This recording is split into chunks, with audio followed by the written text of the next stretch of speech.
Yeah, I reckon if you want to do an interview at the front, definitely. Perfect.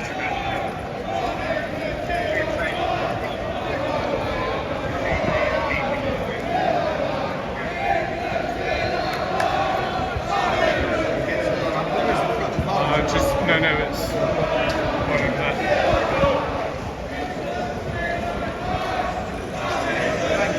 No, it's all good, honestly. It's all good.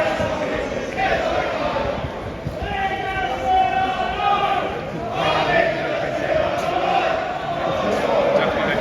Okay, here will be a perfect spot. We can get the crowd in the background. Wonderful. I'm just going to collect the audio. Perfect. Guys, take off. Just be a second. Do you mind holding this quickly? Thank you. Cheers. That's really kind. Okay. We're currently broadcasting live down in central London. This is the big protest for a lot of stuff going on in this country, especially discontent with the current government and Keir Starmer. As we see, there is a huge crowd behind me at the moment. We just ran into one of the protesters. So what do you think of today's protest? It's very noisy, but basically it's about Tommy getting arrested, right? That's why they're here, they're protesting about that. I thought it was about immigration, so I've got a few things to say about that. Basically, I'm here for, I'm not about any race, creed, religion, right? I'm about people, right? It's not about race, religion, creed, or anything like that with me. It's about the people. I'm here for the people, right? And also, I know that a lot of the protests before have been about immigration, right? I think that people work very hard. Some people come here from all walks of life. They work very hard. They deserve to remain here, right? I have a lot of respect for them. But then there are people coming here from illegal immigrants, and they're taking advantage of the system, manipulating the system, and doing unspeakable things. And I'm sure you've heard Tommy speak about some of the things that's been going on before. But obviously Tommy's been speaking up about some of this, and now he's been arrested for it. And I think that's why a lot of the guys are here today. But I'm about peace, love, and unity myself. And but the government is a problem, and they're not listening. And then people are rioting, and they're getting angry, and they wonder why. But yeah, but that's pretty much all I have to say. Do you think this protest will have an effect and more wider members of the public will take notice? I'll be honest with you, I don't think it'll have any effect at all. It might make the papers, but no one's listening. No one's listening. And it seems like the more you say, the less they listen. That's why I'm going to say very few words. But we don't have to like each other. It's about divide and conquer. We're being divided and conquered. We don't have to like each other, but we need to stand together. We have a common problem, and that's the government. And I don't know who's voting for these people, not me. Not me. That's all I have to say. Thank you so much for your time on camera. Very good to meet you. Thank you. Here's my Louis. Very good to meet you. Feel free to say that. Yeah, definitely. Anyway, thank you so much.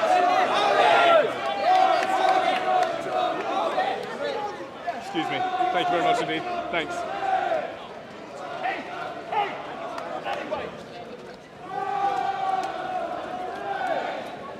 As we see, there is a massive crowd behind me of protesters marching through central London, and they're heading towards Parliament Square at the moment.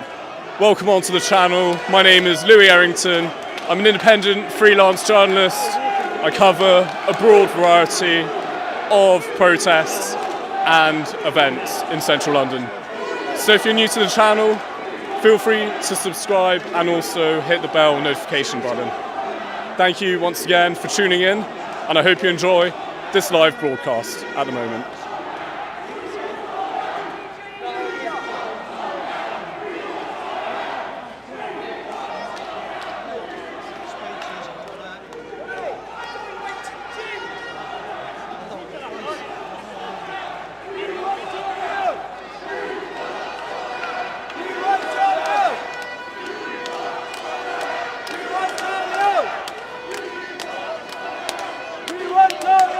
Excuse me, sir. What do you make of the recent arrest of Tommy Robinson? Well, it was a certainty they was going to do it, wasn't it? You know, they're going to try anything to try and stop this and keep him away from here. Yeah, so it's unfair, but it happens, doesn't it? Right, cheers. Do you think this protest will have an effect? No, but I just hope people around the world to see it and realise what's going on. You know, they're doing the same to Trump, so. Thank you very much.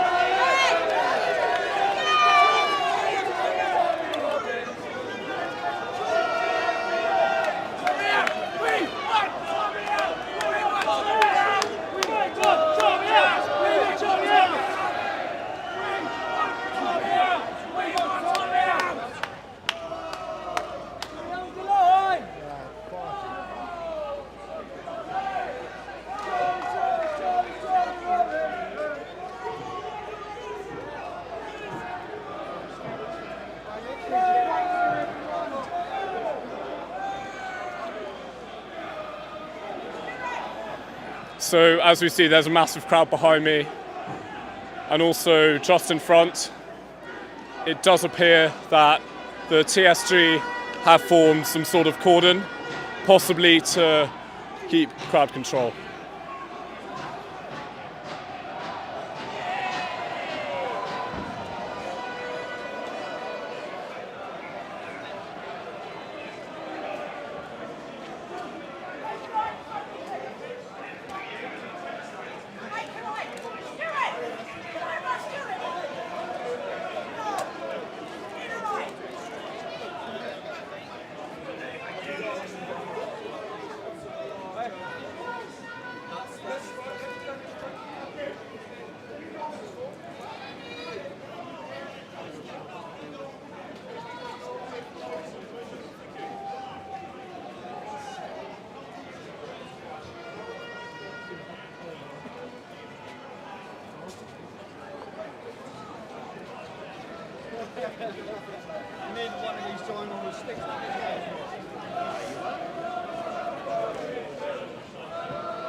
Excuse me.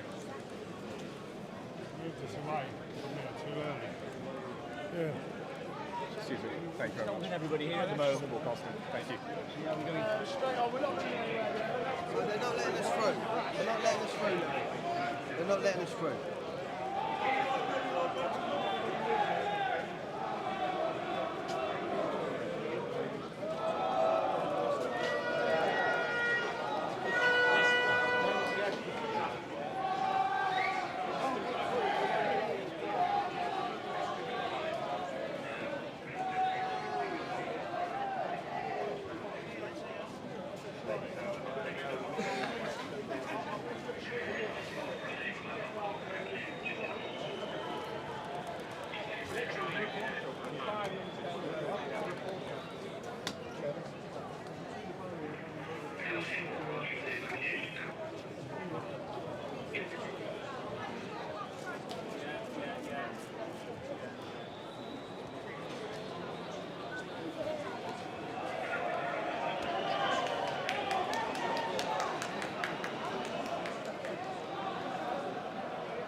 DJ Media needs one of them, doesn't he?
Excuse me. Thank you. Cheers. Excuse me. Thank you. Cheers.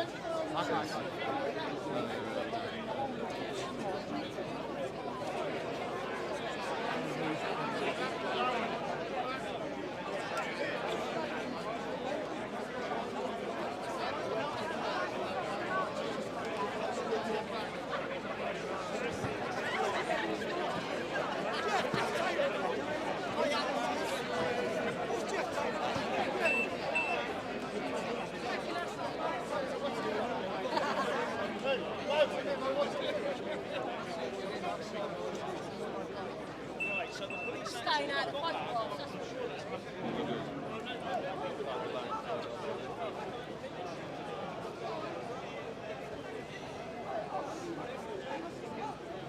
I was saying PJ.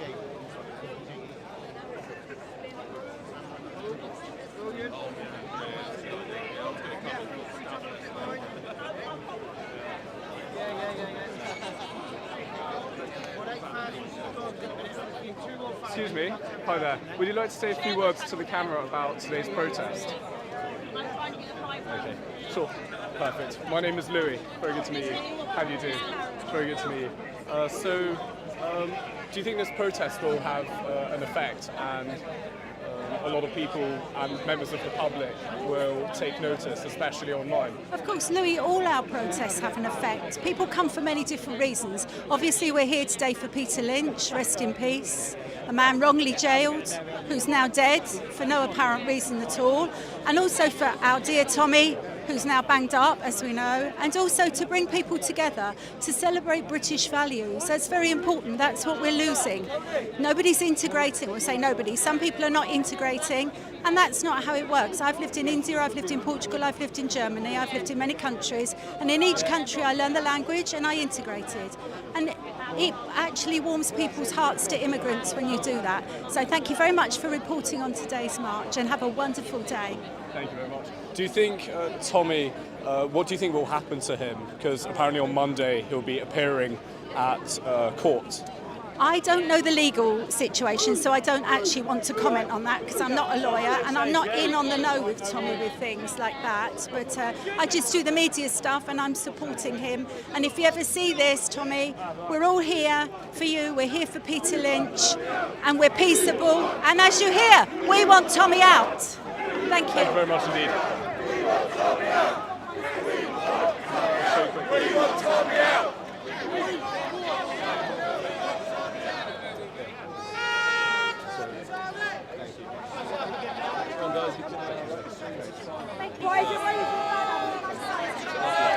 You did really well. You did really, really well. Thank you.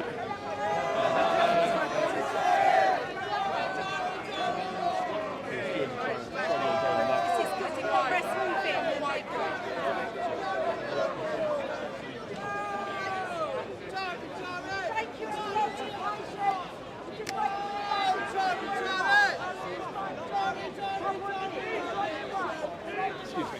Thank you. There's only one Peter Lynch! Only one Peter Lynch! There's only one Peter Lynch! There's only one Peter Lynch! There's only one Peter Lynch! You're doing that well.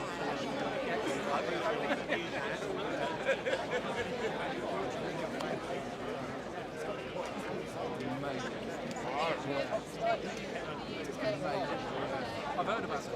Come on! 5 minutes, we're cutting off.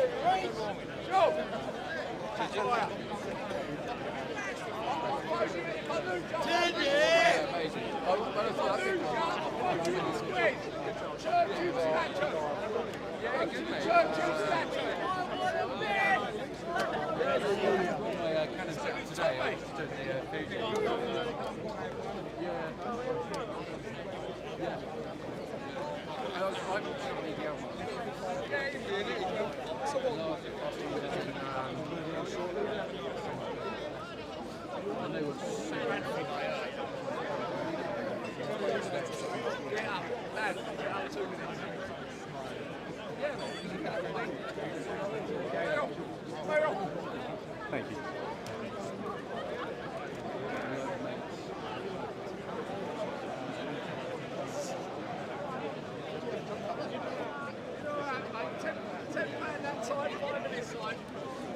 Sid, how are you? It's very good to see you.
Just a few more minutes, just a few more minutes. Sorry.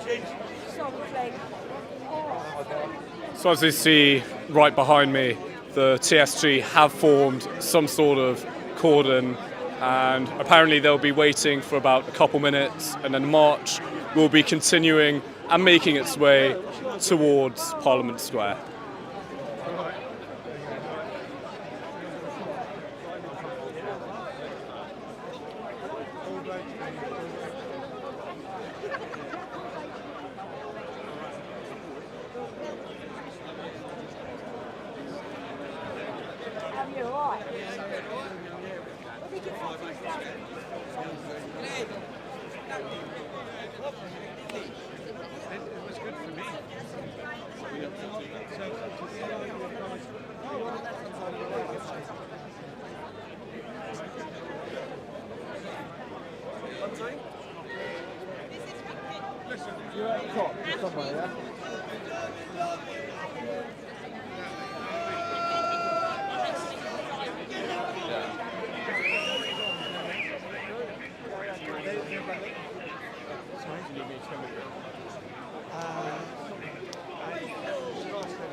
Come up, prison.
So the route of this march will be, it's from Victoria Station, and they're heading all the way to Parliament Square, where there will be a screening, I believe, of some sort of film that has been set up. But welcome onto the channel. My name is Louis Errington. I'm an independent freelance journalist, and I cover a broad variety of protests and events in central London.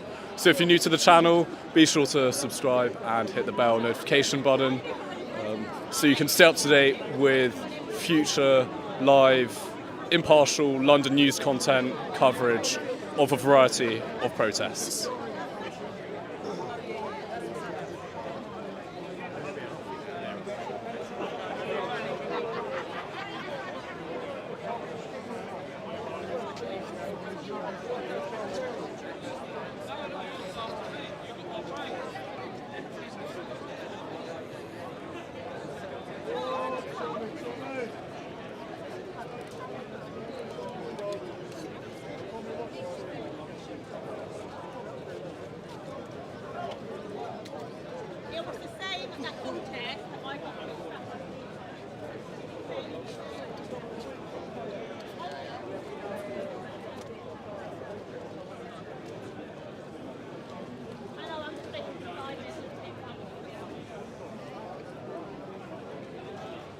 Excuse me. Thank you. You shouting at now? Excuse me. Thank you. Just have one volume, don't you? Excuse me. Thank you. Excuse me. Thank you. I didn't know there was another thing. Thank you. YouTuber. Thank you.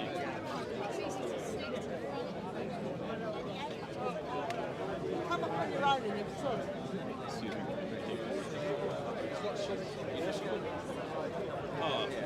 Good streaming. Thank you very much. Thank you. Thank you. Cheers.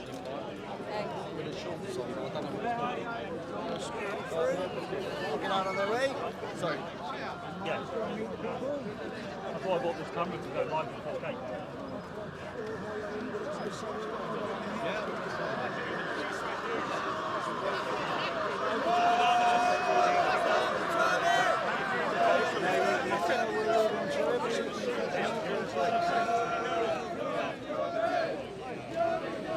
Excuse me, madam. Would you like to say a few words to the camera about today's protest? That's fine.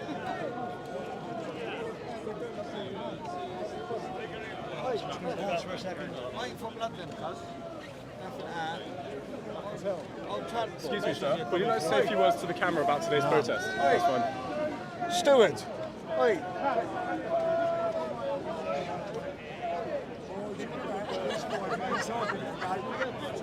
Excuse me, sir. Would you like to say a few words to the camera about today's protest? Can you what? Would you like to say a few words to the camera about today's Like to say a protest? few words? Yeah. A few words.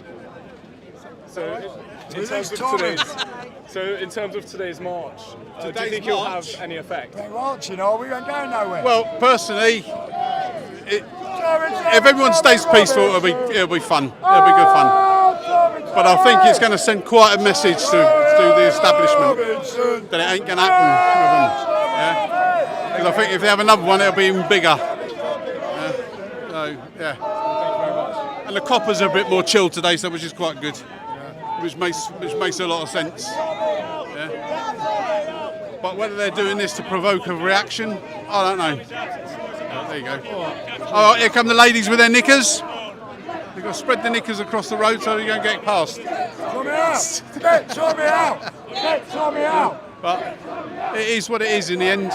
Everyone's got to have their day. Yeah. Thank you very much for that. Excuse me.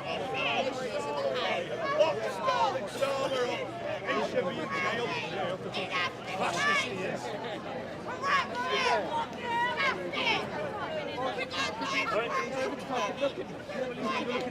Obviously, he's watching it. Teddy. No, it's Ian Nicholson. Oh, Ian.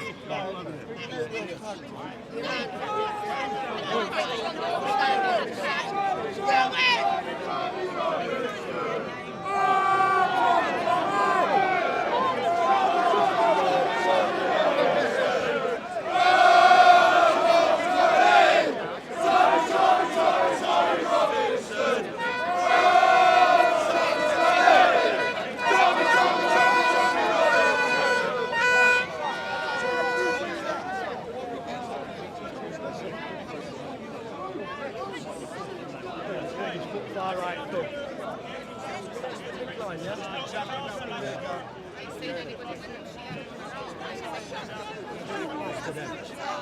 Have you replied? The pick line at the front is how.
So as we see, still the TSG have formed a line of some sort, and the protest march has come.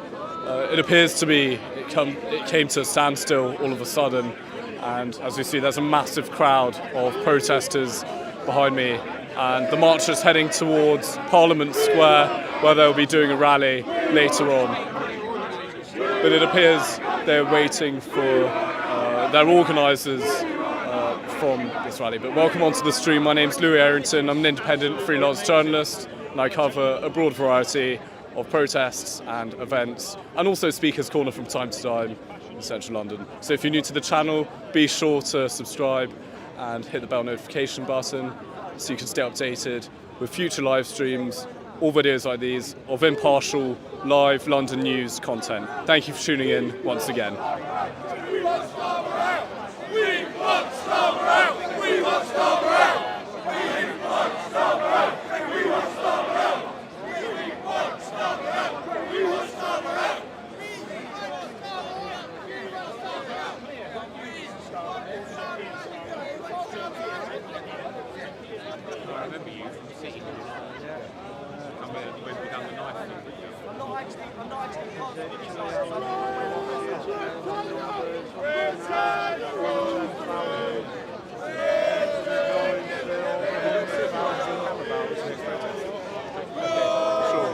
So with this march going on, do you think this will have any effect? And how would you want the government to respond?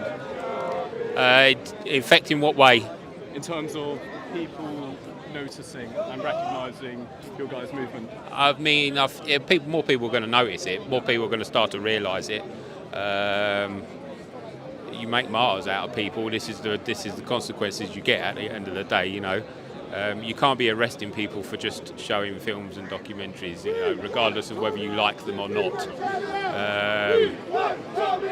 You know, there's a growing problem. It was rather taboo about 10 years ago or so, but I think because of the age of the internet and the age of self-information and people doing their own research, you see that this is what it is. Will things change? We'll see.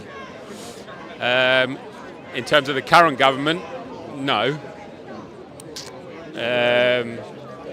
But 5 years' time, we'll see what happens.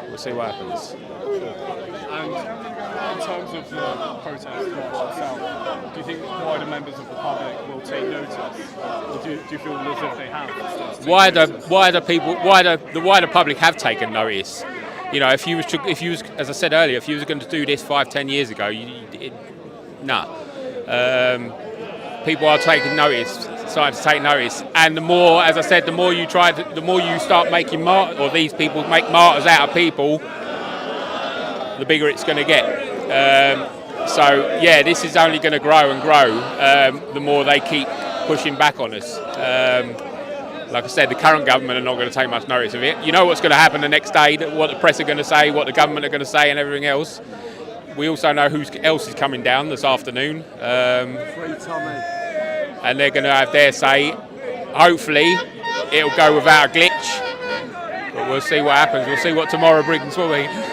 What made you come down here today, and why do you think it's so important that many people protest today? Well, I came down today because I've got a number of friends as well in the media and the press and everything else and that who are speaking and stuff like that as well. Plus, I'm going to do my own sort of interviews with everything else. But I've been quietly sort of like on the same sort of ideas as certain people for the last 5-6 years anyway. I knew this was coming.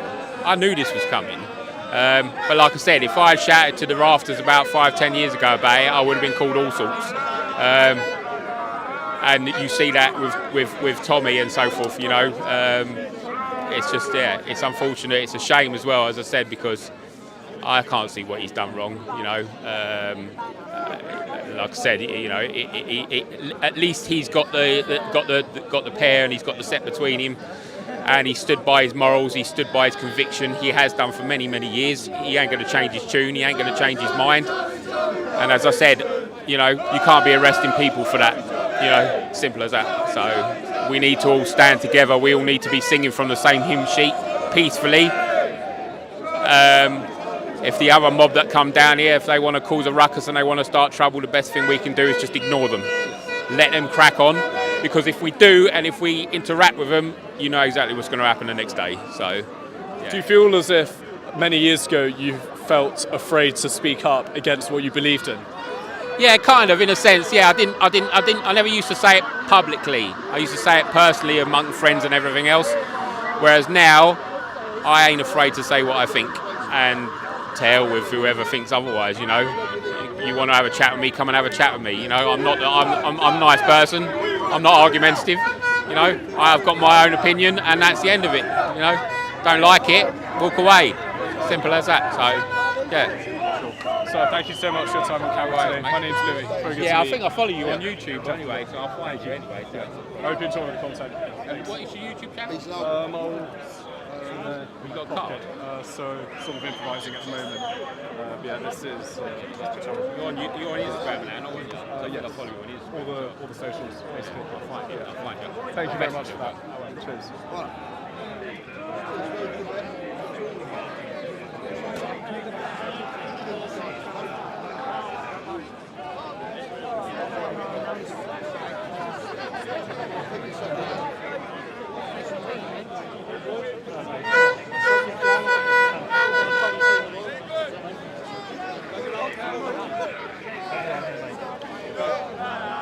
Constable Elgin, yeah? Thank you.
Very good, thank you. You don't have to explain like SIA, does it? Yeah, to get through. Right? Against it and get out. Yeah. Just keep him locked up.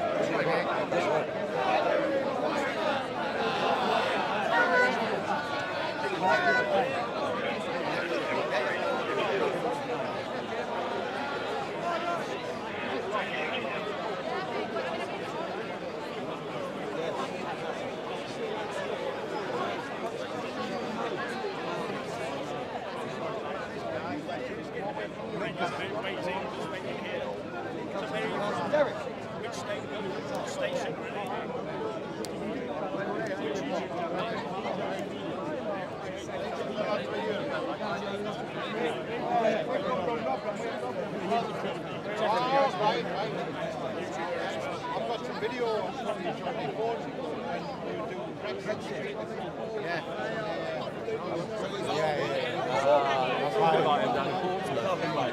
Anybody can be more. Yeah, so like, oh, we are Jeffrey, and I was like, Where did I get?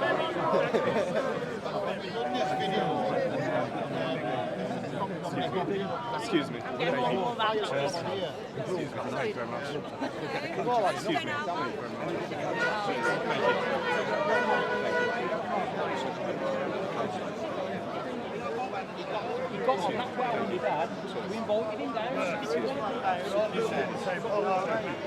You can't even have a fucking opinion now.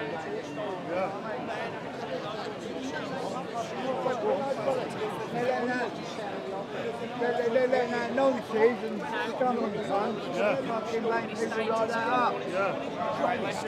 What's all that about? You got all these fucking you got all these people. Women and children first. Where are the women and children?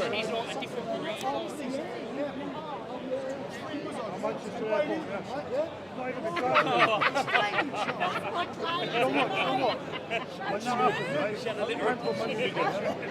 was going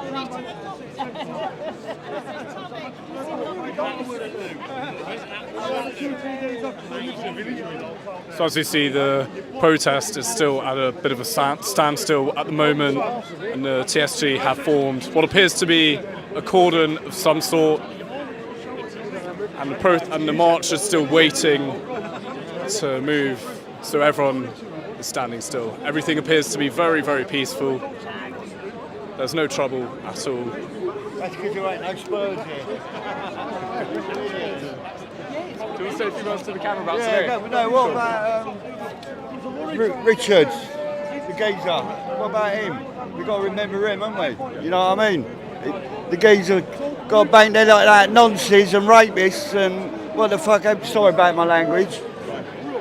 And banging up people for having an opinion and speaking. Oh, I said a few dodgy things to the old Bill, but 3 years. Now the geezer's dead. Come on, bro, let's have it right, you know. What made you come down here today, and why do you think it's so important that people should come down? Because they're taking our freedom away from us. one little bit at a time, bro. And it ain't right. It's not, it ain't British. It ain't fucking British. Simple as that, you know what I mean? We're not against each other, we're with each other. You know? What changes would you like to see? The weather, you know? I'd like to see the sun come out, bruv, you know? Put a smile on everyone's face. Seriously. But no, just got. Who am I? I'm just someone on the street, but it's no use sitting at home standing shouting in front of your telly. You've got to get up and do something about it. Get out to places like this and do something, you know? Well, we've been bombed twice. Do you think many people are too afraid to speak up against what they believe in? 100%, yeah, 100%, yeah. And that's one of the. Surprising when they get 2 years. Yeah, when you're getting banged up for 3 years and stuff like that. You know what I mean? And it ain't just this country, it's happening all that. The whole world's gone crazy, bruv. Isn't it? Come on. And now they're turning it into. They're turning stuff that should be alright into political, calling us far right fascists and racists. You know what I mean? Let's have it right. You're having a laugh. Also, one question here. Why do you think there's a bit of a cordon and everything has all of a sudden come to a standstill? They weren't expecting this amount of people to turn up this early. No, we've got to wait till 1 o'clock. 1 o'clock, they're going to get a big banner. It's going to go in the front of the parade. It's all scheduled. So we're here till 1 o'clock. I think it's to piss people off and kick off trouble. That's They did that on St George's Day, didn't they? Yeah. What made you come down here today, and why do you think it's so important many people should? This is making history. We're making history. We're standing up to the government. We're saying we're not taking no more. Enough is enough, you know. And hopefully more and more people are going to come out and we're going to wake up because they've got bad plans for us, you know. So we just got to, either you just got to shut up and stay silent, or you just got to stand up and be a man. That's just the way it is. Do you think many people, especially in today's society, feel afraid to speak out against whatever's going on because they might have that fear of being judged? Definitely, because they're using all sorts of tactics to scare people. They're calling you a racist, they're calling you a bigot or a Nazi, Islamophobic, all these words. Most people are scared of it. Me personally, I never wore a mask and I never took the vaccine. And when I seen people wearing a mask, I thought, what's happened to the British people? What has happened to the British people? I ain't had a vaccine, never had a flu jab. I should be dead by now, shouldn't I? We can't say too much in detail on YouTube. Most of the... Are you on YouTube? I'm on YouTube. But in terms of today's protest, do you think a lot of people will start to take notice, especially wider members of the public? Yeah, definitely. I mean, I've been to some Tommy Robinson events in the past where there was not so many people there. I didn't support him when he was in the EDL. I actually thought myself, I thought it was National Front. I'm mixed race, so I thought it was National Front because I believed everything that was on the mainstream media. Then I started looking on the internet and started listening to Tommy, and then I thought, no, he's not racist at all because I know where his culture. I've never met him, but I know where he comes from. I know people just like him. So when I started supporting Tommy about 2016, he wasn't as popular then as he is now. But when he came here in July, and I seen the crowd, 100,000 people, I thought, wow, you know. And today's probably going to be a bigger crowd, hopefully. Now, in terms of when you started realising stuff was going on, initially, did you feel entrapped about it and afraid to speak out, especially with friends and family? No, I'm not afraid at all. If something's right, I believe in it, and then once I believe in it, then I'll speak. I don't care, you know. But when like I say, at first I thought Tommy was racist. I thought he was National Front, and then I found out that he's not, and then I'm 100% back him. Do you think that could have been the mainstream perception of him? Yeah. If you go on Google, you go on most of YouTube, that's all you'll see. And I've been at certain events, and I've seen the cameras looking for trouble, and I've seen events happening, and then when you've seen it on the news, they're portraying something that didn't happen. So you can see how the mainstream lie to you, or fake news, you know.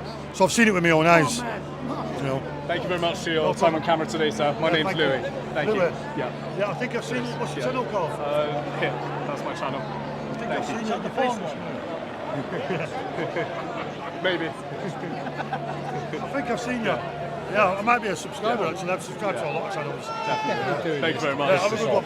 Cheers. Yeah, thanks, Ben.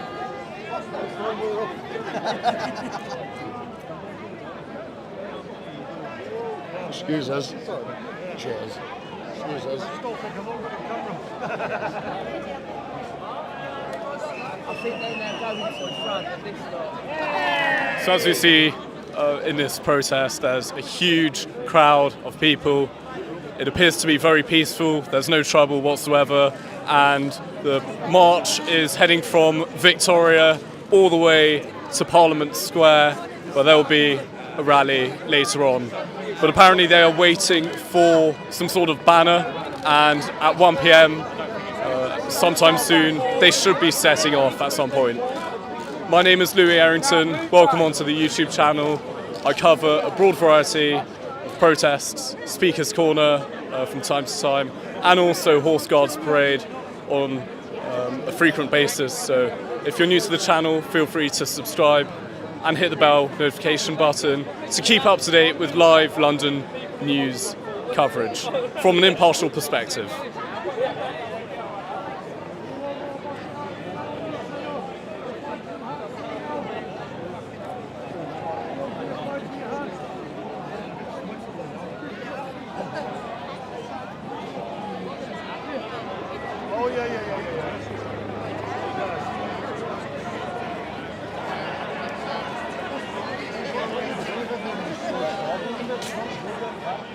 Excuse me. Thank you. Excuse me. Excuse me. Thank you. Excuse me. Thank you. Sorry. Excuse me. Thank you. Excuse me. Thank you. Excuse me.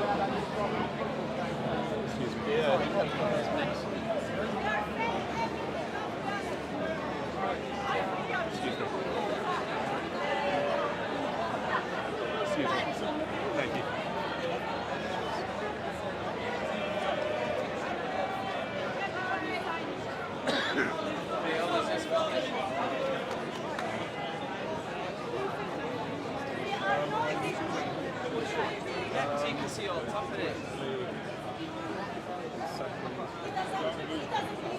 Feel free to subscribe.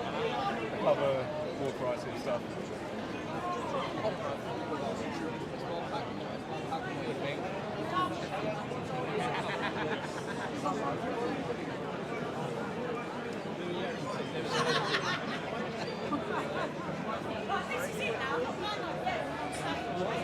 Hopefully not. Perfect.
Thank you. So, what do you think of the march today, and do you think it will have any effect? I think it's going to have a massive effect. Listen, people call us far right. Look at the left, right? What's the fundamental of this issue, right? Women getting held against their will, rape. God, the assaults is happening, right? I'd rather be called far right, which we're not, which is right view. Now the left, people who think Tommy's a crook, a criminal. What about these innocent kids? These get hostages, God. I'm overwhelmed here. It's mad. Why aren't people standing up for this? This is a march. Just come for the march. You're supporting Tommy. Tommy's the movement, obviously, because he stands up with it. You've got to ask yourself, well, these kids are getting held against their will. They're getting sexually abused. What if it's your child? What if it's your kid, your niece, your goddaughter? Do something about it, and this is a start. It's just a start. Follow, Lewis. Thank you. You're welcome. And in terms of the march today, what made you come down here, and why do you think it's so important that people, especially like yourselves, should march through central London? I think with politicians, you get given a voice. They're given a voice, but everything they say they do, they don't do. So you got to march with your feet. You got to vote with your feet. Now, I don't expect anyone about stammering. Look what he's done to this rubbish. I've come in from Wales. I've come on my own, and I've met, and everyone's, so friendly today. Coming through this morning, I didn't see not one bit of anger. Everyone just like, hey mate, how are you? How's things? And this is what it's all about. Now, how long is it going to last for? I don't know. Another march. But everybody, if you're at home and you've got children, come on. That's all it's a trade. Come in, bring your kids to London, because it's so friendly. I've seen loads of kids here. Take them on the tours on the Sunday. Come on the next march. But that's what we're all here about. What made you realise what's going on, and initially when you started realising, did you feel afraid to speak out against it? Yeah, of course, yeah. I'm an ex-businessman. I've uncovered something massive in South Wales, similar to Tommy. I'm writing a book called The Unscrew Gaslight. The police have, they persecuted me. I've been locked up. I've had money taken off me, made homeless last year. I'm an ex-soldier. And I just thought, you know what? I was showing police evidence of things happening in South Wales, and the police didn't care with the Arab gangs. And I've actually been threatened by it. It's going to be released on my podcast. The Unscrew Gaslight, everyone. But yeah, we need to make a statement. It's got to be a big statement. And this is a start. It's only just a start. Everyone's so friendly. So next time, everyone come. It's a great day out. Do you feel like a lot of members of the public will sort of realise what's going on, especially noticing your movement? I hope so. It's not a movement. It's about moral fibre. It's about morals. That's all it's all about. It's not about far right, anything like that. Because you don't see any anger here. They see people joking, and drinking, and you smell a bit of weed. But I think that's just society. But look at the fundamentals of what's been happening. You've got to ask yourself, when's it going to be enough? When they're in your city doing this to your kids, it's the children. I mean, look after the children. The world's going mad. I think we're on the brink of World War III, and this needs to change. We need support as citizens. Because what's the point of having a voice and having a vote if you can't use it? So people all just stand up. It's not about Tommy and what the mainstream media say about him. Look into it yourself. You've got a brain, you're born with a brain, God give you a soul. Look into your soul and just do the right thing. If you find out Tommy's wrong, which I can't find no evidence at all. Nothing. I've looked all the web, read his books. Just do the right thing. It's for children. That's what it's all about. It's the fundamental basics of moral fibre. Are you hopeful for the future? I don't know. I don't know what's coming on the corner now. If they let Trump in, what's going to happen in the UK, I'm not sure. He was on Joe Rogan last night, amazing podcast, we just finished it this morning. Tried to stay up, I fell asleep. But yeah, I don't know, I think the world's gone mad. I think World War III's coming, and I think, ask yourself, the people here today, if we go to war, these are the people who want fighting my battle. Yeah, we're all going to get somewhere, love. These are the people I want fighting me. I'm an ex-soldier. These are the people you want. You don't want people who are like pussyfooting around information, going, that's harming someone's feelings. Because when World War III comes, who's going to be there? The soldiers. These men around me. Look at the support we got. Everybody. It's not about Tommy, mainstream media. Look at the fundamentals of his acts. Look at what he's doing. And I hope they free Tommy soon. Tommy, I pray for you every day, mate. So, wonderful. Thank you so much for your time. Thank you. Very good to meet you. What's your name again? Craig. Nice to meet you, Craig. Very good to meet you. And you, thank you. Have a lovely day. Is this excuse me? No, he's oh yeah, he's wearing that for his main company here today. Excuse me, would you like to say a few words to... That's fine. Is that all right, yeah? Thank you. All right, thank you. Cheers. Take care, right? Yeah, definitely.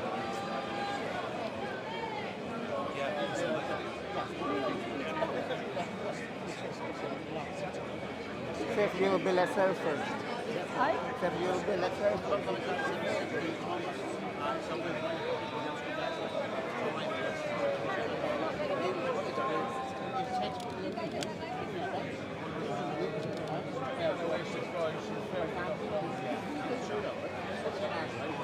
She's only trying to get to the Green King. So am I'm busting. Don't start all that. What? I want you to hurry up and drink your drink. I'm going to go here. When you said it, I thought I could give you the bottle. I won't be able to drop it in there.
Is that a little lady? No, no. That is a Chinese lady.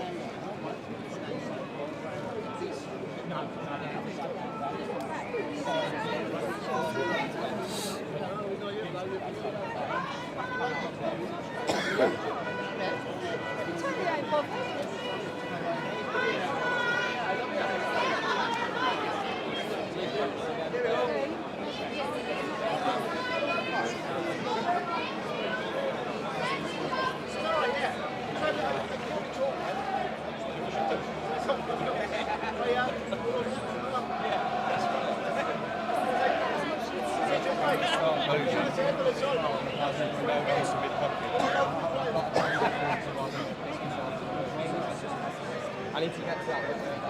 Did you ever watch Prison Break?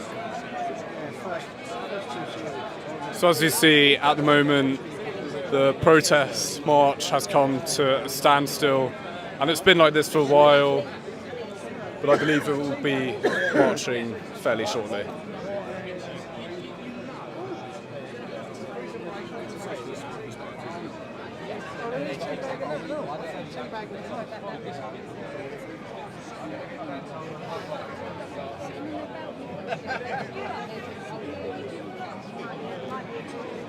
That means pushing back for all that one. So it's either the same way.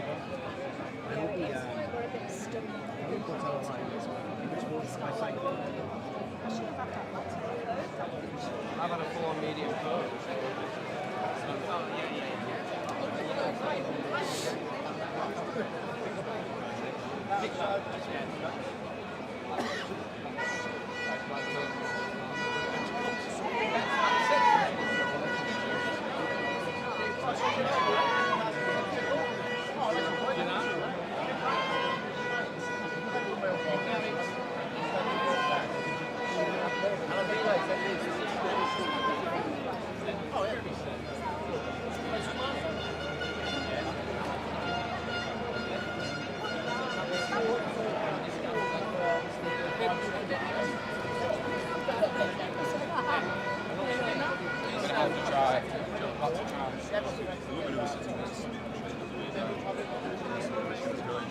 I've got to try. I've got no choice.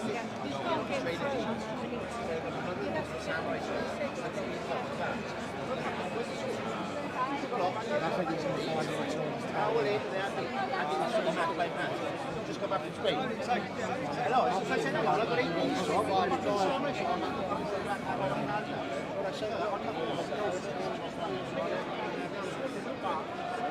Good girl. I'm just trying to stand still.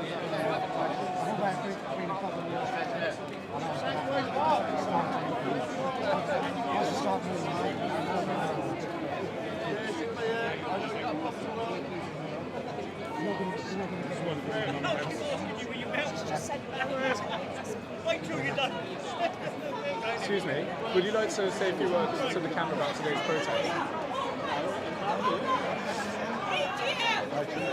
Excuse me.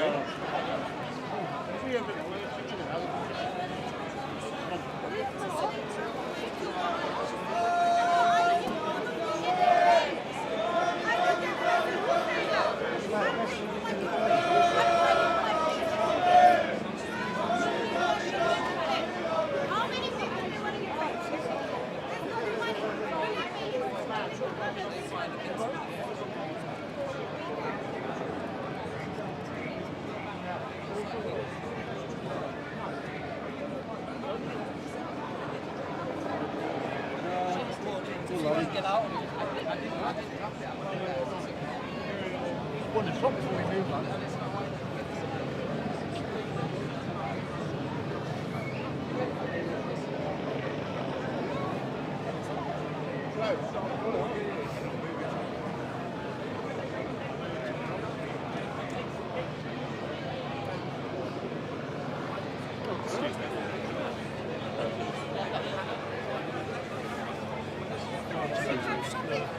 Tommy's been released. Go on, we're on YouTube. Yes. Yes, nice. Would you like to say a few words to the camera about today's protest? Yeah, I would. So, in terms of the march itself, do you think it will have an effect, and do you think members of the public will start to realise? I don't know if it will, but I fucking hope so. What made you come down here today? Why do you think it's so important? Treated like second-class citizens in our own country. Yeah, you know what I mean? Right. They've got a 24-hour doctor. We've got to wait fucking 5 weeks to get a doctor's appointment. More than that. You know what I mean, isn't it? It's a joke. It's a joke. They get a doctor, they get fucking £200 a week. What do we get? Nothing. Shouldn't be in the country. You know what I mean? Hey, I couldn't go to Spain without a passport, could I? You know what I mean? But they can come here without one. It's wrong. Stop the fucking bolts, man. That's what I've got to say to you, my mate, but let's fucking win this protest. Hey, it's my guy, the singer. Thank you very much for that. Thank you.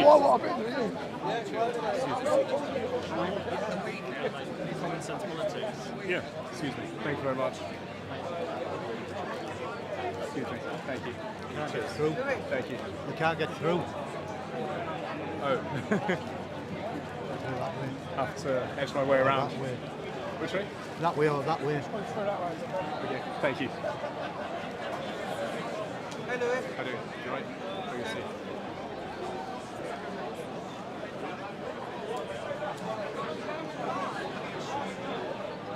Thank you for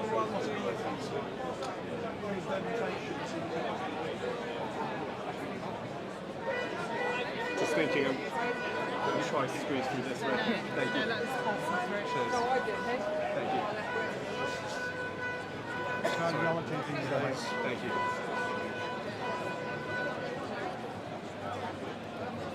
Excuse me.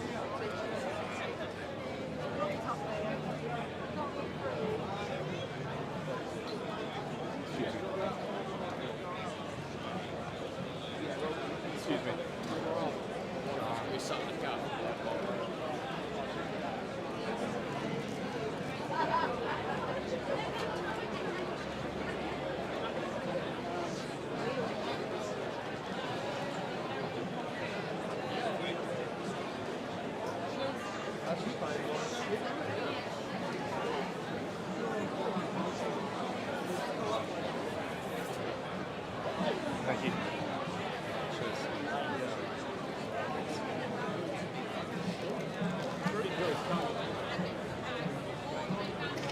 Thank you. Westminster gets money off the EU for allowing immigrants to come in, so they're taking the cost of it.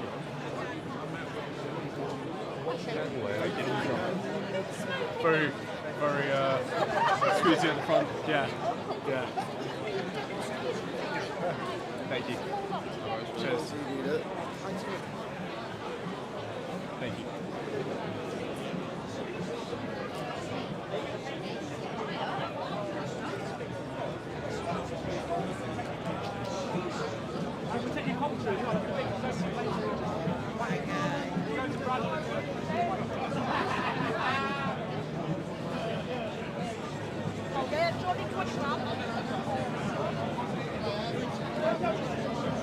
One, two, 1, 2.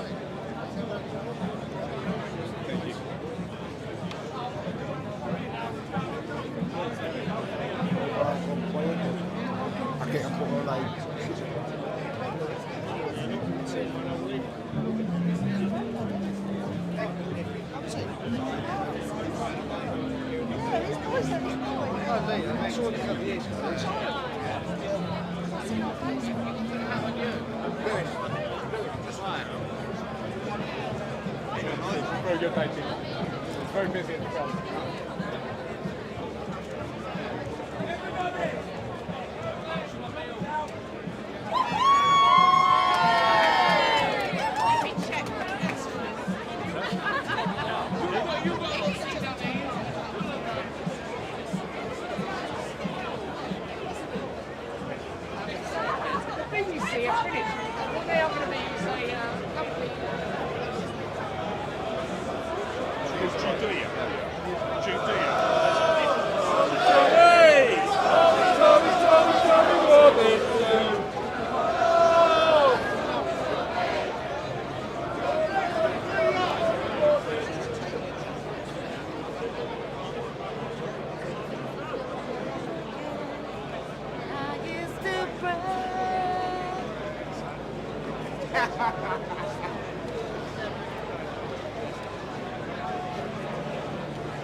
Get your camera away.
Okay, so as we see, the protest march is at a standstill at the moment. My name is Louis Errington. I'm an independent freelance journalist, and if you're new to the channel, feel free to subscribe and hit the bell notification button for live, impartial London news updates. But as you see, not much is happening.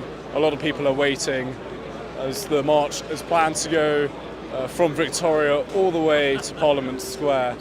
But as you see right behind me, everything is at a standstill.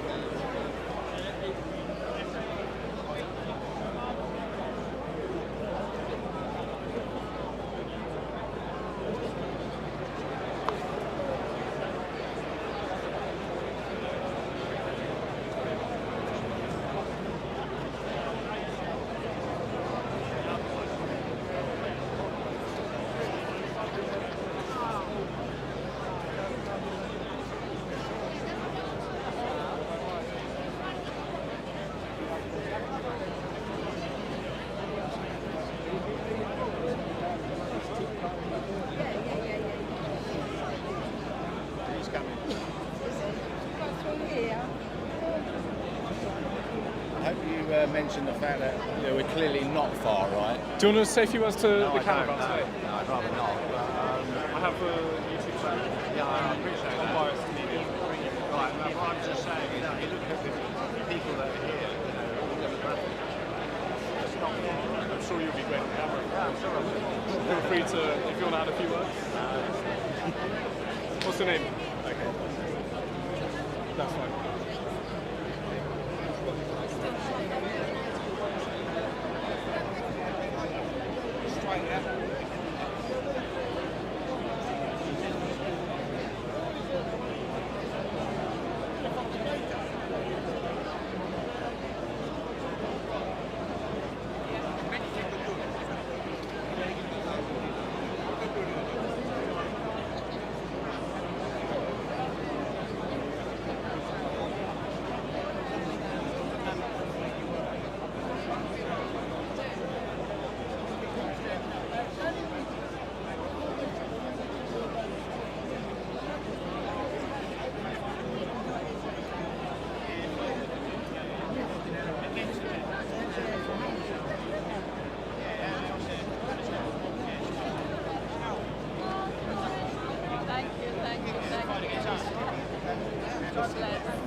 Sorry.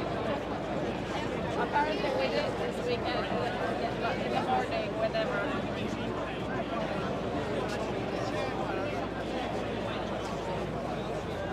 Let's just see.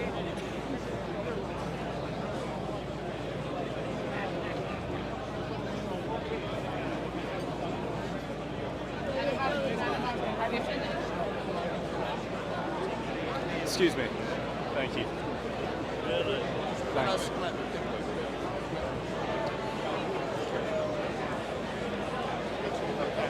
Yeah, it's all good. I get it.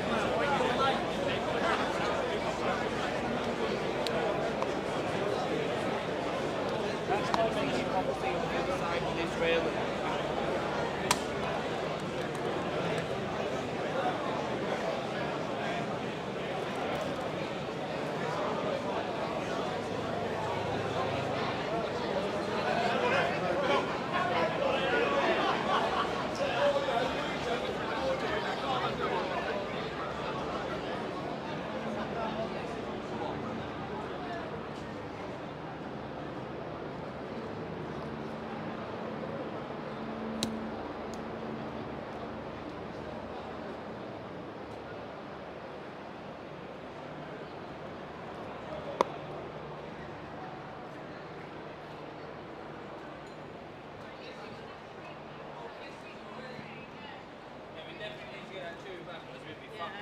We'd be stuck in.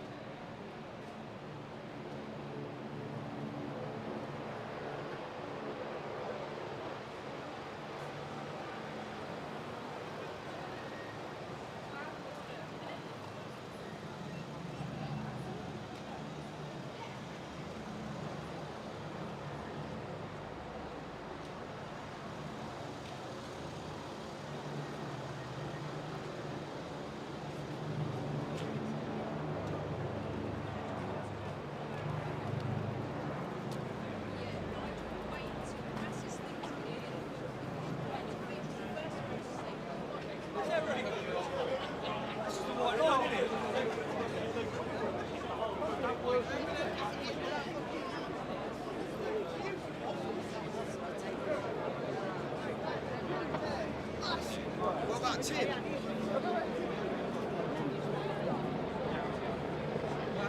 Yeah. Mate, I had the same idea as you. Yeah, literally just to walk around. What's your name? Joanne. Louis. Very good to meet you, Joanne. How do you do? Perfect. I'm just gonna do my stuff over there. Yeah, I'll catch you later. 100%.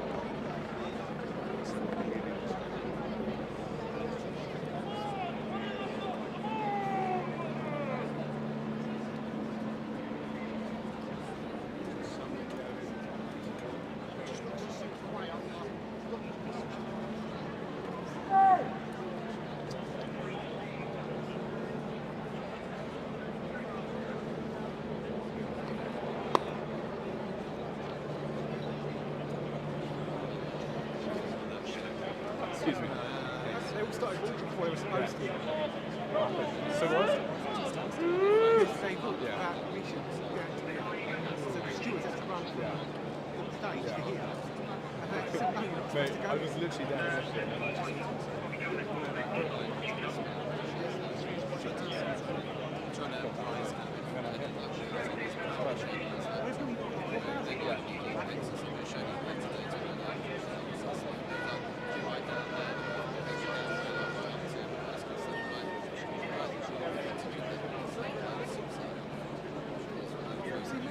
Sorry? She's shooting.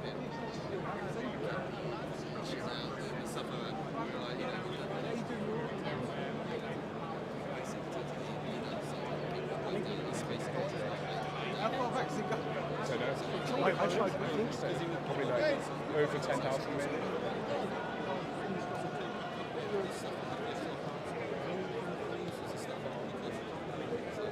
Yeah, about 1.5 before you can go. Because the station is not ready. They're still setting up. And then they walked too quickly. They were supposed to leave here at 1 o'clock and go to the tour.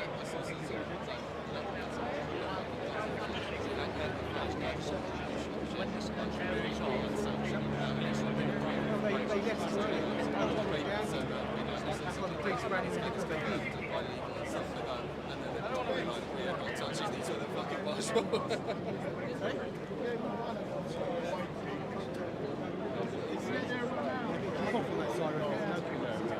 I can sense the vibe. A lot of people are frustrated.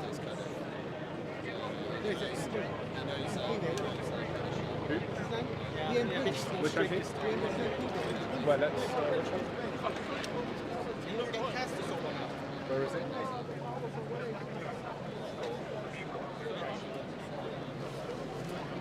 Hi, how do you doing? How you see?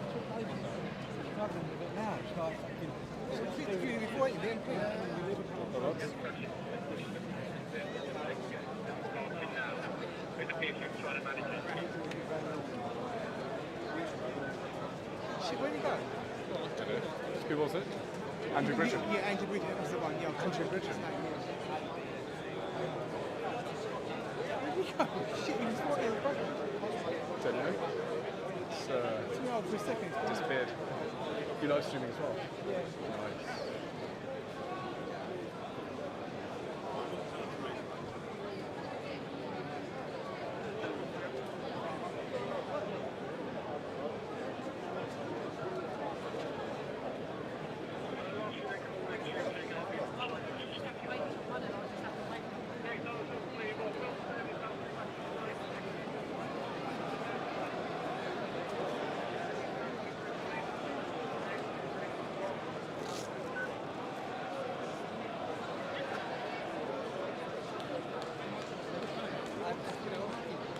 Orange Fox could keep that short in extreme side.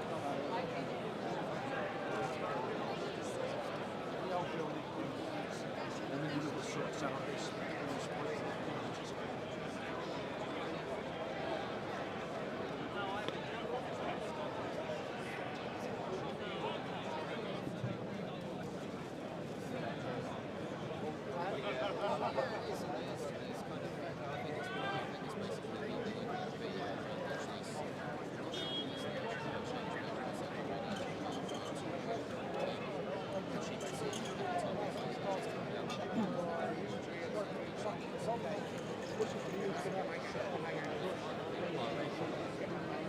Sorry? It's weird. Put it in the pocket. You don't have to.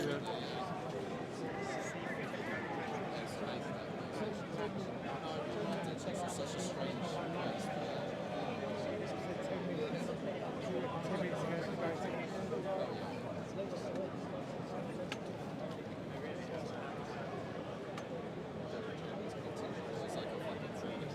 So as you see here, everything has come to a standstill, and apparently they're still setting up the stage at Parliament Square near Whitehall.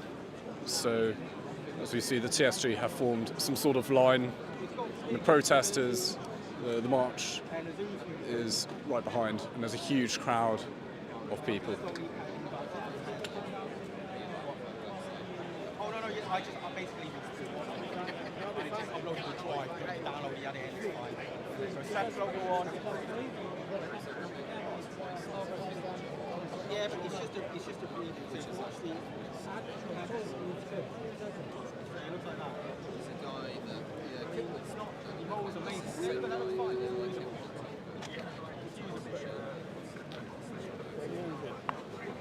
Who are you? Who are you? I'm a freelance. Alright. Where's my mate? Oh, Tommy Robinson! Oh, Tommy Robinson! Oh, Tommy Robinson! Come back, see ya. Did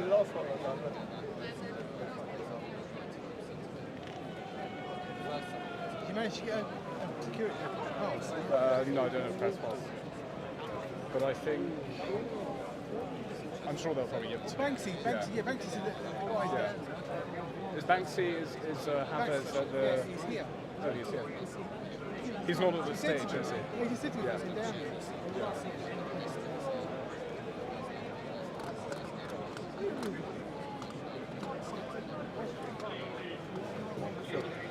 Yeah.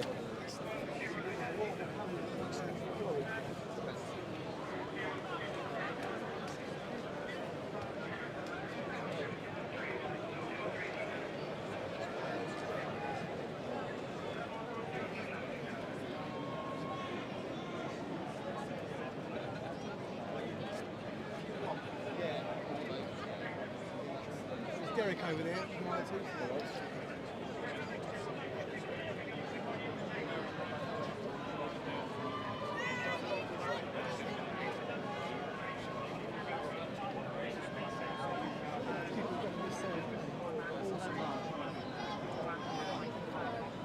I've been looking for your balloon in the crowd.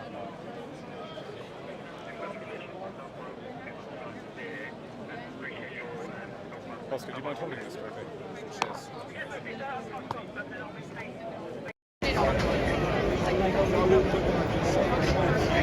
Is that putting out an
So this is actually just, well, one of this one is actually for my HDMI screen, that's why it's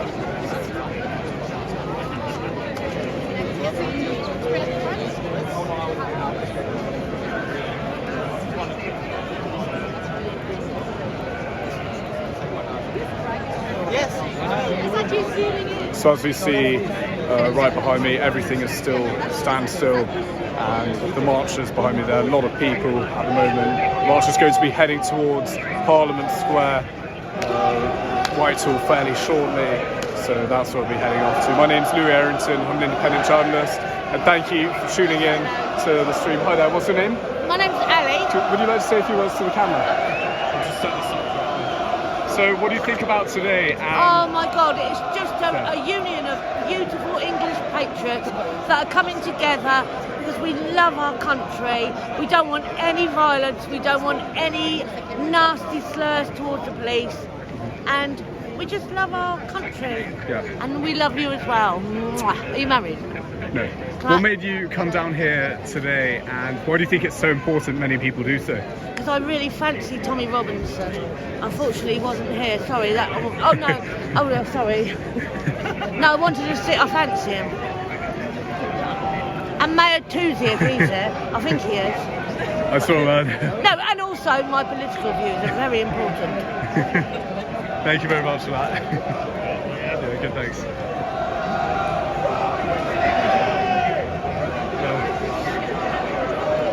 You did well. I like the slight difference there. Definitely. It's on my own channel on YouTube. It's a live stream. Maybe.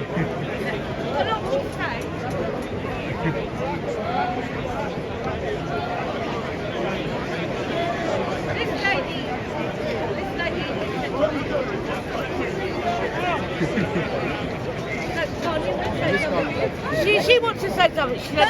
You said he's really cute. No, I was with you this morning when we had a photo day. Yeah. He's really... I didn't. You said you fancied Tommy. No, you said you fancied me. And I said, no, I'm not a lefty. You never said that. Yeah. Well, a little bit. What do you think about the atmosphere here today? Absolutely fantastic. Yeah. Brilliant. Yeah, just needed Tommy. Yeah, would have been the icing on the cake. Why do you think it's so important to come down here?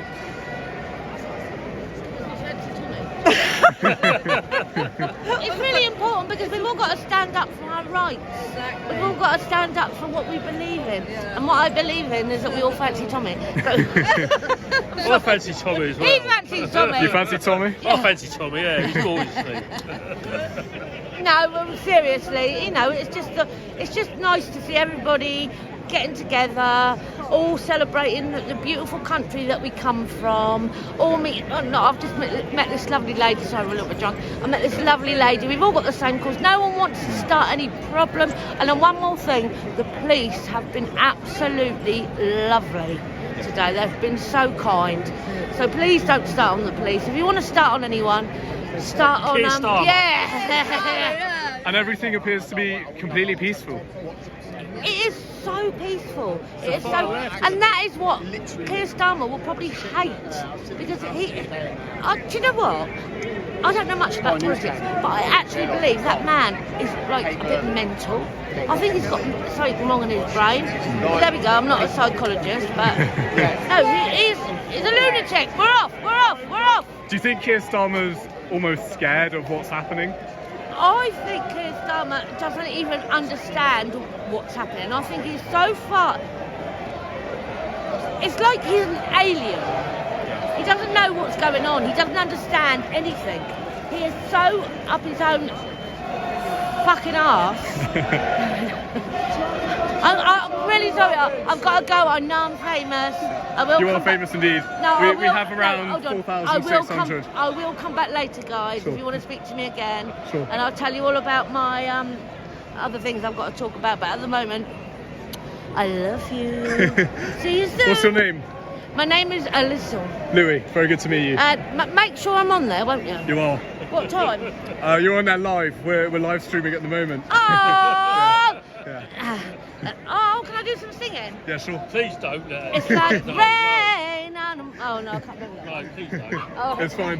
Don't worry about it. Do you want to add a few words to the camera, sir? No, you sure? No, she's added everything off. Okay. Thank you very much for that. Cheers. All the best. Take care.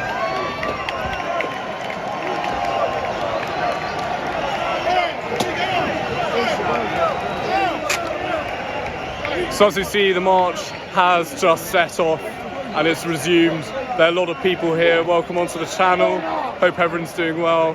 Thank you for tuning in. Also, huge shout out to all the moderators for keeping the live chat clean today. And if you're new to the channel, welcome on. My name is Louis Errington, and I hope you enjoy this live broadcast today.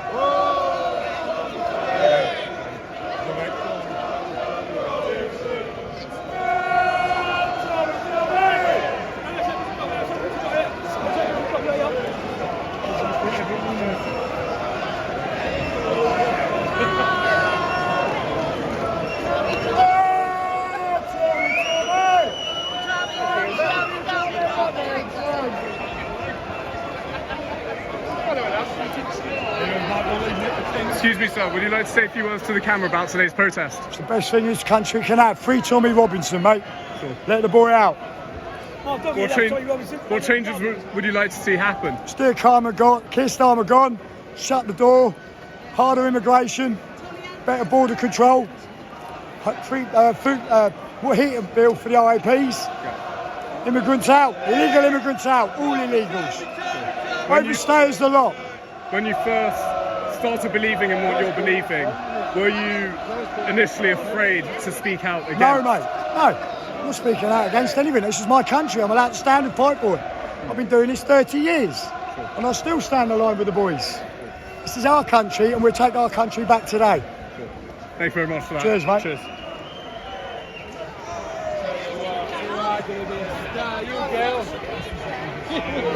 YouTube channel or just yeah, feel free to sit too. Thank you. Tommy.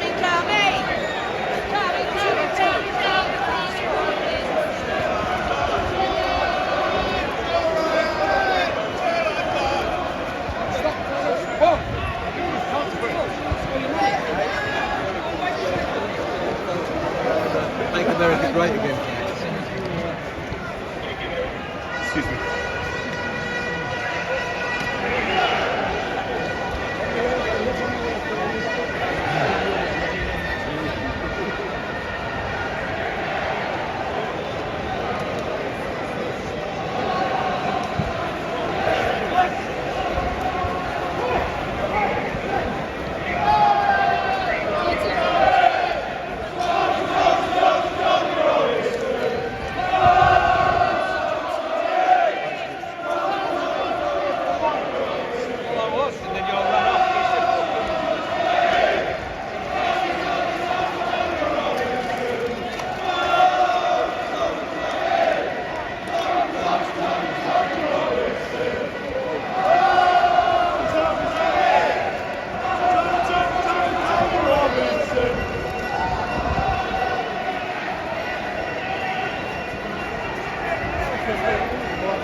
there was a love out there. Listen, go on the streets of London. There's no war. There's no gangster. There's nothing happening. There's nothing happening. Work it out. And was Jesus white? Did he come from Palestine? Of course he weren't. Anything black, why isn't it? Excuse me, sir. Catholic nonsense. What? Do you want to say a few words to the camera about today's protest? I don't even down my platform. I will, go on. So, what do you think? How do you feel? What made you sort of come down here today? Just let the world see the world of love. Just no hate, no more war. Think about your children. If everyone in the world put their guns down today, there'd be no more war. Thank you. Come on. You're right. So. Yeah, so I will just preach. I'm a protester, but I'm not with no one. I'm a gypsy Jew. My family are gypsy Jewish people. We come to Golders Green and we're gypsy, big Jewish family, Lees. And whatever, Buckley's, whatever. I'm just out there to understand. I'm trying to work out the world.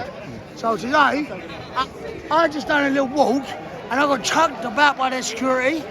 But when I done it with them, they didn't touch me at all.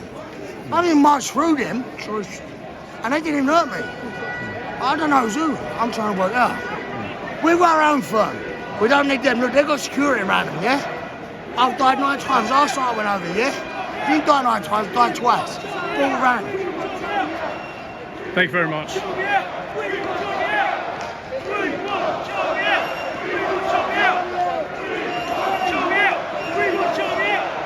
We want to show out.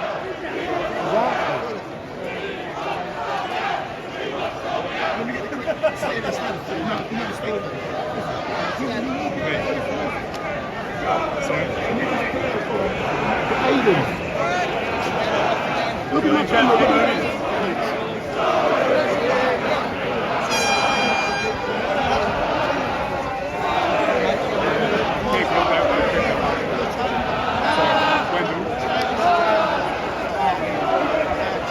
Particular party, I think. Our heroes, our children, our dead. Whoever looked at that protest with the banner, it was so peaceful, his voice was so calm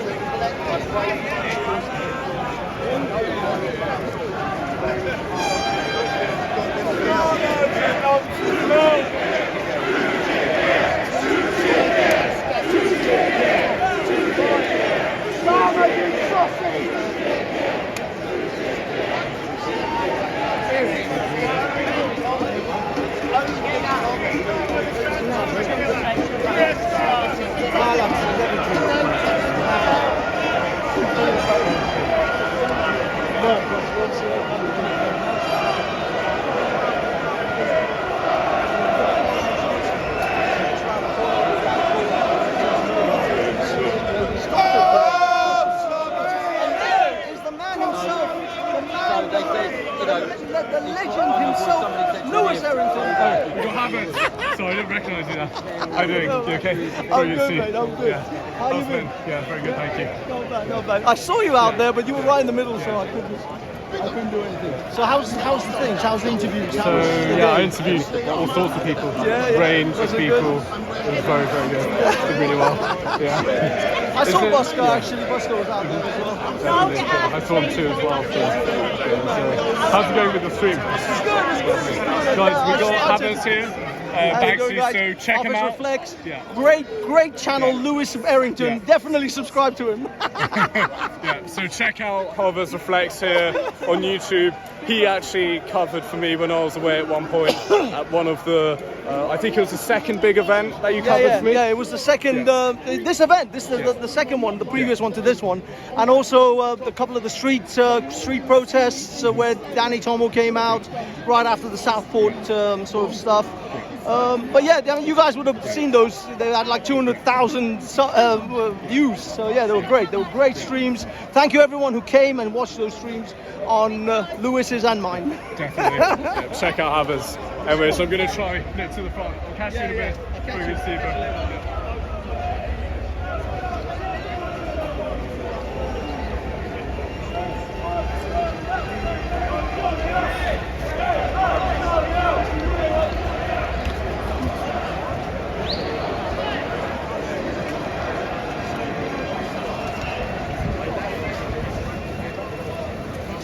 he's very distinctive on that.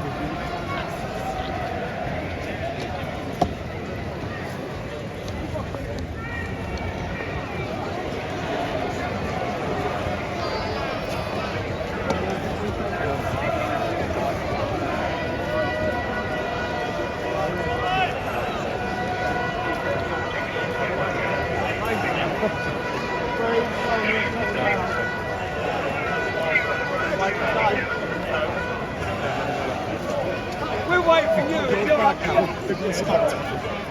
A section.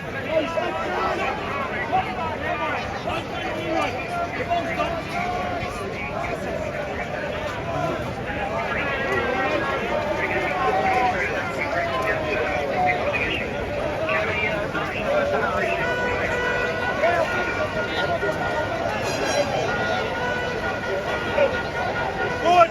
Forward. Big pace again.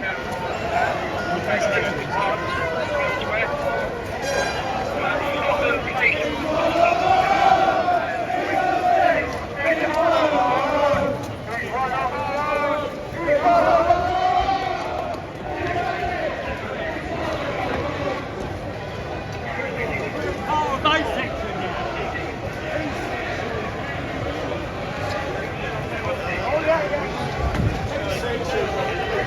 Oh yeah, we got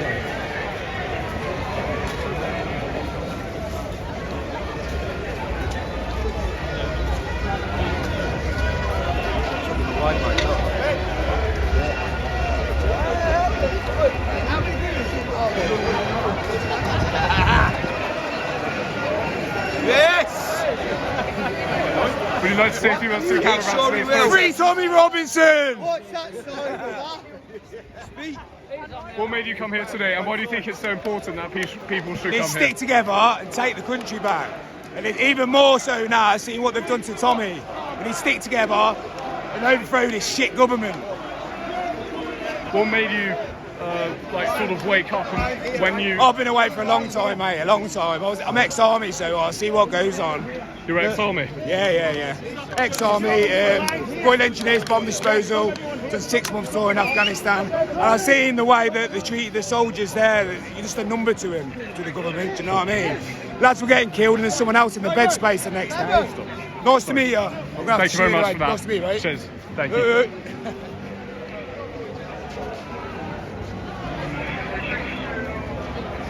On the news.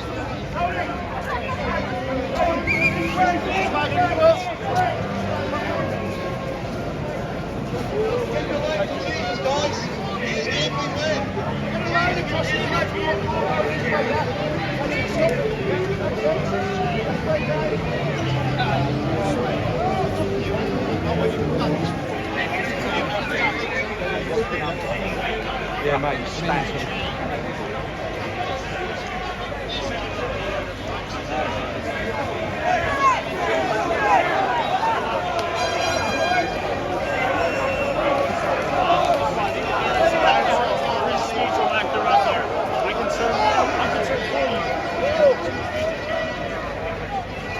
So it appears the stage is actually set up in Whitehall.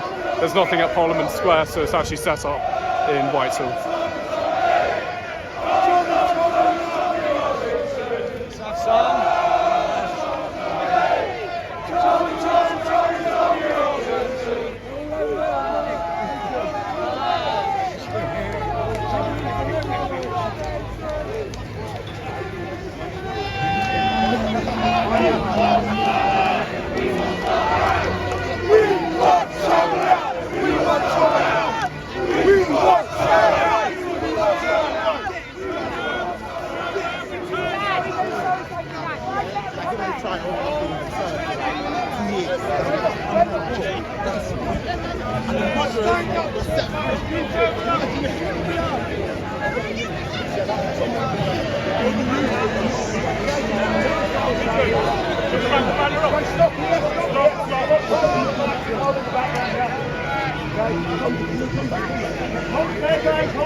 So the reason I've done the photograph, if you look in the background, it's a powerful statement. Tell them to bring back politics for the people, not themselves.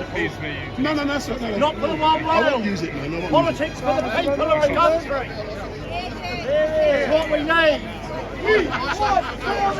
We will stop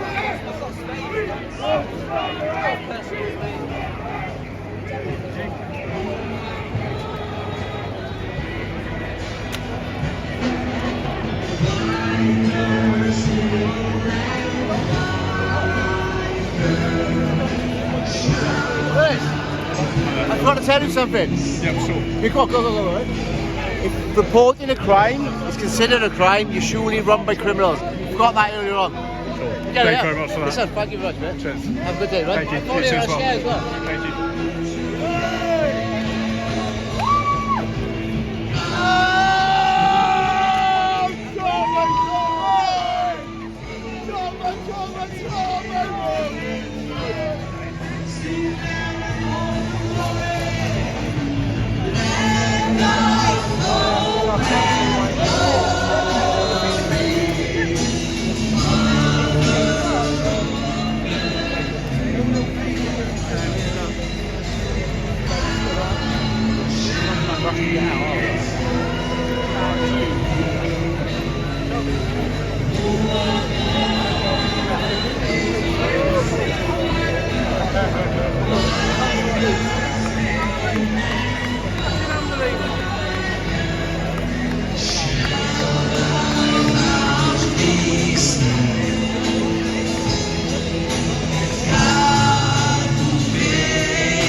So as you see, the whole of Whitehall is completely packed with this protest. And behind me is the stage set up where they'll be rallying now for a couple of hours.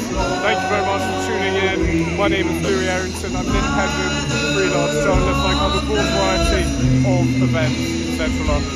So if you're watching, feel free to subscribe and also hit the bell notification button if you want to keep up to date with future impartial London live news updates about stuff going on. Mostly protests, frequently Speaker's Corner, and occasionally Horse Guards Parade. Thank you once again.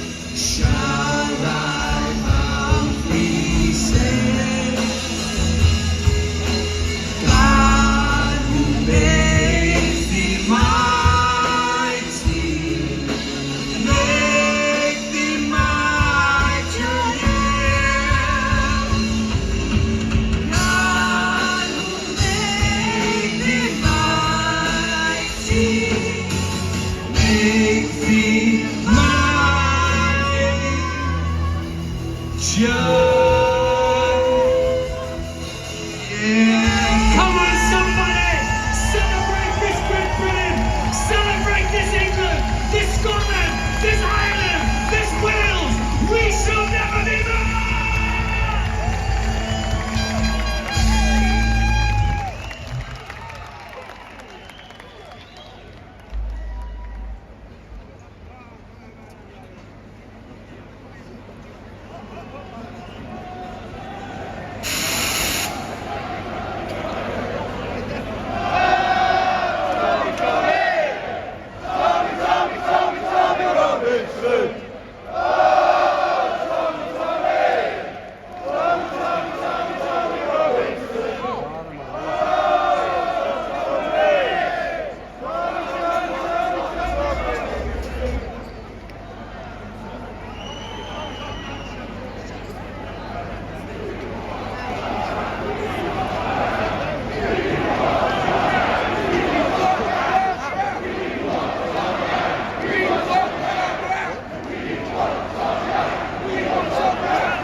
Are we in Great Britain?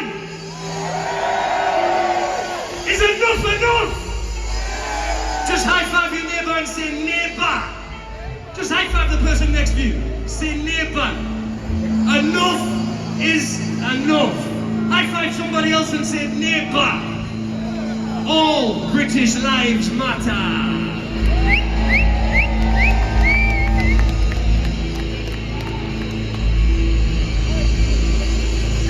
We want to say something right now, that this train, this movement is bound for glory.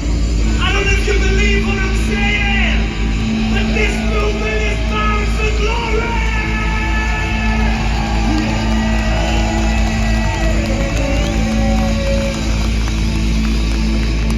We want to thank the main man, the leader of this cultural movement, the one and only Tommy Robinson.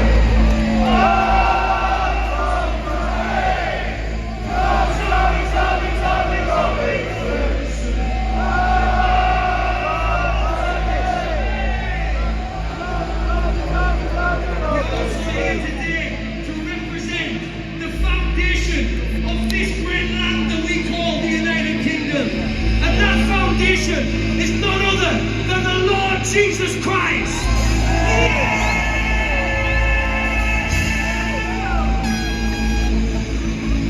And with the Lord Jesus Christ behind us, we know that this train is bound for glory. Let me tell you, this train is bound for glory. This train, I'm talking about this train is bound for glory. This train, yeah. This train is bound for glory. Don't carry nothing but the righteous and the holy. This train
praise.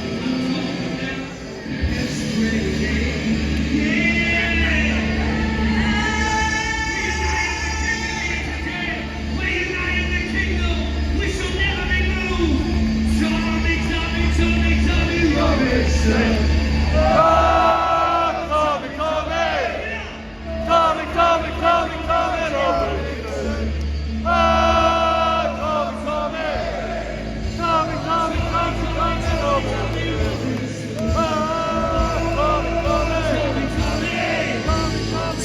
Tommy, Tommy, Tommy Robinson.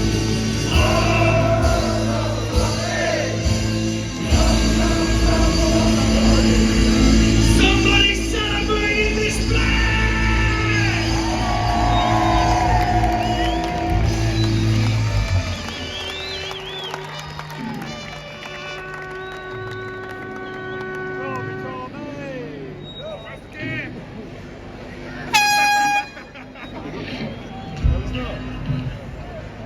Let's go this way.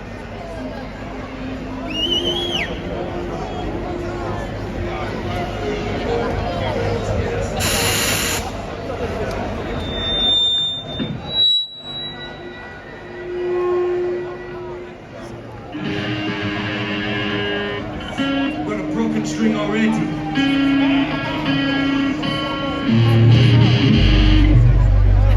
All right, this song is called Just One Touch from the King Changes Everything. And it ain't talking about King Charles. It's talking about the King of Kings, the Lord of Lords. He's the real King of this nation. He's the real Lord of this nation. He's known as the one and only Jesus Christ. Before I came to the Lord Jesus, I was homeless on the streets of Manchester. But just one touch from Him radicalized my life. And now we're here with you, instead of dead on the streets, united as one today. We thank that same Jesus Christ for the life of Tommy Robinson. We thank the Lord Jesus Christ for the heart, the spirit, and the passion of that man. And today, we lift this song up together.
like this, listen. Oh land, oh land, oh land, hear the word of the Lord. Sing it with us. Oh land, oh land, oh land, hear the word of the Lord. Lift it up. Oh land, oh land, oh land, hear the word of the Lord. Oh land, oh land, oh land, oh land, hear the word of the Lord. England, England, England, hear the word of the Lord. Oh, lift your voices. England, England, England, hear the word of the Lord. Sing it for England. England, England, England, hear the word of the Lord. England, England, England, England. We're gonna sing for Scotland. Scotland, Scotland, Scotland, Scotland, hear the word of the Lord. Ireland, Ireland, Ireland, Ireland, hear the word of the Lord. Oh Wales, oh Wales, oh Wales, hear the word of the Lord. Oh land, oh land, oh land, hear the word of the Lord. Just one touch from the like this. Changes everything. Just clap your hands like this, come on. Just one touch from the King. Come on. Changes everything. Just one touch. Changes everything. Come on, lift it. Just one touch from the King. Changes everything. Just one, just one, just one. Just one touch from the King. Changes everything. We're gonna sing all that again. Let's lift it up together. All that, all that. Oh land, oh land, oh land, hear the word of the Lord. Sing it for England. England, England, England, hear the word for Scotland. Scotland, Scotland, Scotland, hear the word of the Lord. For Ireland, Ireland, Ireland, Ireland, hear the word of the Lord. Oh Wales, oh Wales, oh Wales, hear the word of the Lord. Oh land, oh land, oh land, hear the word of the Lord. Just one touch from the King. Changes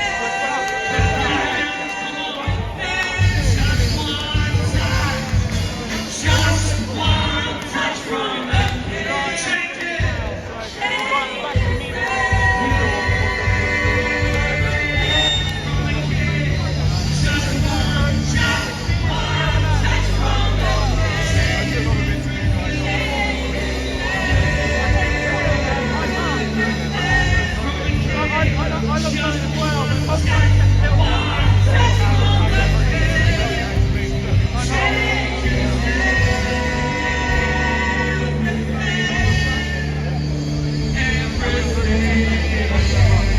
Somebody make a loud noise out there. They need to hear us in Parliament. They need to hear us in Trafalgar. They need to hear us in Westminster. Let's go and fight the rule. 1, 2, 3, yeah!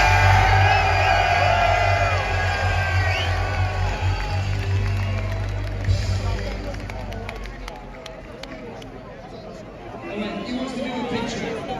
Should we do it? 1, 3. Call me. It's a special picture. 3. Come here, flags up. 3, 2, 1. Yeah!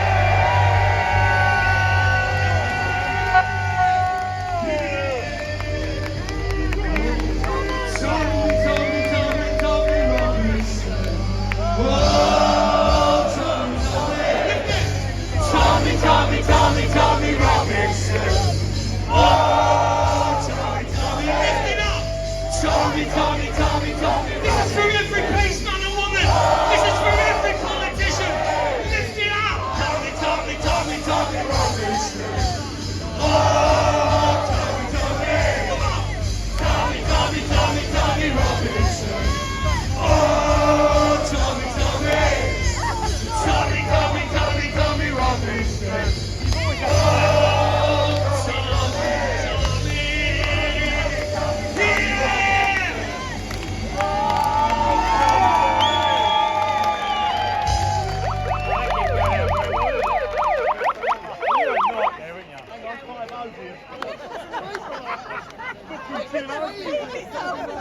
It's the beats! This year's allegations of children say that you were involved in the rape and prostitution.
You're not going to have the BBC News doing this. You're not going to have ITV, GB, anyone. This is real citizen journalism. We're bringing you content on the We need your help and we need your support. We have no big funders. If you can support our work, please sign up and help. It's just the cost of a coffee. You can support us at www.urbanscoop.news/support us. Thank you. Yes, London! Wow. This is an overwhelming scene. Love you! I love you! And you may have all been forgotten by Keir Starmer, as have I and us, but what we won't do is forget about each other. And let's start off with something positive, shall we? Keir Starmer is not my Prime Minister, is it yours? No! The one thing I will ask is if you bear with me a little bit, because I've been parachuted in to host today's event, and it is an event. This isn't a demonstration, this is an event of unity and harmony, and we're going to do this peacefully.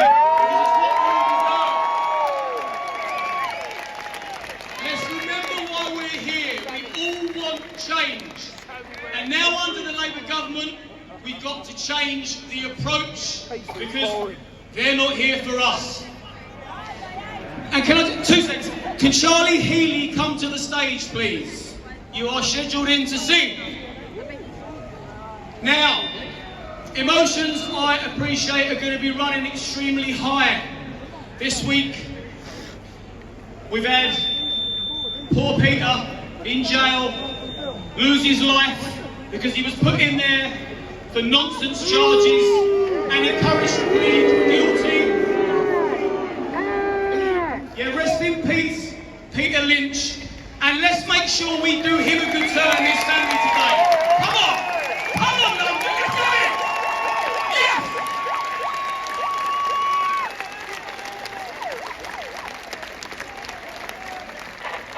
And I also appreciate that emotions are going to be running high because Tommy isn't here today, sadly, to have his final say before he gets his freedom snatched on Monday. And it's insane when you think from a very young age, from babies, from toddlers, we're encouraged to tell the truth, Tell the truth, don't lie. If you lie, you get in trouble. And yet here we are, with Tommy just about to go to jail for telling the truth, and we're under a government that feeds us lies. Keir Starmer is not my Prime Minister, is he yours? One request before I start moving this on. I was with Tommy in Spain last week, making sure he was exercising and keeping his head straight and eating his greens. So we have spoken in length as to what he wants today. Now, we all know that he doesn't want to be in a cell right now. We know he wants to be here. Of course he does. But I also know that he doesn't want anybody to feel sad because he made the decision to air the documentary, and he done it with pride and kahunas.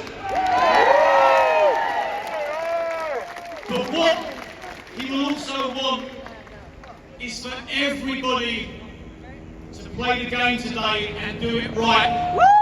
And when we leave at the end of a beautiful day we've got lined up, and it really is glorious, it's going to be full of love and good energy, because we're still going to have a good time, yes? And then when we disperse, we got to do it in mind that there are going to be people that are envious of us, because we are all together as one. And they will try and prod you and provoke you, and they want a reaction from you. Don't give them what they want. Do not let the mainstream media report lies or one little misdemeanor tomorrow, so all this goes to waste. Look how fucking lovely this is! I'm going to be back and forth. If you can be kind to me, I'll try and be kind to you. But no pressure. But Tommy did ask me, if I end up in jail, will you step in and host the event? So I'm here as a friend to Tommy, to the team, the country, and every single one of you.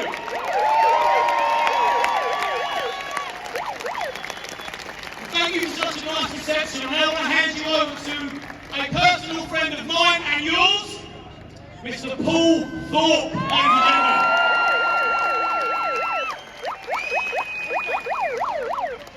Wow, how do I follow that? How do we even start? I've been stitched up. Guys, first of all, thank you so much for coming today, as Liam said. It is a celebration, no tinged with sadness. When I was growing up, I was taught at school about the greatest leader this country was ever blessed to have, Winston Churchill, God rest his soul. That generation was lucky to have a leader like Winston Churchill. But today we are also blessed. This generation is also blessed to have a man that stands tall, that stands proud, and that stands for the British people. But his name's not Winston Churchill, his name is Tommy Robinson.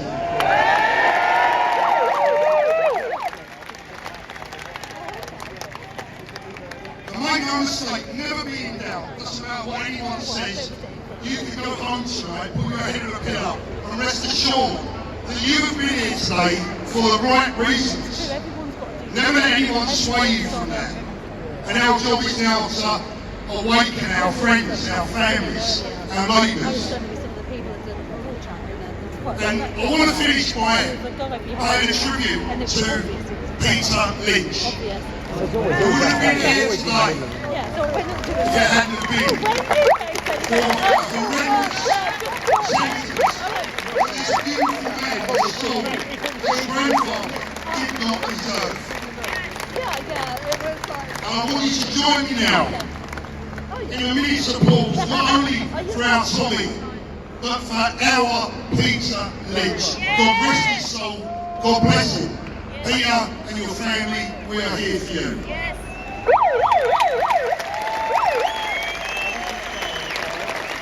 Stay safe everyone, and as Liam said, don't give them any reason to doubt us. Thank you, Paul. You're an absolute gentleman. I'm sure everybody here will agree. It's now nice that we got the party started because, as I said before, we're here for a good time today. So when Tommy's sitting in his cell, he knows none of this went to waste. Now let me introduce the next speaker. Andrew Bridgen. So are yours, brother.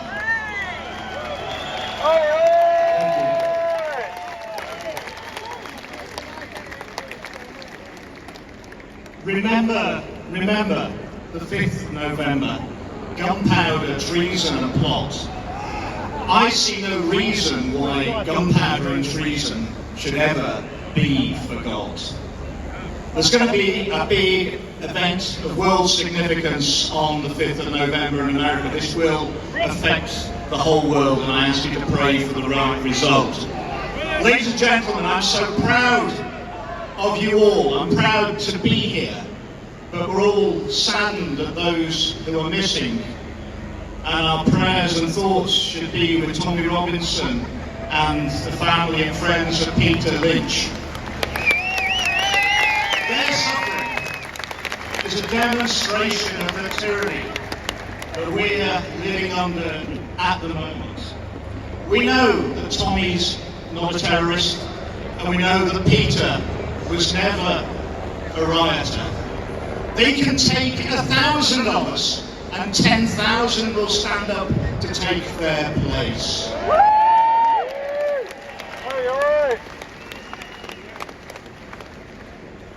And you've got to all take comfort that the worse things appear to get, the nearer we are to the end.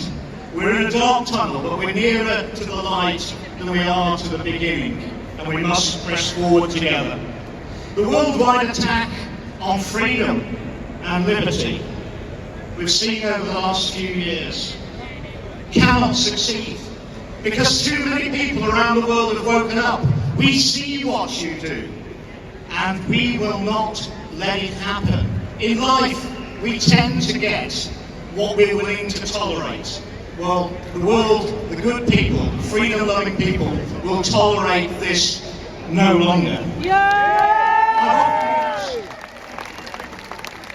I've often been asked why I wear a paperclip on my lapel.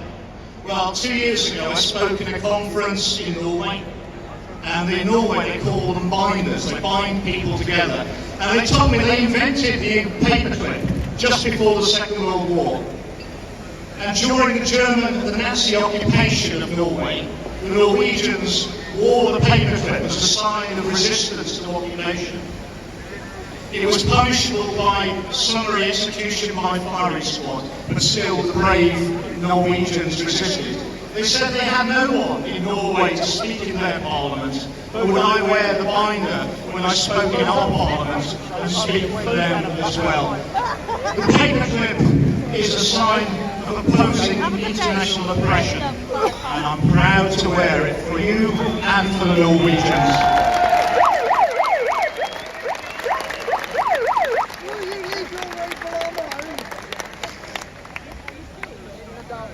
All the freedom-loving people in the world are watching us today. They're expecting us to take a lead.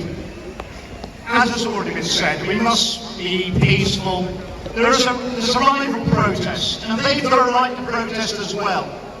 What it demonstrates to me is the failings of our schools and our universities, because it's clear to me that our schools and our universities are not teaching our young people to think. They're telling them what to think.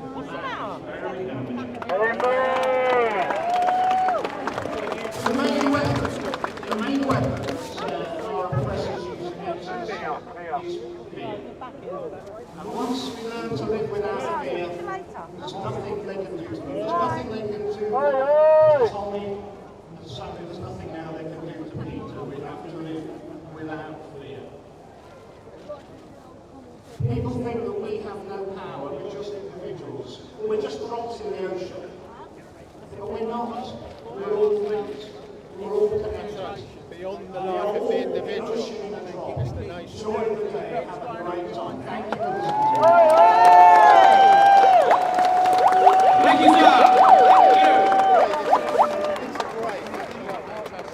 Now, when we look at the mainstream media, they do their damnedest to divide us, put us in a state of submission by fear, and they don't tell the truth. They try their best to divide us and take a little look around. Do we feel divided today?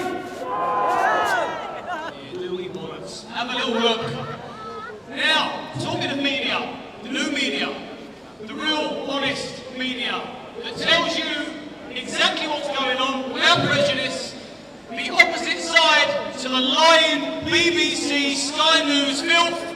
The next one on the stage, the next man is Mr. Mayor Susi. Come on!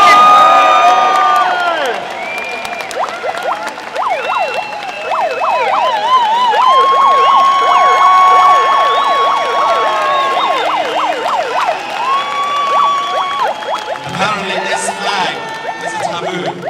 It's a sin to hold it here. Ladies and gentlemen, let's not forget, we're here for the kingdom. We're also joined by patriots from around the world. We got all the usual flags, the American flags, the Israelis, we also have the French flag. Even the bloody Welsh are here. The Iranian flags. But we're here not just to unite the kingdom. We think about Peter Lynch, Rhiannon Sky White, a hotel worker who lost her life yesterday after an attack by illegal migrants in Sudan. We think of Tommy Robinson in jail right now. We think about the 3 little innocent girls in Southwold who lost their lives. Now, the building right behind me, Downing Street, and the one over there, the House of Parliament, they think we're far-right anarchists. Just because we criticize the system. We criticize the system because we want it to be better. I am going to talk about the political side. But the fact that they are scared of you guys are far-right, unless they are scared and terrified of far-right grandmothers, and all the families and children, and again, people coming from France and Canada and Australia. My mother, apparently, is also a far-right thug. She was saved by the British Embassy from Iran. She was an actual political refugee. She came here to give me a fresh chance in life. To what end? I now have to have private security because I get death threats.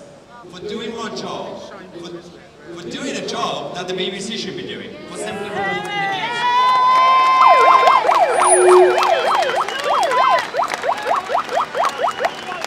Now, this wasn't what my mom actually wanted. I'll be safer in Gaza than in London at this point. Now, I have a message to the political establishment, the mainstream political parties. First one, Reform UK. Our friends at Reform, this crowd is not what you think it is. You misunderstood them. Look around, bring your representatives, talk to the crowd here. Don't be scared. These people, a lot of them voted for you. My message to the Tories, people are here protesting against Keir Starmer, but let's not forget, this crowd was not created by the Labour government. This was happening under the Tories. You created this. It's your fault. Finally, what is my message to the Labour government? Nothing positive. The only message is actually to you guys when it comes to the Labour government. Get ready. Campaign. Fight. Don't give up. Unite the right. Unite the kingdom. Stop the division. Fight. Fight. Fight.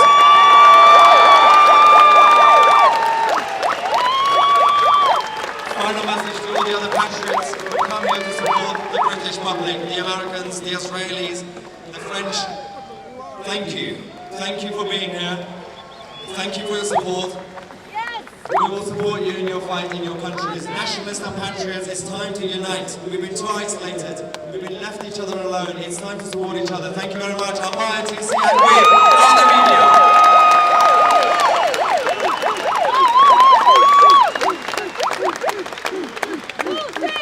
I'll tell you what, ladies and gentlemen, the next man, I'm going to refer to him as a man, despite the fact he's 13 years of age. He's just about to get up on stage and speak in front of you lovely people, and there's lots of you. If you can see what I'm seeing, the crowds go back and back and back, and we have a young, up-and-coming politician that gets stick at school, labelled the stigma, far right, the usual tripe. And it'll be nice actually when he gets up here because he can see that there's nothing far right about this crowd. The only thing that's it's just right. So please give this young man a massive to do this. What a man! Let's go! Charlie Simpson!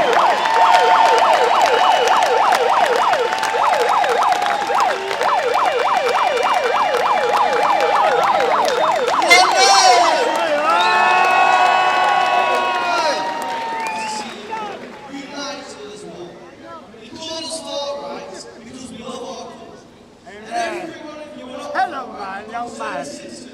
Because down Downing Street, Keir Starmer protects his own, not you. Keir Starmer has blood on his hands.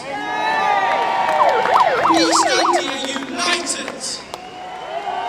He killed Peter Lynch. He Starmer did. Now, I ask you all as one to join us in the fight to bring our country back. Great Britain, make it truly great. Now, I'm seeing UKIP flag. UKIP are the real party. The party for the people, not Reform UK. Fake party. Fake, fake, fake. They kicked me out because that's not what they told me. That's not what they told me. Are you all hearing this? The party for the patriots. Tommy's the biggest patriot we've ever got. So, as you all, at the next election, you vote for UKIP, you join UKIP. Right, I'm going to start finishing off now, but thank you. And remember, keep doing your country proud. You are a living legend. Over there, Charlie Simpson, come on!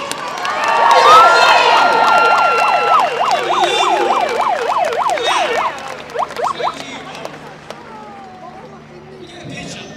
Get a picture.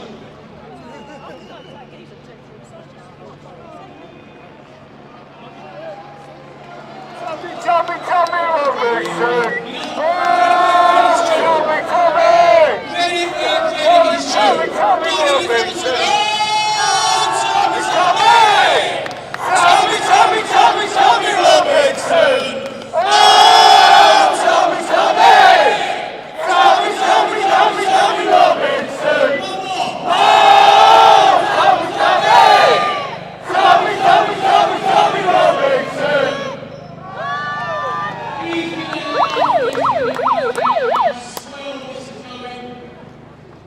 Just a comment on Charlie Simpson.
so I'm not sure that I'm going to join you that soon again.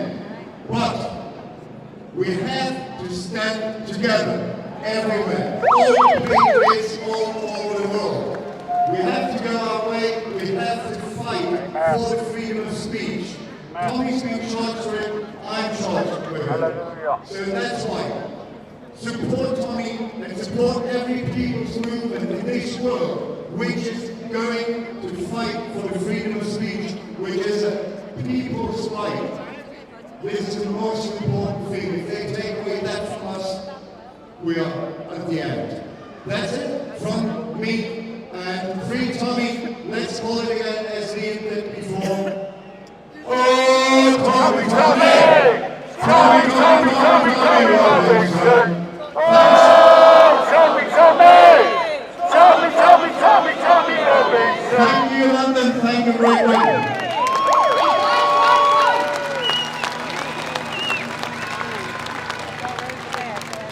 One more thing that we're all going to have to play a little part in.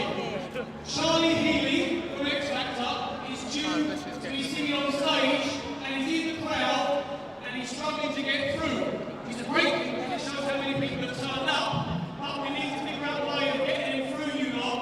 So, Charlie, if you can hear me, just tap whoever's in front of you on the shoulder and say, I'm Charlie Healy. So if somebody taps you on the shoulder saying they're Charlie Healy,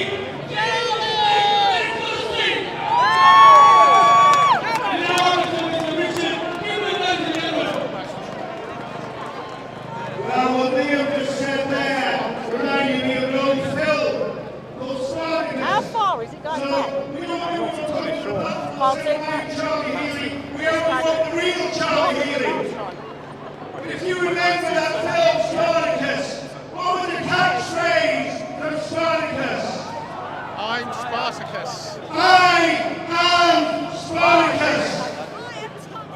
Every single one of you in this crowd today, I want to hear your voices saying, I am Tommy Robinson! I am Tommy Robinson! And he's not a hero, and he's not here today, and he won't be at any more demonstrations, and we've seen the videos of him. One of us, just an ordinary man, a grandfather just like I am, a father just like I am, and a patriot just like I am. Peter Lynch should be here today, and he's like, Peter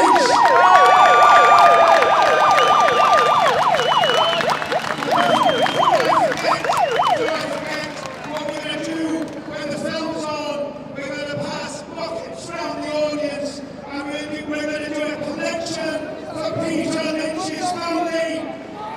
And we're going to do a collection for Tommy Robinson's children, who until now I would have forgotten. Amen. But we're here. We're here because we're at a very pivotal moment in our country. And I believe every single one of us is not just Peter Lynch and Tommy Robinson. Every single person in this crowd is a British hero. You are all British heroes! And how many times we come here? When we come here, we talk about the problems. We talk about what's wrong. We're going to see a film in a minute that goes into great detail about that. And I'm going to say something.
he? It's very good to see. Yeah. Sorry? My screen is locked up. I can't zoom in, I can't zoom out. There's still streaming. I started You're entirely sure. Wait, so what phone are you using for Prism? I'm using an Xperia.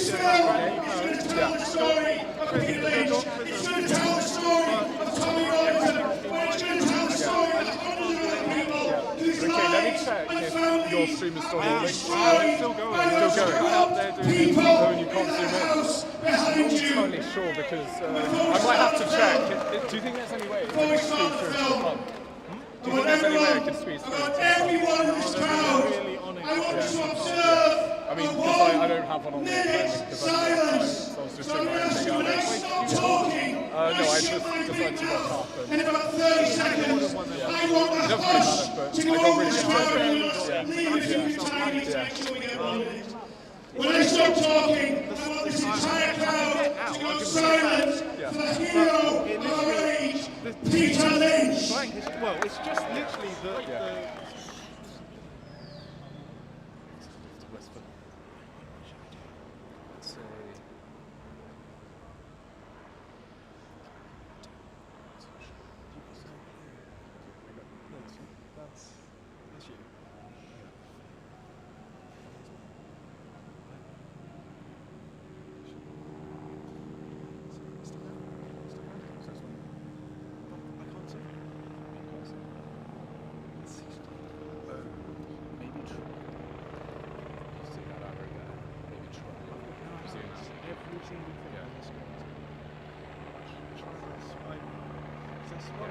Yeah. And it just went video only. And I was like, what are you going to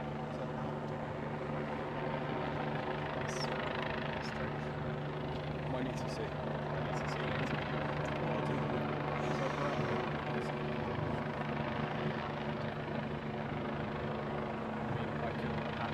We love you, Peter Lynch!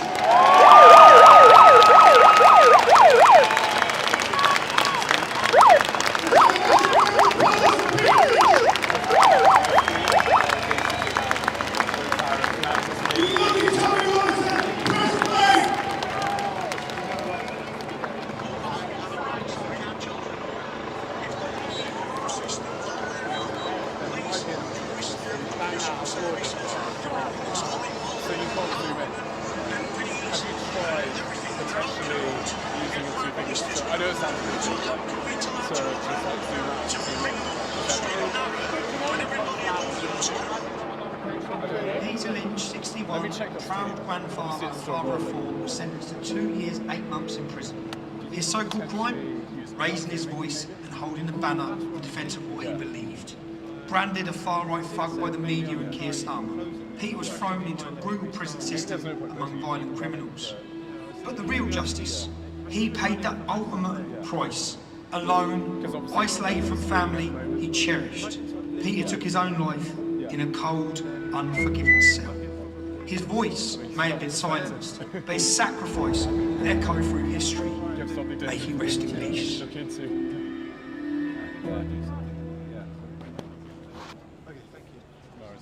If I try come up with something, I can't guarantee. It's September 2024. There's been trouble on our streets.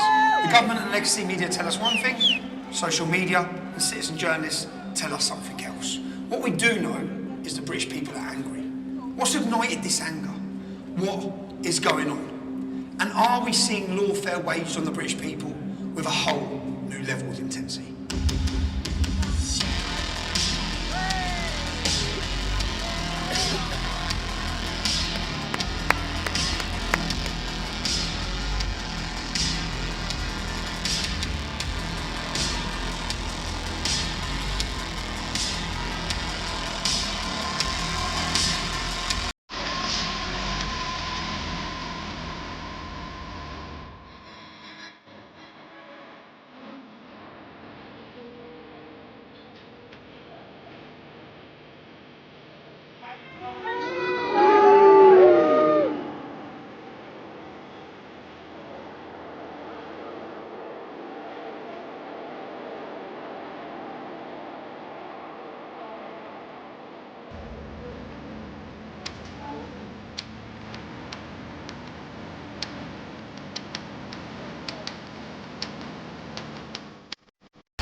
like to have been at Runnymede, England to make this film. Why Runnymede? Because it's where King John was made to sign the Magna Carta over 800 years ago. The Magna Carta is a document designed to shackle the power of tyrants. A document that makes it clear that everyone, including the king, who was the authority in the land at the time, is subject to the law. And the law is to be applied without fear or favour. A document that has inspired freedom-loving people around the world. A document to protect free-born English men and women from the abuse at the hands of tyrants. How fast and how far our nations fall. Now, we looked at the architecture of a totalitarian state in Lawfare, the film we launched on 1st of June this year. Two-tier policing, politicised judiciary, a controlled media, and dissenting voices being crushed. These are just some of the pieces that the Conservatives put in place, working hard to build their utopian totalitarian state. New legislation, arrest for hurtful words, thought crime debanked, fired. This has all been the case for a few years now. And digital programmable money, mass surveillance, social credit scores, 15-minute cities, pay per mile to drive. Yes, the ULEZ infrastructure is already in place for that. Centrally controlled food supply. All these things will follow soon. More tax, less freedom, and prison for anyone who objects. But right now, we have a new Labour government, and we could not have imagined how quickly and vigorously these new totalitarians, this morally bankrupt, communist, bewildered, one-term Labour government would have set about implementing their own plans. We explained previously how totalitarians use all the institutions of the state to create the facade of fairness, due process, and a democracy is all a facade, while in fact they seek to destroy the very fabric of our society with their so-called progressive ideologies. Progressive ideologies that care not a bit for the oppressed, but use social justice as a veil for their hatred of the status quo. These totalitarians create division and chaos as a pretext to usher in their totalitarian utopia. Division and chaos, they both serve their purpose. And they create phantoms, imaginary foes. They turn the gullible against these imaginary demons. Why do they do this? Well, they have no power if they are scrutinised and exposed for what they are. They have no power if the people unite against them. And they are driven by three emotions. Three emotions lie at the heart of every totalitarian regime. And Keir Starmer's regime is no different. They're driven by lust, fear, and loathing.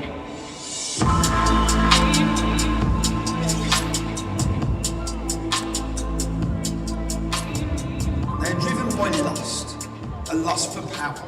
They will say and do anything to get it. They will say and do anything to keep it. This includes lying to us all. We won't take away the winter fuel allowance. We won't raise taxes. They get elected, they take away the winter fuel allowance from thousands and thousands of pensioners on as little as £30,000 a year. But how can you justify it to viewers who feel like it is an attack on some people who've worked hard all their lives? They're not wealthy, they don't have money to spare, and this year, if it's cold, they're going to be looking at the thermostat and wondering if they can pay their bills. According to Labour's Lucy Powell, they had to do this to stop the economy crashing. That is a barefaced lie. Just 1.5 million was saved, while £21 million was voluntarily spent on public sector pay rises and foreign climate aid. When Ed Miliband excitedly promises to decarbonise the grid by 2030, again, he has been completely dishonest. As the Chief Secretary to the Treasury, Darren Jones, innocently leaked some time ago, the true cost is going to be hundreds of millions of pounds with an almost impossible transformation of infrastructure. There's a report, of course, commissioned by the Labour Party back in 2017, which forecasts that thousands of pensioners could die, could literally freeze to death because of this change. If we have the money, billions every year, to look after people who have given nothing to this country, why do we not have 1.2 billion to give money to people who have contributed to the system, who are now vulnerable and at the end of their life to their really first chapter of life? They removed the energy price cap and prices jump by 10% for everyone. And if you've worked hard all your life, look out, because they're coming for your savings and your pensions. And don't forget, while he's robbing you, Free Gear Kia, he's had to declare more than £100,000 of freebies and gifts, more than any other MP in our country. And they say they've just found a £22 billion black hole in the nation's finances. We have found a £22 billion and that's what this is making sure it gets foundations. And then having done that,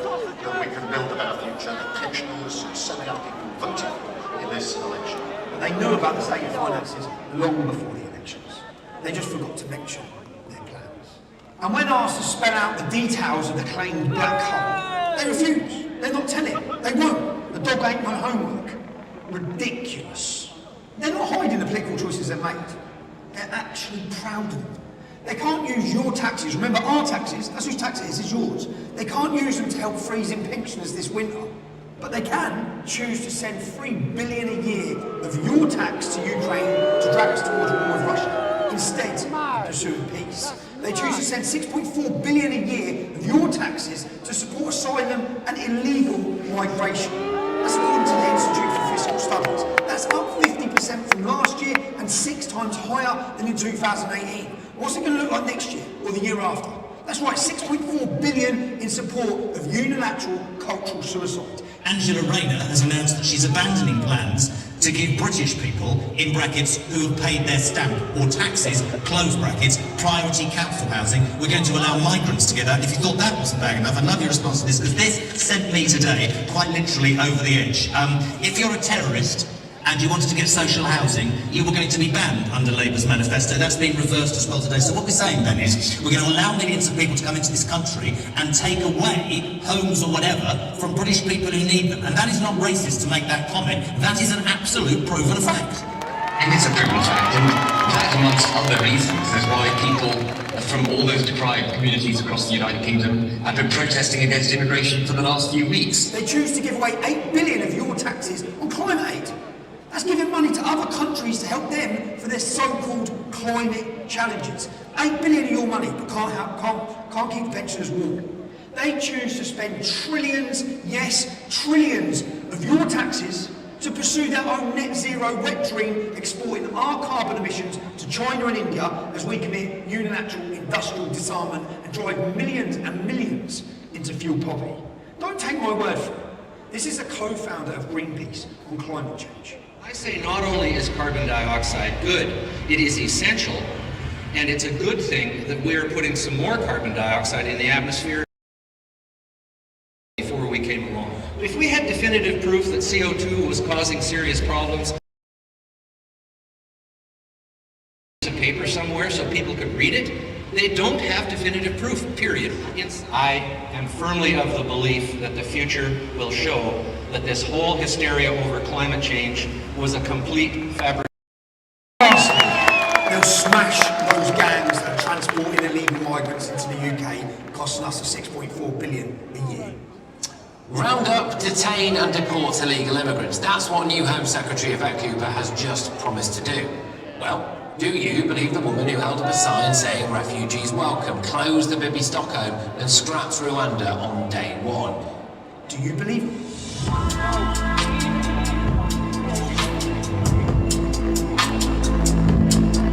They're also driven by fear. They fear their loyalty to the World Economic Forum and its globalist and totalitarian agenda being exposed and revealed. You have to choose now between Davos or Westminster. Davos. Why? Because Westminster is too constrained. They fear their incompetence and failures being exposed. Immigration policy, energy policy, foreign policy, every policy is a failure. They fear losing power. And they fear Islam. They're bewildered. They cower and submit to the demands of Islam out of fear of what might happen if they don't. Well, assalamu alaikum. My name's Phil Hutchinson. I'm superintendent for Justice Police based in Salam alaikum. I'm speaking to you today because I want to reinforce my commitment to protect every member of our Merseyside community.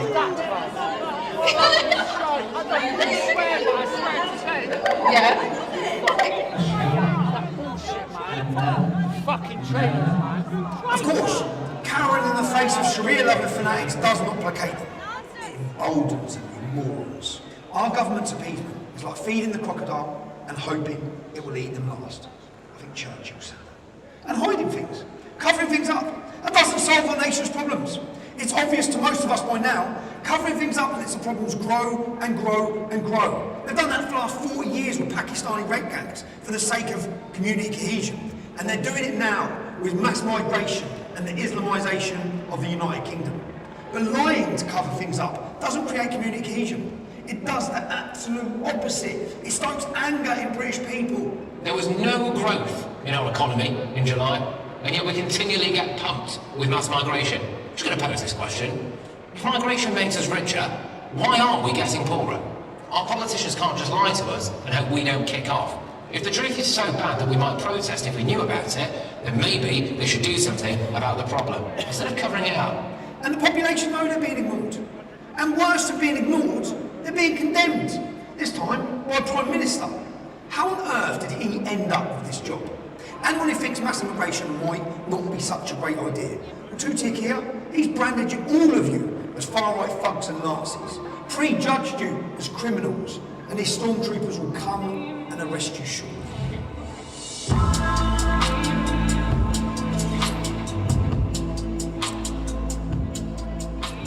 The third emotion driving our so-called leaders is loathing. They don't believe in the nation state. They believe in open borders and cheap labour for global corporations. Their loyalties lie with the World Economic Forum. Tutik has made that pretty clear already. They loathe our nation and its people. The obstacles to their globalist totalitarian utopia. They don't want to be challenged. They are terrified of scrutiny.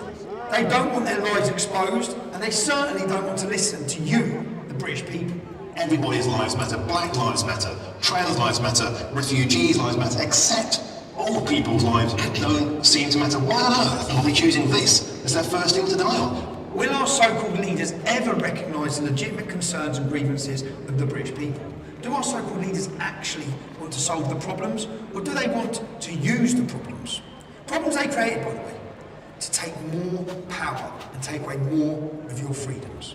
You see, these Marxists weren't elected because British people wanted to be governed by Marxists. They were only elected because of the Tories spent 14 years failing everyone. They failed the British people, failing to be remotely conservative, failing to lower taxes, failing to control our borders, failing to protect our freedoms. And now in power, these Marxists want a state of perpetual chaos and division that they create, divide and rule. There must be an enemy. There must be a reason to take action against these enemies of the state, and that action will always take away your freedom. There's been a knife attack on a property in Hart Street.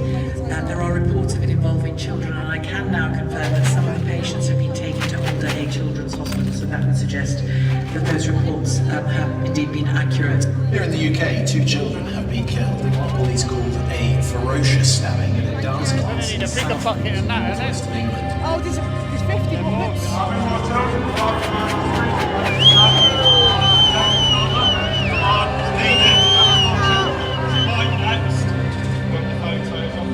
Real change, Prime Minister.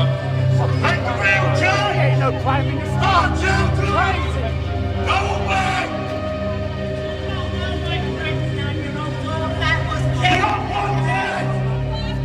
Scumbag.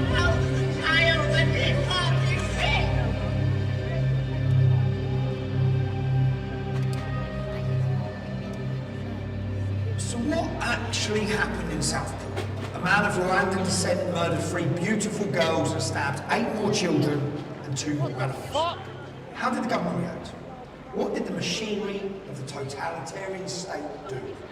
Well, you and I would hope something like this would get the government to stop and reflect. Why have these girls been murdered? Why is there so much knife crime? Why is there so much rape? Why are these so-called asylum seekers flocking to our shores? And what values and cultures do they bring with them? Are their values compatible with ours? Are all cultures of equal merit? You and I would hope the government would ask why the peasants, that's us, you and me, why are the peasants revolting? No, don't be ridiculous. Reflecting is not a popular pastime of communists and tyrants. Admitting they're wrong is not a key competence of these tyrants. Apologising for destroying our nation, it's not going to happen. What this government actually did, well, firstly, they did everything they possibly could to cover up the basic facts, what you and I would call the truth. They said immediately it wasn't terrorism. How could they possibly know immediately the motive, what there wasn't terrorism? How could they know that? And how could stabbing young girls at a Taylor Swift dance studio not be terrorism? They said he was from Cardiff. Axel Ruddock Yabana. Yes, he's as Welsh as the daffodils. They looked for evidence he was mentally ill. I can help that one. Yeah, he was mentally ill. Anyone who commits a crime like that is mentally ill. But exactly what kind of mental illness? And they published a picture of him, looking like an innocent little 12-year-old, and boy, he was a choir boy. They made him the victim. They did all this because they don't want us knowing the truth. They manage the information. Misinformation is dangerous. Social media is good, but it's also bad when people are using it in a way that could cause a riot, threats, intimidation. I think the government have really got to think long and hard about what they're going to do with social media and what are they going to put through Parliament as a bill to act. Misinformation is dangerous, and no misinformation or threats or intimidation should be allowed to be carried out on social media platforms. That's their words. How absurd, how foolish, and how dangerous. And Keir, how is this working for you, managing the information? Do the government really believe their actions will help build a peaceful, prosperous and patriotic society? What about a cohesive society? Or are they so short-sighted, so hungry for power, and so disdainful of the British people that they will use anything, no matter how awful, how tragic, they will use anything as an opportunity to implement their totalitarian agenda and crush anyone who speaks out against them.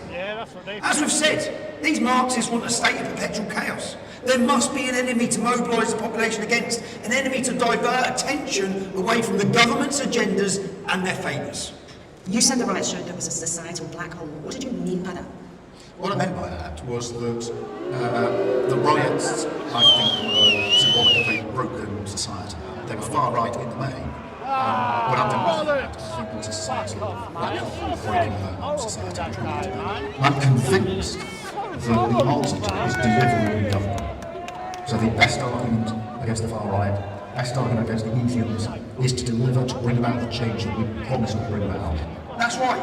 Tuti Keir seems to acknowledge there are troubles. He says the solution is delivering in government, which suggests the cause of the problem is failure in government. I agree, Comrade Keir. And he says the far right, whoever they are, is the snake oil of easy answers. I think it'd be more accurate to say the use of the term far right to label concerned British citizens is the snake oil of lazy government. And any anger which he labels far right is a consequence of failure in government. You can't blame the Tories forever, Comrade Keir. Listen to this. It doesn't matter what apparent motivation there is. This is violence, it is not protest. It doesn't matter what the motivation is. That's right. He doesn't care what happened. He doesn't care. Okay? But it gives him the excuse to crush the dissent that terrifies him. The dissent of the average British man and woman. And by the way, we still haven't been told anything about the motivation of the Southport killer. What could it possibly have been? Good honest men are going to jail for saying that integration failed. So do you think that we're really free if we're not allowed to say what we see? Starmer's a tyrant, but we won't be silent, 'cause he threatens his people. Starmer is evil, but we won't be silent, 'cause he threatens his people. Starmer is evil. Now, once they had tried very hard to manage the news about these murders in Southport, and they'd lied and patronised the entire British people in the process, what Tuti Keir and his cabal of apparatchiks did next is truly chilling. Everyone was angry because of what had happened. So those 3 little girls, the whole world was angry. My husband was then saying, you know, the government keep letting them come into our borders. You know, kids are getting raped, filmed, what followed, things like that. You know, they're taking all our NHS, they're getting rehomed. You know, everyone coming in is just being given everything. And then things like this are happening in our country. So what is it exactly that your husband has been accused of? On the Saturday after Southport, he just put a status up saying the Daresbury Next, which is a hotel close to where we live, which have got immigrants and asylum seekers in there, who were getting rehomed. So he weren't inciting that he's going there to do anything. He was just saying, with all what's going on, that's the next place that'll most likely happen. People will start rioting and stuff. But he didn't put that, he just put, it's going to be the Daresbury Next. Then people commented underneath his post, and he just put, it's the government's fault if they stop letting them in the borders, all this won't be happening.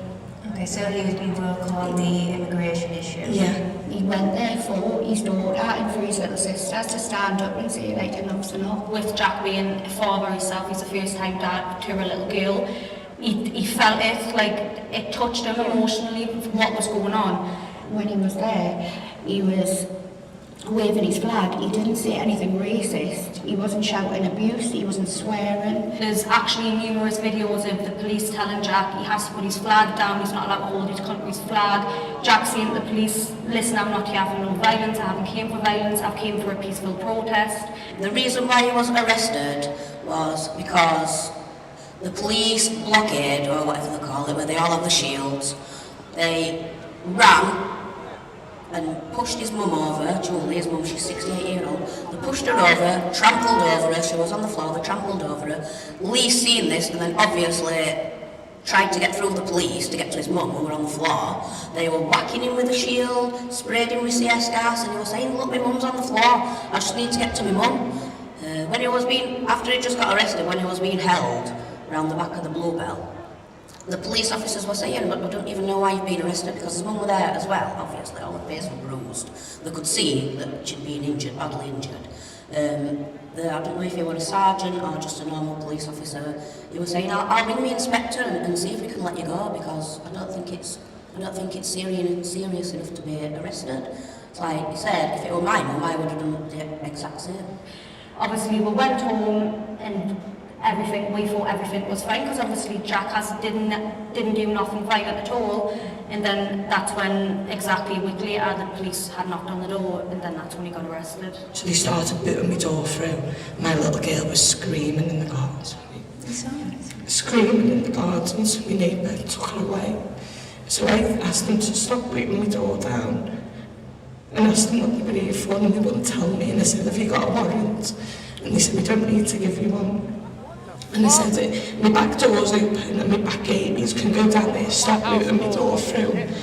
So at that point, when he stopped, Chris was coming out with the police, and then they went in and raided my whole house, looking for his phone and took the kids' iPads and stuff. And was your little girl still there? She'd been taken to my neighbours, but she was just crying her eyes out. How long exactly did he get? He got 5 years. A year taken off. Then they took into consideration his health and his mental health, and then they gave him 32 months. He was sentenced to 3 years, 4 months, and also a 10-year criminal behaviour order.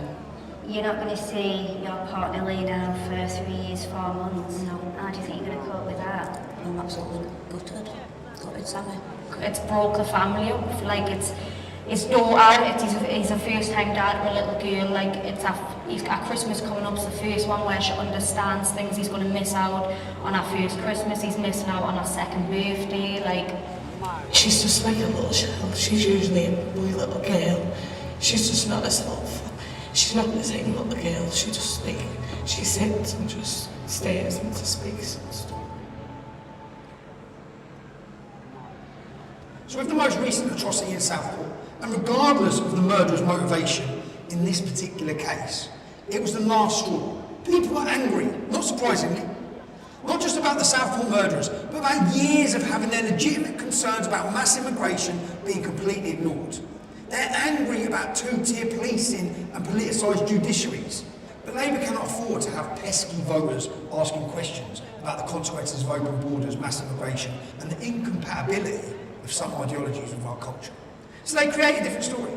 They turn everyone's attention to their imaginary monster, the far right. The fictional dragon they pretend to slay. There's a lot of people that are branded, people like Lee, as a far-right racist thug. Is that true? No, definitely not. While there have been women's never been racist. It's horrible. They just put lies out there. It's absolutely ridiculous, just everything that they've written. It's like there's actually an article about Jack that calls him far right as well, and obviously when I spoke to Jack and made him aware of this, he's not happy. Like he's kicking off saying on the phone, he's saying I'm not, they kind of just put me down as something that I haven't actually complied with. I haven't said that I am this type of person. The last thing it would be is racist.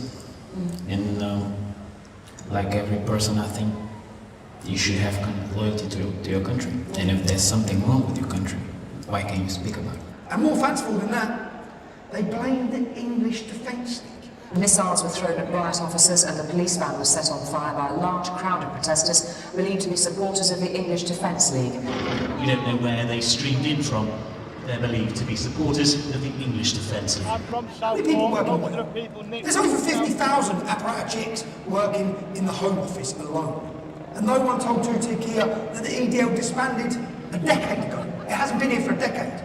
No one in MI5 reminded him that, 90% of the people there watching on a terror watch list, well, they follow Islam. I am worried about the rise of the far right. I mean, we can see what's happening in Germany with the recent elections, see what's happening in France and other countries. And I'm worried about the far right because it's the sort of snake oil of the easy ones. I utterly condemn the far-right thuggery we've seen this weekend. This is not a protest. It is organised violence and it has no place on our street, mindless minority of thugs who thought that they could get away with causing chaos. But this deception is not without consequence, Kia. The following will not be televised.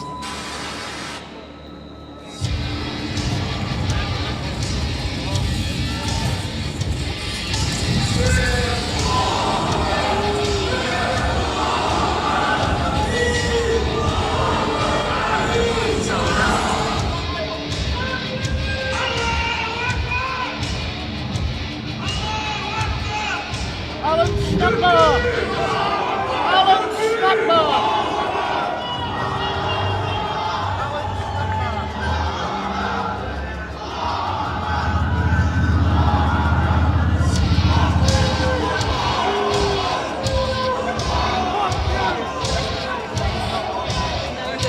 Muslim community leaders have been speaking to the police as well because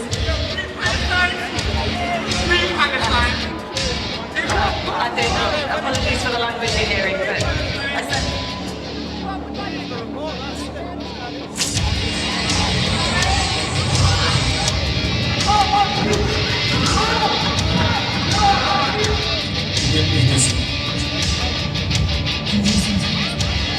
the smashing of the people's cars, people are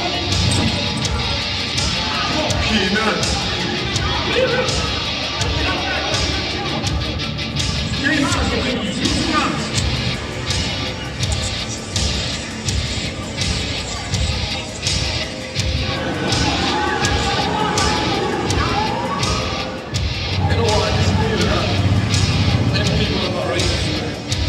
don't know, so a car, I assume, with people in it, and they assume that they were EDL, apparently, I'm not sure.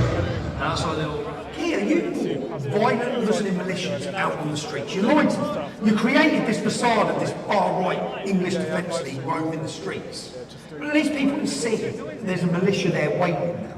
He has caused this divide between everyone. He has labelled us EDL, far-right, racists.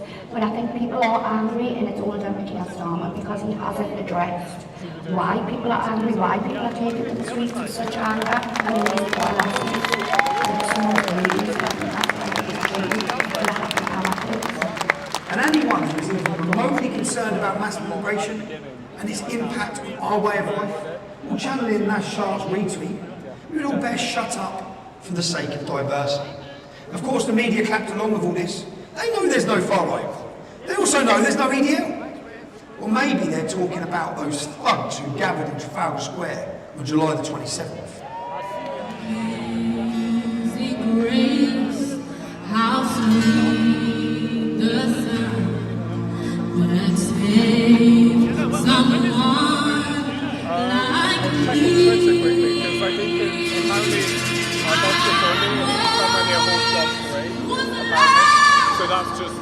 that way, but I just need to double check.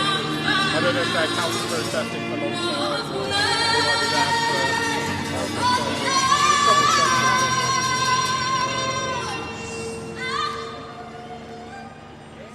Yeah, so about 2 hours ago, they were Reflecting worked before the population would blink and without them even realising. The headlines and the news all focused on the imaginary monster, the imaginary far right. And everyone had stopped talking about the slaughter of innocent kids. It hasn't been mentioned again. It was totally forgotten. It was a successful government ploy. For me personally, yeah, just up the road towards Soho. They're working to blame me for the trouble. What we've heard, Julie, from a lot of the far-right figures is that these protests that we've been seeing over the last week are not about extremists, they're about ordinary people just having their say.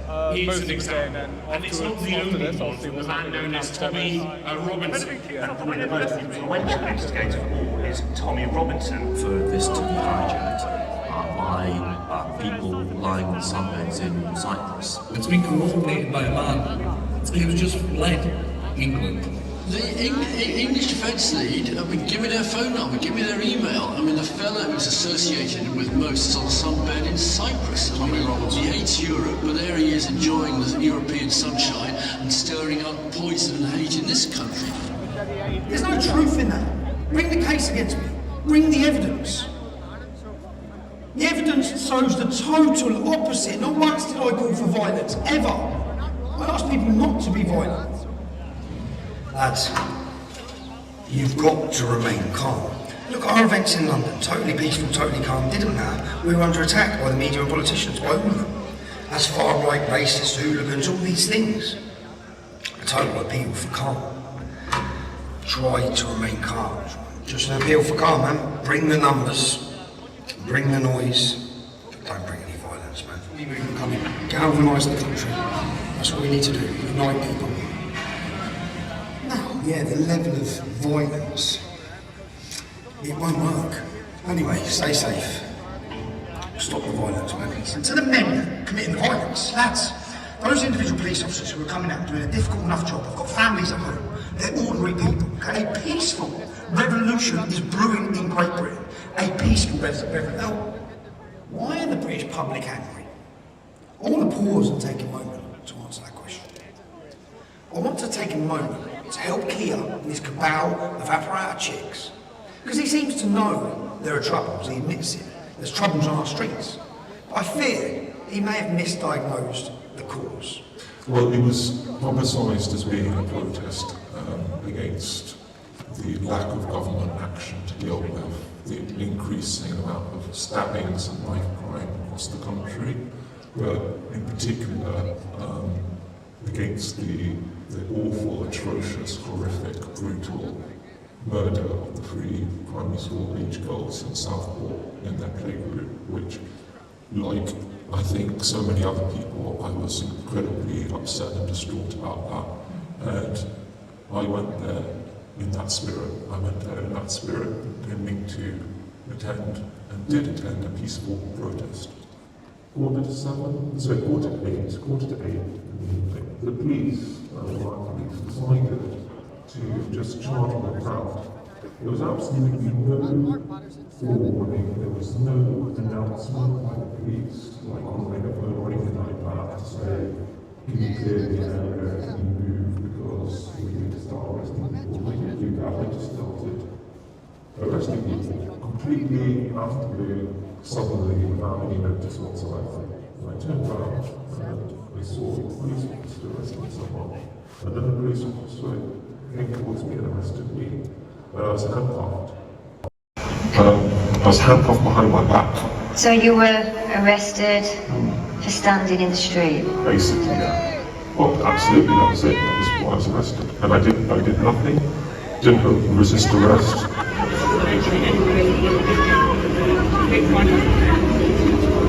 They're just arresting people for no reason.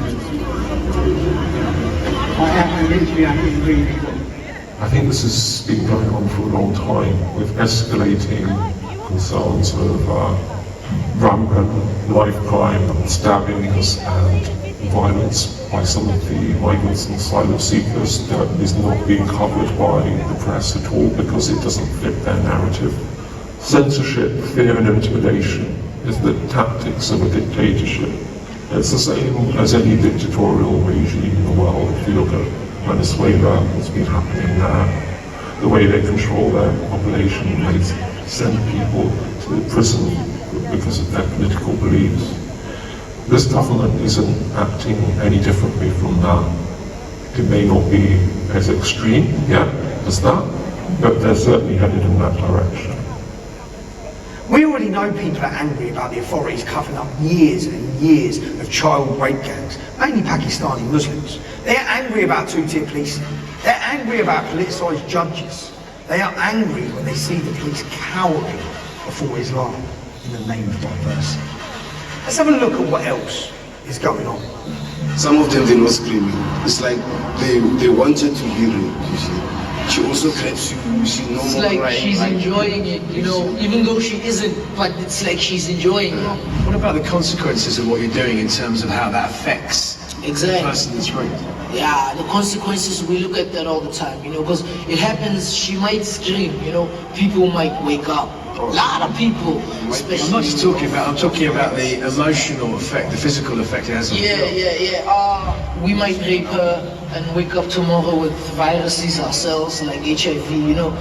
What about regretting what you've done to the girl? I also to regret about it, because if she fell pregnant, what will be that baby's father? Who will be that baby's father? But what about her personal feelings? That's right. All over the country, unchecked migrants are raping and killing. And more unchecked migrants arrive every single day. Maybe this is the reason people are angry. Let's have a look at the rape statistics for the UK. Yeah, we're the rape capital of Europe. Might be a reason people are angry. Wasting money, killing pensioners. Some breaking news from our end, actually. Channel migrant arrivals surged by 43%. That's from our Home and Security Editor, Mark White. That's after 442 small boats crossed the channel yesterday on Easter Sunday. That now brings the total for this year of 5,435 channel crossings since the beginning of the year. That's well in excess of the 3,790 odd who crossed the channel by small boat at this point in 2023. We're getting daily updates of the numbers during the COVID pandemic. And actually, that's an astonishing amount. Over 440 boats yesterday. The weather's calmer at the moment, a little bit calmer. This is only going to increase over the summer. There are 1.7 million. That's the combined population of Glasgow, Cardiff and Nottingham. There are 1.7 million who are unemployed. They're not even looking for work. They're costing you and I, the taxpayer, £8.5 billion a year. That's the equivalent to a winter fuel allowance of £708 per year for every pension in this country. That might be a reason people are angry. Paedophile migrants. What about this? You have been talking very graphically to some 13-year-old girls. How long have you been in the UK?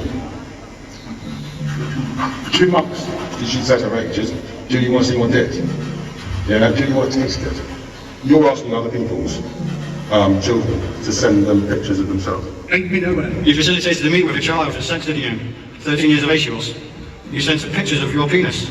Yes? No me. Not you. Who? No me. Who? I don't know. Off your phone. I don't speak English. You don't speak English, right?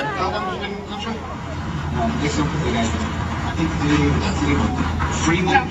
Do you think it's okay to say that you want to eat and kiss a child's pussy? Do you? You want to get a child to your house, a 14-year-old girl you want to rape and abuse. You'd think they'd be on their best behaviour, but they're busy online grooming young children to rape within weeks or days of being in our country. Kids were getting filmed by them from the residents that live in the Daresbury.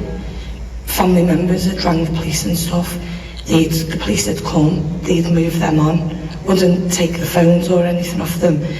People were getting followed from the Aldi by the illegal immigrants that are supposedly living in the Daresbury Hotel. But they're saying that there's no men or anything in that hotel, it's just all women and children. Okay. But, have you ever seen any men? Yeah, but the whole of our area know that there's men in there. There's for many years been a lot of complaints about the hotel, about the immigrants that are staying there, the crime rate. Yep. There's also been reports that children as young as 12, 13 and 14 have been getting followed and harassed. What do you think to that? I was talking to a couple of ladies there who were telling me that a daughter had been exposed, that one were having a pee in bush around the lake, and it was showing his bits to a 6-year-old daughter. She reported it, nothing got done about it. Another lady who was speaking to her daughter actually worked in the hotel, and they used to follow her home every night. That might be a reason people are angry. And you get locked up for tweets. If you object to any of this and speak out online in anger or with humour. I was upstairs doing some work up in the attic's loft space in the house, and I had a massive bang. This was about an hour later. A massive bang, and I was like, what's that? So I started coming down the staircase from the loft, and another big bang. That was in the door flew open, and all these police came walking up the stairs with the taser out. Yeah, they'd used one of them big battering ram things that absolutely destroyed the door. And they came running up the stairs, one with a taser out, guns behind your back, blah blah blah. And so I went with them. As I walked outside, there was about 8 or 9 coppers. They were everywhere. The warrant was for inciting racial hate on social media. I actually thought I'd walk in the court, he'd be getting laughed at, and I would come back, I'd be back out of court. I spoke to the duty solicitor, and then he told me, you are guilty though, Lee. You're guilty of sharing these pictures on your social media, so you are guilty. So I advise you to plead guilty to what they're saying to you in court today. I'm like, but I haven't done anything, there's no crime. And he's like, you're guilty of sharing these pictures. So I'll get straight. You said 4 weeks in prison for sharing 3 memes. Yeah, that weren't even illegal. I hadn't even broke the law. It turns out now that I haven't even broke the law. Had a good job, good woman. Do you think you'll ever get a good job like that back? No, definitely not. No, I've got this on my record now, haven't I? I'll be lucky if I even get clearance and get my vetting back for the job that I did do. The government is imprisoning people for their tweets. That might be another reason people are angry. Our prisons are on the point of collapse. So today, a new announcement that come September, thousands of prisoners can leave jail earlier than they would have otherwise. Well, they can't lock up these angry tweeters because the prisons are full, so they have to release thousands of prisoners early. That might be a reason people are angry. And he's made space in the jail. Not enough space for the BBC's latest paedophile superstar, Hugh Edwards. Busy buying photos of children as young as 7 being raped. Doesn't spend a minute in jail. The judge was concerned about what might happen to him on the inside. He should be. But no such concern shown for the right-thinking people of Britain tweeting their disgust at successive government failures. Every tyrant knows once you have created your imaginary enemy, you need to instill fear in those in the population who are gullible enough to trust you. The number of people who still trust you and your government, Keir, is falling very fast. Sir Keir Starmer's approval rating has plummeted to its lowest level on record amid a growing cronyism scandal. The new poll shows almost 2/3 of voters think the government is more interested in serving its own interests than those of ordinary people. More people trust us, mate. I know he's watching it, which is great. And so, in collusion with far-left activists like Nick Lowles of Hope Not Hate and its cabal of Labour politicians, Hope Not Hate. It's a good name, that. Hope Not Hate. But they appear to me to be driven by hate, not hope. Well, in collusion with them and the legacy media, the story is pushed that 100 riots are planned across the country. But it's all a lie. And this was one of the potential protest sites for the far right on that list that was circulated on Telegram. Of course, it was a lie. There was no riots planned. 100 demonstrations weren't even planned. Nick Lowles thought it was clever and the lie was funny. The government knew it was a lie. Hope Not Hate knew it was a lie.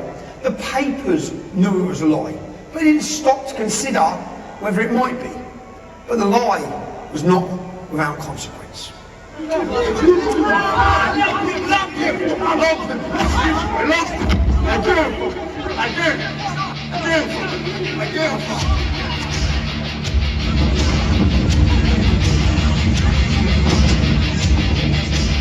He's not doing so, he does.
I'm sure the police will be all over those machete-wielding thugs.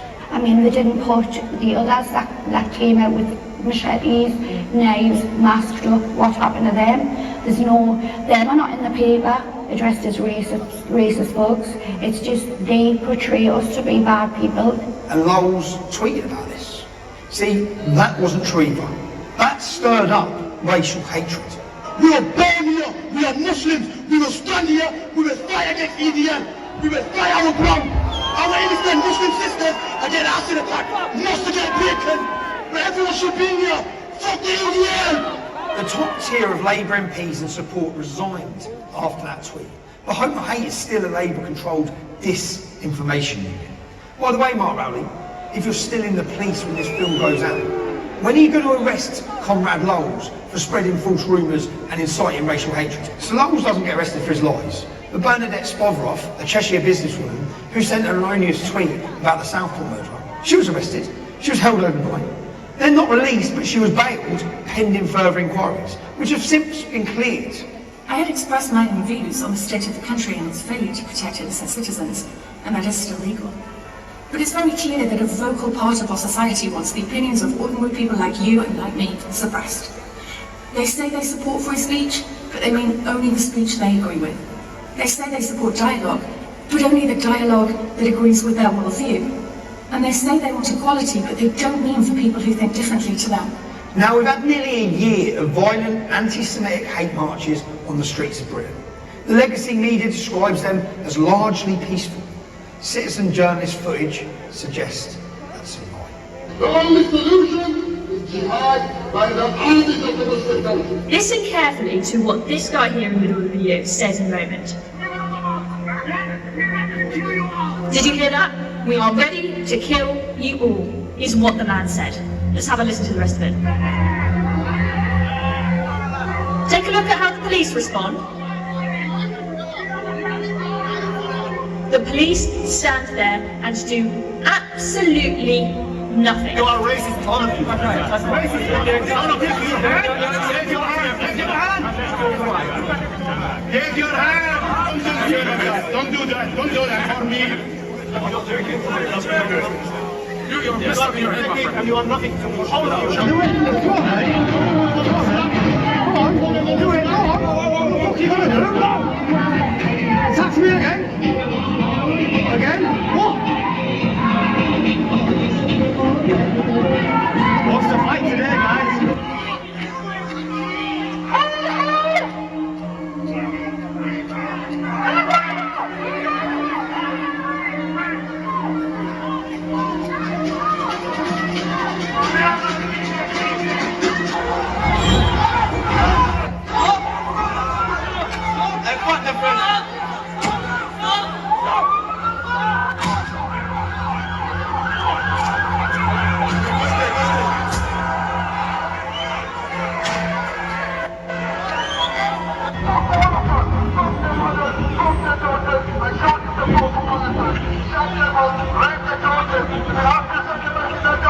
The Hamas marches were largely peaceful, just like this was a largely peaceful social services calling in Leeds.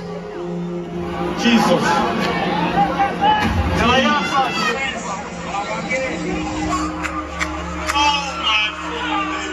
That's the police running away from Romani gypsies and Pakistani rioters in Hare Hills, Leeds, after a social services call turned violent.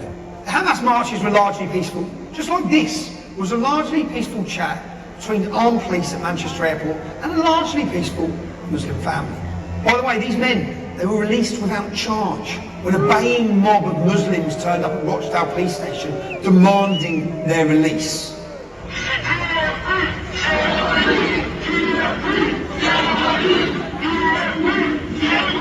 Immediately, every one of them officers needs to be arrested immediately. If not, then we will go to Plan B and you will see big protests, I promise you. Protests like you've never seen before. The Muslims demanded the police are suspended. And guess what? They were. The police suspended. And the cowering police are now focused on finding the person who leaked the CCTV footage. Total insanity. Have the Islamic thugs who battered the police on camera, have they been charged yet? No, they haven't. And yeah, the Hamas marches were largely peaceful, just like the Notting Hill Carnival was largely peaceful. Here's the Legacy Media's headline on that. Last hour, they've given us an update that they've made 38 arrests and recovered 4 knives. And they said a man believed to be in his 20s has been stabbed. His injuries are not life-threatening. But overall, it's been a really peaceful and enjoyable day.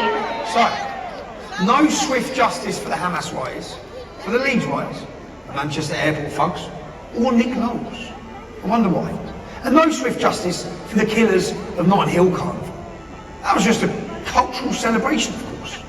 So we know the police treat different groups differently. No credible commentator would dispute it. In 2020, we had Black Lives Matter protests during COVID. During COVID lockdowns. Sir Keir Starmer, now our Prime Minister, rushed to take the knee to express his solidarity with Black Lives Matter after they'd already injured 30 police officers during their protests, after they'd broken the law with the COVID lockdowns. And Keir Starmer rushed to take the knee and he said, there are legitimate grievances here. This is about racial injustice, because rioting, on the left, remember, is the voice of the unheard.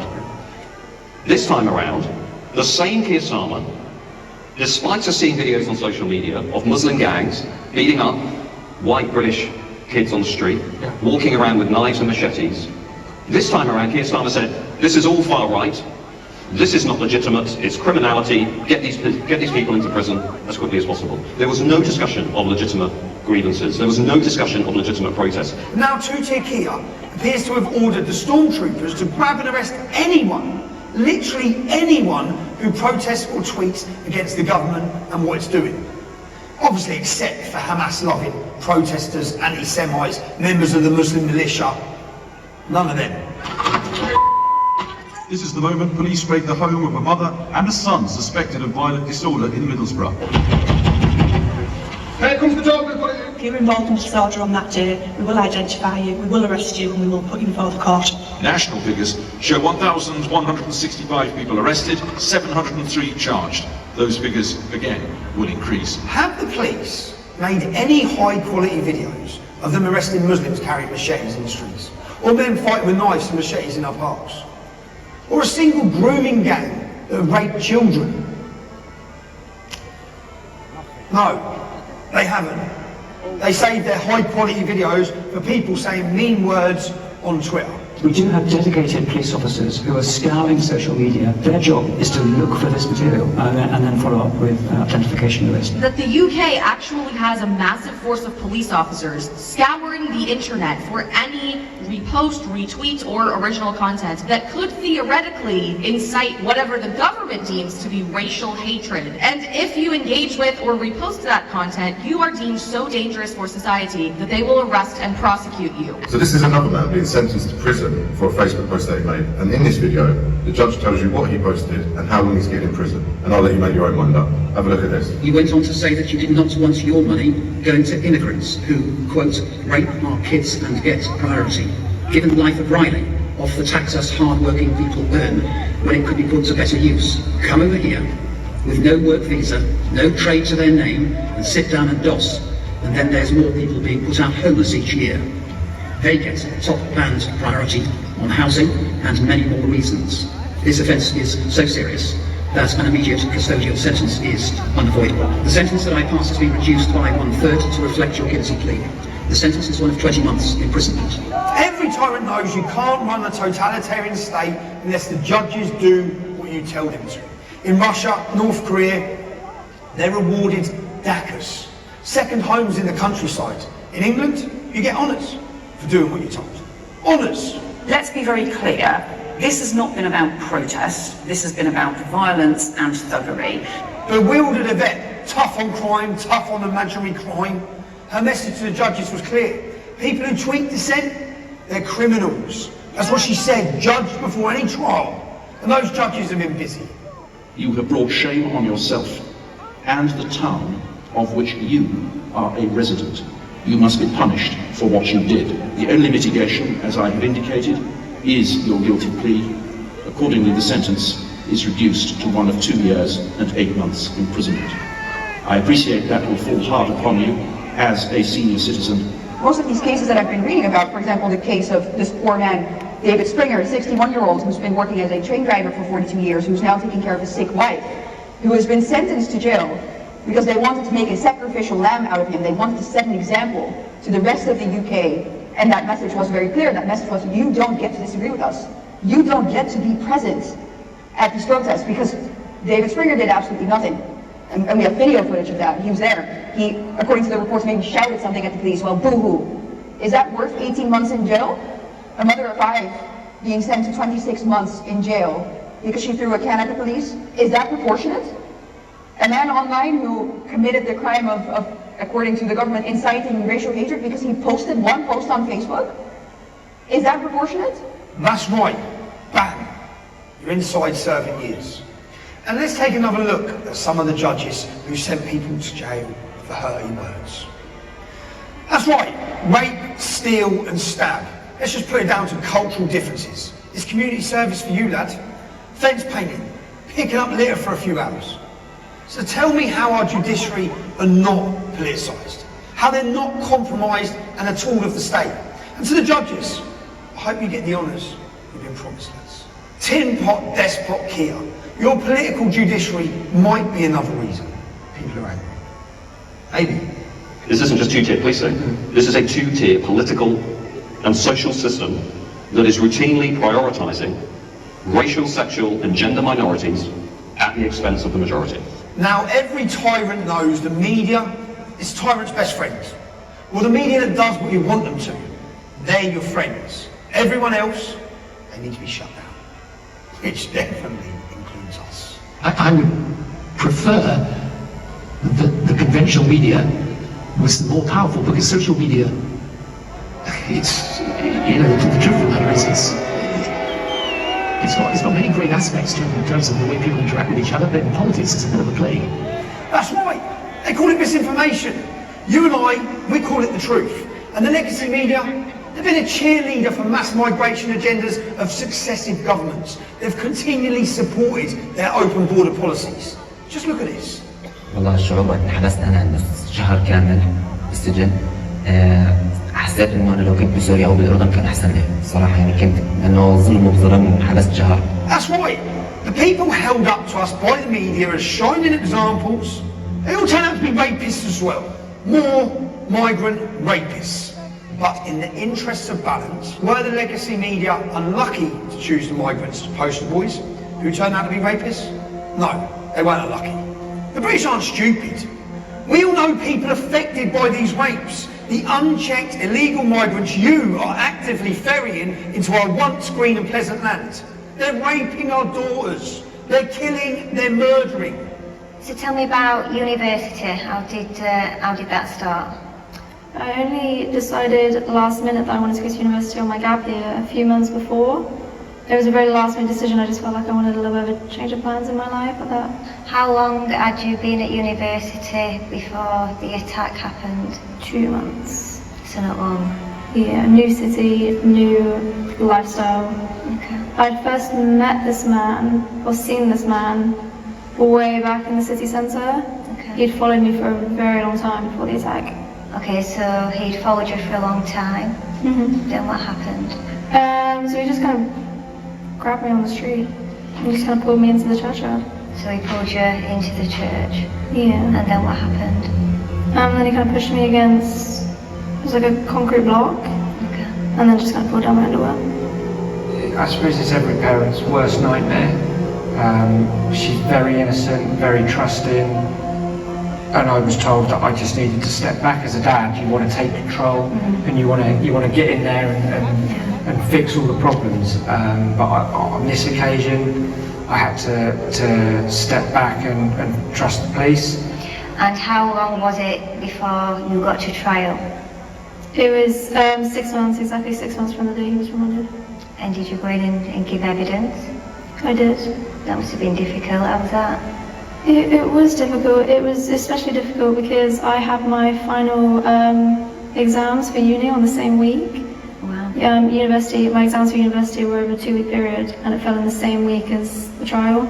So I was in and out of the exam hall and in and out of the courtroom at the same time.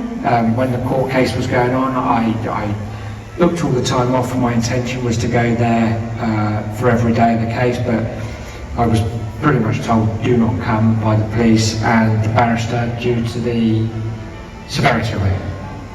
My daughter closed down, didn't want any help, she was going to deal with this herself. It was very tough on her, she had lots of breakdowns, we had to drive up to where she was many times, 2, 3 in the morning to help her. So tell me about the rapist, where we're living.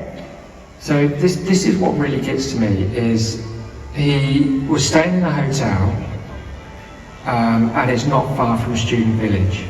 Now, So he was living very close by to the university. yeah, walking distance. The people that are coming illegally, but it says it, they're illegal. They've broken the law when they set foot on our shores. They've broken our laws. So at that point, they should then be detained and processed as criminals. But I don't believe they are. I believe they're being sent to hotels, being given money, and free rein to just wander freely, throughout the community. He can apply for parole in just 8 years. If he comes out and he's not deported and he's going to be living here, what do you plan to do? I plan on leaving the country within 7 years. You just want to be away years. from him? Yeah, I don't want to be out in the same. Do you think he should be deported? Yeah. Yeah. She's changed. Our relationship has changed. I don't think it'll ever be the same How has it as it was. changed? We were quite close. We'd talk quite a lot. I was always there to support her and help her and guide her. But now, I can message her and I can go maybe a week or 2 weeks before she'd respond to that message. We'd play games, we don't play games anymore. I'll call and she won't answer. She's a lot more distant. How do you feel as a parent when Sophie leaves the house now? Awful. It's really tough. So she does have a job, she does go to work part-time, and she does have to walk from where she's living to this job. And she can be walking home later at night now. It's not, we've got to find my friends so I can see where she is and when she's leaving. And my heart, I've had to stop looking at it, because if I try and get an early night, because I've got to be up really early with work, and I find my friends and I can see that she's still at work, I'll then stay up and I'll follow her all the way home, and it's heart-wrenching, because then you'll see the dot stop, and straight away your mind goes to the absolute worst.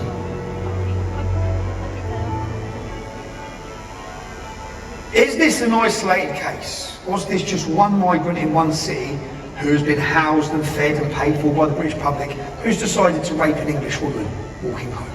Or is this happening widespread across the country while migrants housed in hotels? Kia, maybe this is why people are angry. Maybe, and let's just have a little challenge here. Let's go on the internet and search a couple of cities.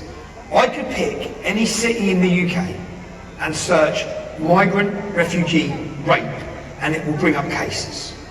We simply don't have time to go through every rape of a migrant in every hotel for this documentary. But can you understand why people are angry? And if it's not the migrants in the hotels, just refugees and asylum seekers are literally raping in every single town and city across the UK. Kia, maybe these are the reasons the British public are angry. Now, the media told you the people in Hartlepool were far right for protesting the hotel. What they don't discuss is the fact that one of the migrants in the hotel left the hotel, committed an act of terrorism, murdered a 70-year-old British grandfather. His family will be angry. The community will be angry. Maybe the people in Bournemouth are angry because an asylum seeker come into our country, lied, like they all do, said he was 14 years old. What checks did you do on him? You put him straight in school with our daughters. So people in Bournemouth might be angry because their daughters were put in school with an adult who pretended he was a child. He went on to sexually harass children, chase people with knives, and later he murdered a 21-year-old in Bournemouth city centre. A Royal Marine was brutally murdered by this asylum seeker. Then the Home Office do their checks. Then we find out he wasn't 40, he was 90. He was a fully grown adult male. You put him in school with children. Then we find out, on his way to Great Britain, he murdered 2 people with an AK-47 in Serbia. That's right, a cold-blooded killer with no checks, with no vetting, was put in school with parents in Bournemouth. People in Bournemouth are not angry because they're far right or they're racist. It's justified anger because you're failing them time and time again. It's a reality. This is justified anger because of government failures, but they cover it all up. They don't want to talk about their failures, just blame it on the imaginary far right. No Keir Starmer, no the establishment, no the media, and no the government. Every part of this is your fault. It's your failures. You've brought these people into our towns and cities. You've endangered our families. That's why the British public. Look at this. Of course, any statistician will tell you correlation doesn't mean causation. It makes you wonder, doesn't it? Let's have a look at the statistics for Sweden, since they opened their borders with rape as well. Literally, the graphs look identical for any country with open border mass migration, Islamic immigration, and rape.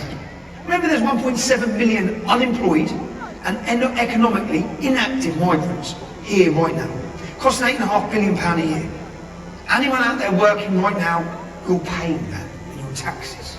He says nothing and does nothing about radical Muslim preachers. How about the one who commits adultery zina? What about the one who rapes a child?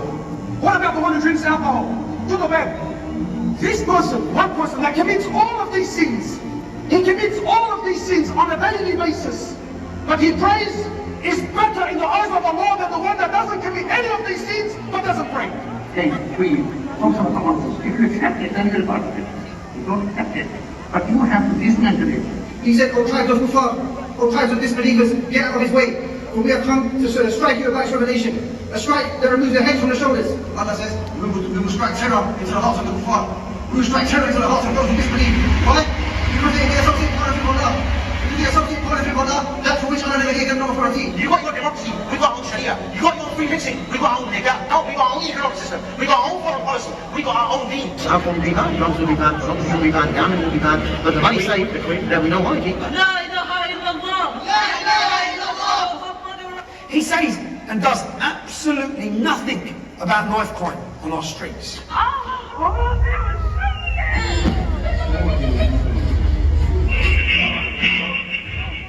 He says nothing and does nothing about Islamic terrorism, jihad, Islamic cause, female genital mutilation, misogyny. He can't tell you what a woman is. He kneels for Black Lives Matter. I could go on and on, but he can dispense summary justice for anyone who disagrees with him. Remember how they hate scrutiny? They can't allow their agendas and failures to be exposed. Make a dissenting tweet, go to jail. Go directly to jail. Enter the UK illegally, come on in. How was your trip? Have a 5-star hotel. And now listen to this. Both got put away for the riots, both were put in the same prison, both were put in the same cell. In the last 48 hours, the wing that they put them on was 90% Muslim. Both of them, one's been attacked in the shower, they took the shower off, battered him. When he managed to get back to his cell, his other mate had been completely battered as well. The family's obviously distraught and everything. They're making targets of them, as well as like examples of them. They're making targets of the lads. They did some damage to them as well. That's right. Chotir Kia is putting the unhelpfully outspoken citizens in prisons run by Islamic gangs. He's literally offering them up. Any concerned parents, any concerned British citizens, he put a target on them, calling them far-right EDL racists, and now they're getting hurt in prisons up and down the country. Somebody who knows about these things told me that, any right-wing, far-right protester landing up in jail, they can expect a pretty cold reception from what he says are Asian gangs inside prison who will be looking out for them. Keir told everyone they're far-right extremists. Their blood is on your cowardly hands, Keir. You disgust me. You disgust Britain. Now, every tyrant knows they can process people more quickly without dropping the sun. If these irritated political dissidents, if they just plead guilty, so they pressurise them. People who have never been in trouble with the law before, and who shouldn't be before the law now. They shouldn't even been in court. They frighten these people into pleading guilty. It's easy for you, they say. Just plead guilty. It's easier for your family. Just say you did it. His solicitor obviously stood up and said, like, what do you have on him, do you know what I mean? He hasn't done anything wrong, but like the judge, he just didn't want to hear it, he was just shaking his head. Obviously, some people have now been sentenced, you're putting later or whatever. What do you think to the actual sentence? I think it's absolutely ridiculous. 3 years, 4 months. It's absolutely ridiculous. And what is it that he's actually been accused of? He's being charged with violent disorder. Did he plead guilty or not guilty? He had to plead guilty, got told. Who told him that? The solicitors and his barrister. And then when he was in the custody, the police said that we'll have social services at our door and stuff. For his best interest, it would be to plead guilty to the violent disorder, because if he didn't, the starting time was 5 years and he would have no time taken off for his guilty plea. So obviously Jack's fault. I'm already missing out on my daughter's Christmas, our birthday, everything. So he put his guilty plea in. They'll try to persuade you to plead guilty because then you'll get a reduced prison sentence. Your conviction will be downgraded. Then the headlines will say, oh, look, all these people who pleaded guilty, they must be guilty. And that's not why you pleaded guilty. You pled guilty in order to avoid a relentless sentence. Well, it scared everyone. I mean, nobody wanted to even go out now because the sentences these men have been given. Like, I don't agree with the riots, the smashing the place up and everything else, but I do agree with free speech and you should be able to protest on the streets. It's just like the post office scandal all over again. Plead guilty and it'll be easier for you. Innocent people suffering. These people are heroes. These people have sacrificed everything. These people are an example to each and every one of us.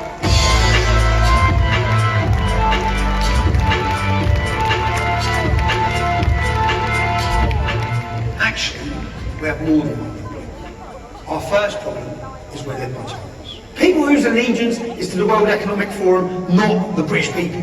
People who are vain and deluded enough to believe that they, and only they, the elite, they can create a global utopia, with them in charge, of course. The World Economic Forum has already published their plans. This global reset is necessary because we have seen that our policies which we pursued before the coronavirus struck us, that those policies do not create the necessary inclusion of society necessary for harmonious societal development. We are led by people who don't believe in borders, people who don't believe in nations, people who don't believe in freedom.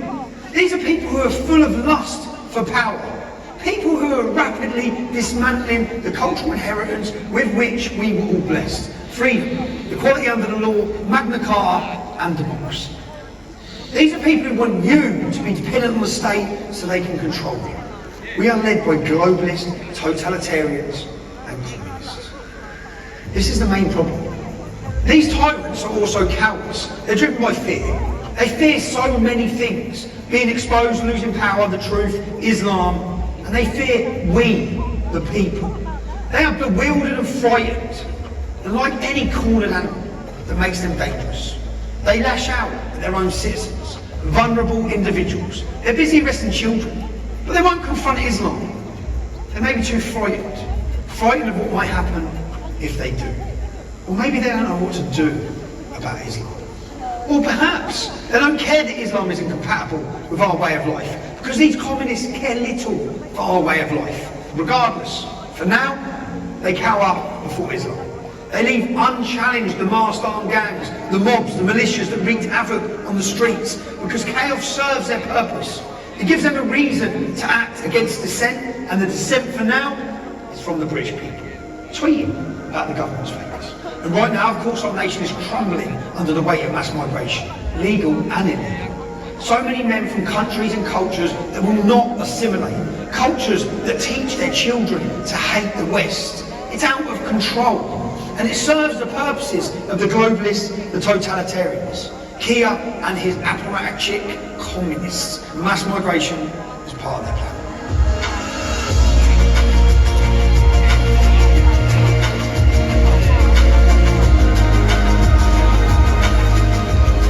So, to the people of the United Kingdom, I'm afraid the picture is grim.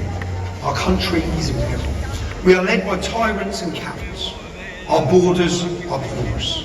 The government is imprisoning its political opponents. That's right. We now have political prisoners. Ordinary, law-abiding people imprisoned for their views. Let that sink in. We all need to understand the freedoms our forefathers fought for, the cultural inheritance with which we were blessed. Neither of these things, our freedom nor our culture, neither is guaranteed. We are only ever one generation away from tyranny. We have never had to live under a fascist or communist regime. That isn't luck. People fought and died to preserve our freedoms. Yet Tuti Kia, his Stasi police and his political judges, with their kangaroo courts and summary justice, their failure to apply the law when it suits them, they are trampling on the Magna Carta, that document that shackles the power of authority, that shields all free-born men and women against tyrants and dictators. As Thomas Fairfax declared, holding up the Magna Carta back in the 17th century, this is what we have fought for, and by God, it must be maintained. The principle that lies at the heart of the Magna Carta is that the powers that be, they must obey the law, and they must apply it without fear or favour. That all, including the members of the government, are subject to and equal before the law. Keir Starmer, you and your political bureau, your students' union cabal of tyrants and cowards, you have failed more quickly than anyone could have predicted. Do you think we have freedom of speech in our country? No, 100% no. And I think that Jack's case just shows that we do not have freedom of speech in this country anymore. You cannot say what you want anymore. No, that's gone. I thought we might have had a little glimmer of it, but we haven't. There's no such thing anymore. We haven't got freedom of speech. You've got to really be careful what you say to anyone and everyone. The UK is no longer a free nation. If you do not have democratic options to express your disagreement with the government, that country is no longer a democracy. The process is the punishment, and it will silence millions. And when we are silent, that is the end of our free speech. And many people still believe that if they allow the government to micromanage their lives and be their single source of truth, then things will be okay. Until one day they don't agree with their government, and they find it isn't okay because they can't speak of it. Without free speech, there is no democracy. And without democracy, there really is only tyranny. We are free-born English men and women. Your tyranny will fail. Sacrifices have to be made. The courageous political prisoners already know that. Men sitting in jail right now, they know that. And this government will be held to account more quickly than they expect. The tyranny we are seeing now, it's been years in the making. Blair, Cameron, May, Johnson, Sunak, and now Starmer. They're all subjects of the World Economic Masters and its totalitarian agenda. Years and years of small steps, controlling your speech, importing help, taking your freedoms. So, the hour is upon us. The time is now. Each one of us must take a stand. We must build communities of resistance. We must organise politically. Conservative, Labour, Lib Dems. We must drive every globalist from power. We must reclaim our nation. This is a very important business of the procedure. You can resist it while you still can, and before the right to complain is taken away from you, which will be the next thing. You will be told you can't complain. Watch out for these symptoms. They are the symptoms of surrender. Resist it while you can. We must resist while we still can.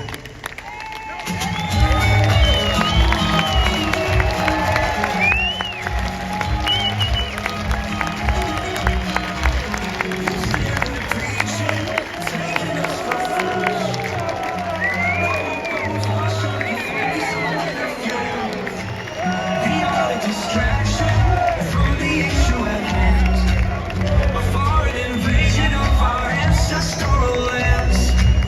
They are no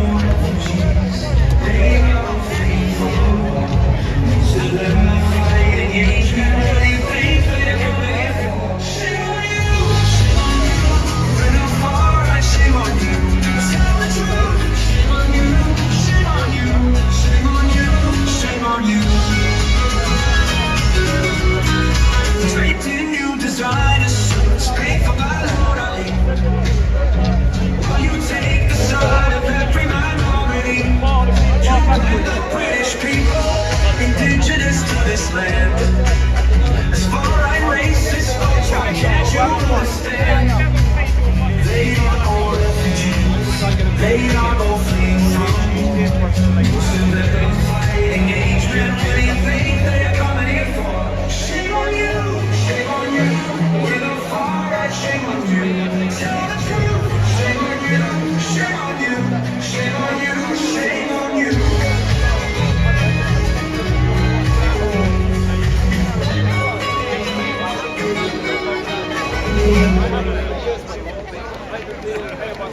What did you think of that?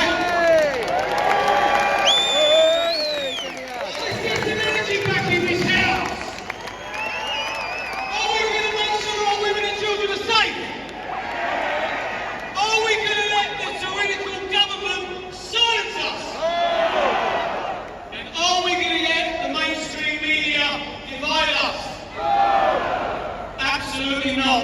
Ladies and gents, Ezra Land.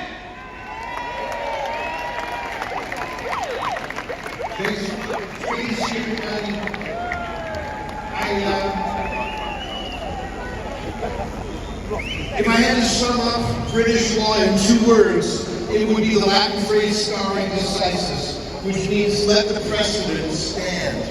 Another way of saying that is what's good for the goose is good for the gander. Another way of saying that is you have to have one standard of justice, not 2 standards of justice. And what I've seen in the United Kingdom is not the UK I learned about in law school in Canada, where we study the law, where we look to the roots of it.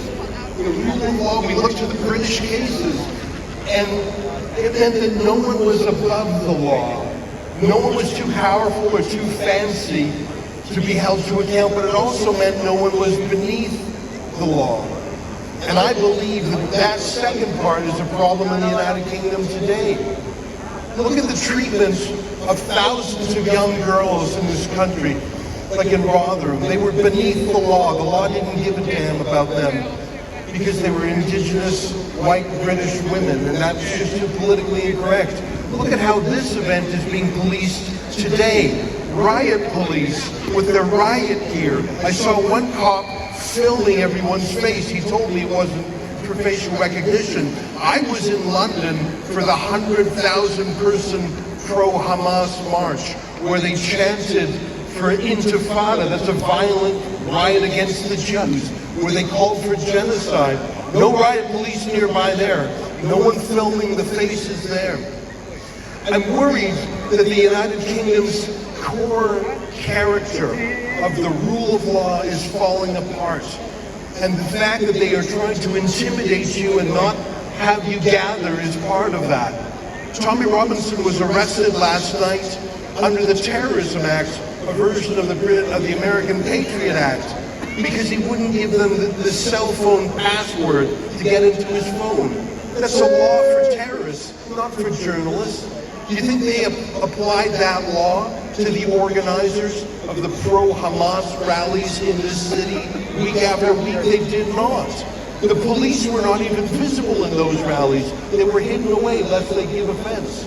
I think it's incredibly important that you stand up here, not just for Tommy Robinson, and not just for yourselves, but for the great legacy that you have inherited from generations that came before you. So many lives were lost over so many centuries to give Britain a legal system that everyone could trust and love. And let me close with one last point before I give the microphone back. There are some people who would drive Tommy Robinson out of the establishment, out of the mainstream, who would ban him from having rallies. But Tommy Robinson, in my view, is necessary to keep hundreds of thousands, maybe millions of people involved in the system. Yeah. If he is kept out, people will give up on the system. They'll give up on the freedom. Keep standing for freedom. Keep fighting for freedom. Thank you, everybody.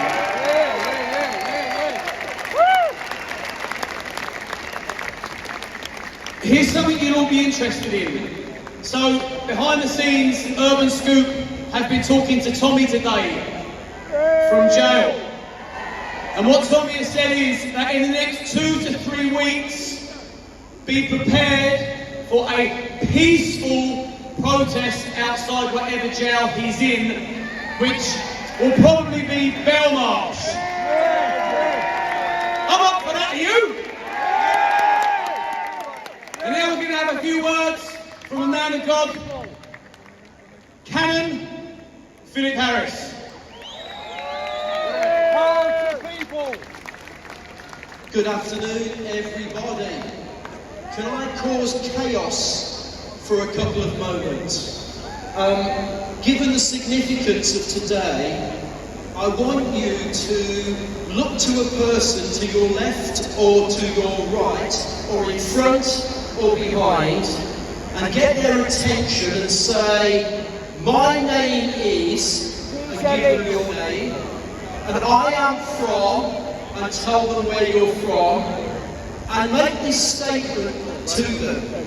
It is good to stand with you today. Would you do that in the next 30 seconds, just very quickly? Make sure that you've spoken to somebody, introduce yourself. Hello lad, hi mate, Steve.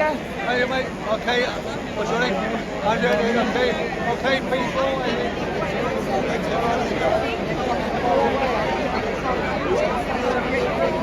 Okay, so congratulations. Everybody should at least have one new friend that they can stand with. And by the end of these few words, I hope that I too am your friend. Yeah. And so can I ask you to work with me for the next few moments. Today is a wonderful event.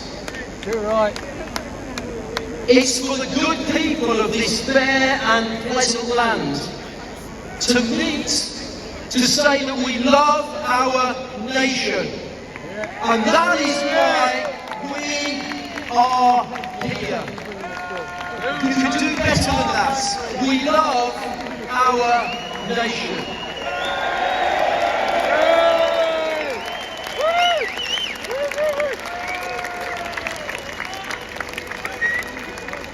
We do not love, however, what is being done to this nation by those that we have entrusted with power.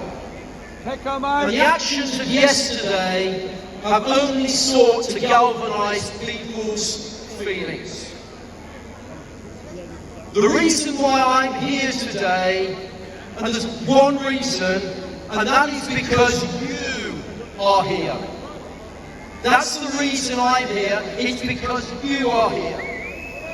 There are all kinds of people all over this gathering this afternoon who are hurting, who are frustrated, who are angry, who are confused, who feel let down. And in the case of the family of Peter Lynch and others, are bereaved. It was always the way in times past that where people were hurting, that they were frustrated or angry or confused or let down or bereaved or in need of help, that they would seek out a cleric. And that is why I'm here today. I'm here for every single one of you. And that's why I accepted the invite. I'm here for those like Peter, whose lives have been ripped from us prematurely. And so may souls of the faithful departed through the mercy of God rest in peace.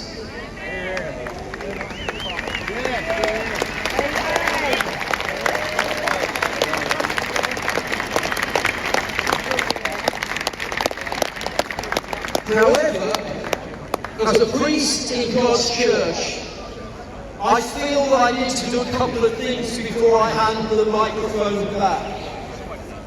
I feel firstly that it is necessary for me to apologise to you for what the church has often done to you and how the church has let you down.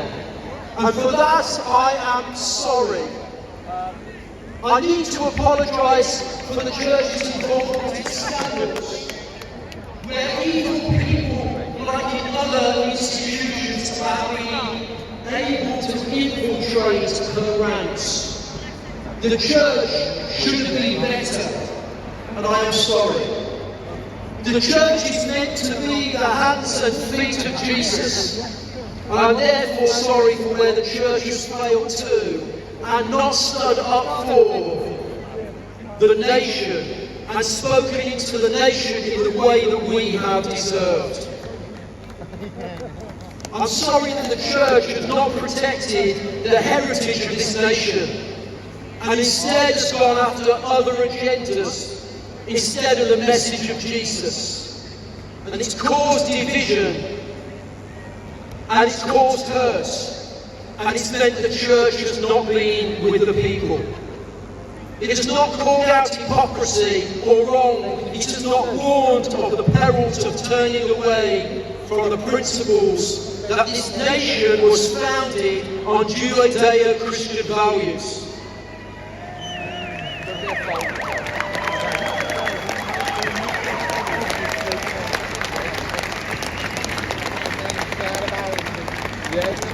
It's 2024. That's 2024 years since the birth of Christ. It's 7 days because on the seventh day God rested. And in 7 days is the only cycle that works. A few metres away in the Houses of Parliament, in the central lobby, there is an inscription on the floor. And it says, unless the Lord builds a house, those that labour do so in vain.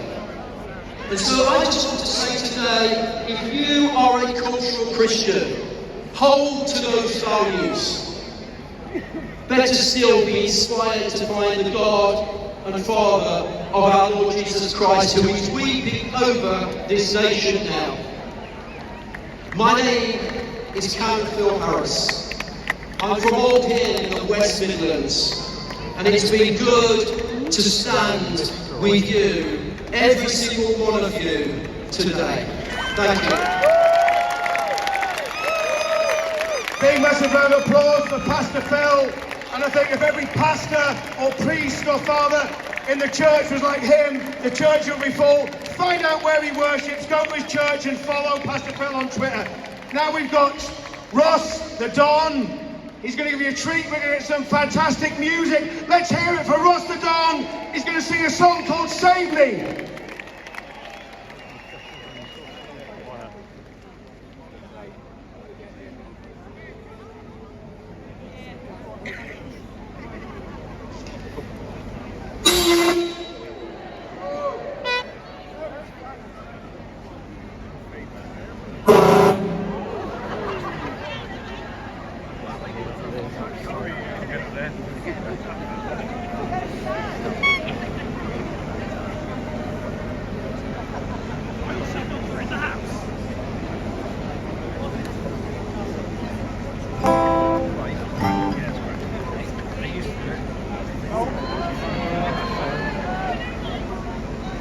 Hello, it's working.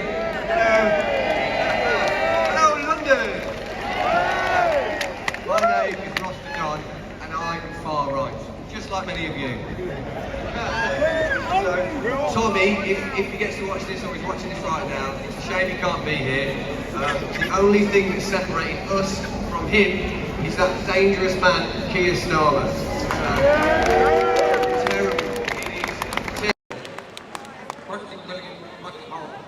If you stop sending money to Ukraine and foreign holidays, maybe you can help out our nation. Yeah!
Turkey's got more in common. It does.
Specifically to put our friend in jail. That was unheralded in the history of my 46 years as a journalist and editor. I thought it couldn't get worse than that, but it did. In 2021, you remember that Tommy was in court for libel. He was bankrupt, he didn't have a lawyer. The judge in that case, Sir Matthew Nicholson, appointed me as what is called an opposing friend. I sat by Tommy's side through the entire trial, hoping to prepare his case, his defense, all the court documentation. And I thought it was over what he had been here, and then that's I haven't seen it all. In that 2-week trial, a young man from Rosewood came on the first morning, gave a story of somebody 40 minutes of evidence and disappeared for the rest of the trial. He did not face his accusers. That court, Sir Matthew Nicholson, heard from parents, teachers, head teachers, social workers, Kirklees Council documentation about the character of that young man, Jamal Jowser. At the end of it, 5 young people from Huddersfield came and gave evidence. 5 courageous young people. And after 3 months, Justice Matthew Nicholson was prepared to call us all back into court for his verdict. But he didn't.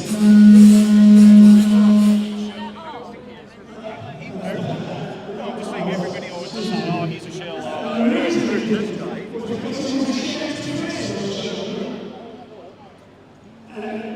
And he found Tommy Robinson guilty, and he said of each one of those 5 children and those 7 teachers and parents that every single one of them lied. That's on the record, this is the public record.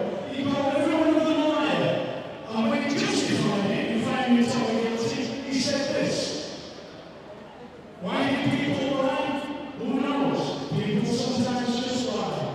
And with that, it destroyed Tommy's livelihood, it destroyed my faith in British justice, and it committed what, to me, was the biggest single injustice I ever witnessed in my 46 years as a journalist. Tommy Robinson is a good man. I'm an ordinary journalist. Tommy Robinson, I can tell you, is an extraordinary journalist. A good man, a good patriot, and for one an extremely good journalist. I salute you, Tommy. Thank you very much.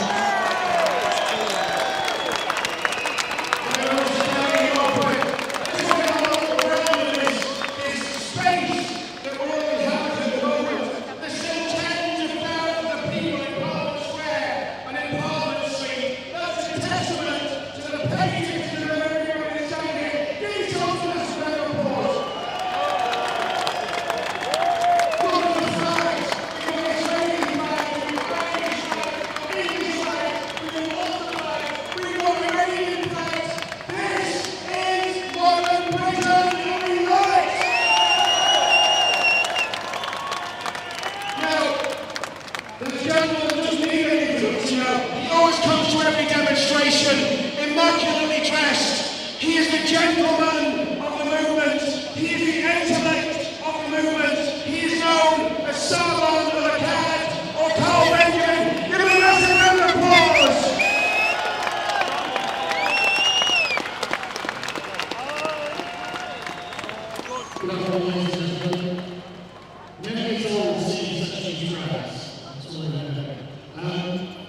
We have a number of opportunities to go through. Stephen Jackson is the news article. Tommy Robinson leader, as of course with the police. As just to be clear, the works of this was fake news. He was charged with 1 count of failing to provide his appeal to his local threat under the Terrorism Act, which is just unbelievable. There's evidence, of course, that the reason man suggests that Tommy Robinson was a terrorist. This is outrageous.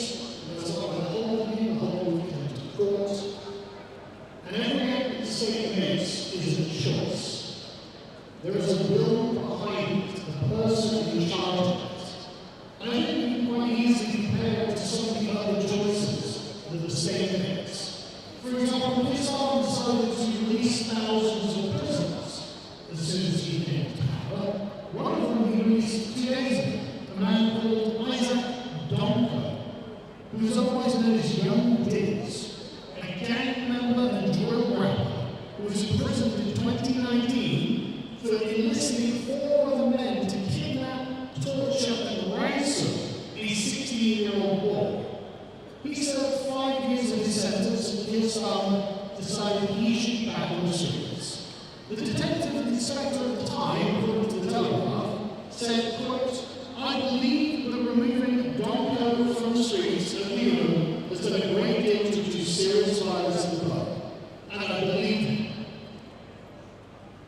He was returned by Keir Starmer because he is not a threat to Keir Starmer's insane plan for this country.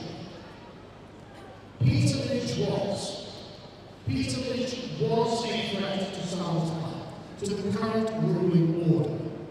Peter Lynch was, of course, before his suicide in prison, a grandfather who took part in the Southall riots. He was jailed for 2 years and 8 months for, as Saeed tells us, shouting racist and provocative remarks at police officers. He called asylum seekers child killers, and he was not with his son, and had a placard calling globalist organizations and politicians corrupt. The level of harm involved in each of these cases is something different, and speaks very clearly to the two-tier nature of Britain. This is what it is like to have state power ranged against you. This is what it is like to know that your government serves something other than the people of the country. You will receive no grace from how the state is constituted at the moment. In fact, they openly despise you and they will tell you such. Notice how swiftly Keir Starmer politicised the Southall riots. The very first day, far right. The next day, racist. What are those words? What do they mean? These are exclusionary words. These are words designed to put you into the second category, to show that you do not enjoy the same rights as everyone else. That's what they're for. So what kind of country does this create? Well, an oppressive, an unfair, but also a decaying, a third world where politicians take their gifts and their lives while the rest of the people are impoverished. The creeping socialist government that began with Tony Blair is finding its final realization over Keir Starmer. For the first time since the Black Death, England is becoming poorer. We are being slowly but surely immiserated by design. If democracy could be defined as people getting what they voted for, then we have been in democracy for quite some time. We've been voting against mass immigration for decades. We've been voting against tax increases for decades. We have been voting against the increase in the administrative state for decades. And yet, now we're saddled with the most unpopular Labour government in history that intends to increase all of these things. They're going to continue the agenda of mass immigration. But what problem does that solve? What is solved by the overpopulation of Britain? We have now 15 million more people than when this began. Do we feel we have fewer or more problems at this point? They're going to continue to raise our taxes. I don't know whether you might dread in the next budget. When does this end? When will it ever be enough? There is a black hole that will never fill because they're trying to provide national services on an international scale. It can never end. We do not have enough money. And they're going to continue trying to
those of you who don't know me, my name is Don Keith, and I gotta tell you, if Keir Starmer thought he was gonna put a damper on this event by putting England's greatest voice in lockup, he ain't got enough for the economy.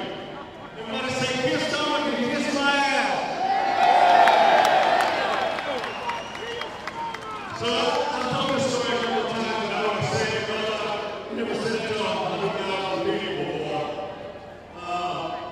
You know, great heroes come along maybe once in a generation if you're lucky. You got Winston Churchill, you got William Wallace in the United States, you got people like Martin Luther King. You know, they don't come around a lot. Now in America, we have one this generation. We have a guy named Donald Trump, maybe our But here you got another guy who I call the working class Donald Trump of Great Britain. His name is Tommy Robbins.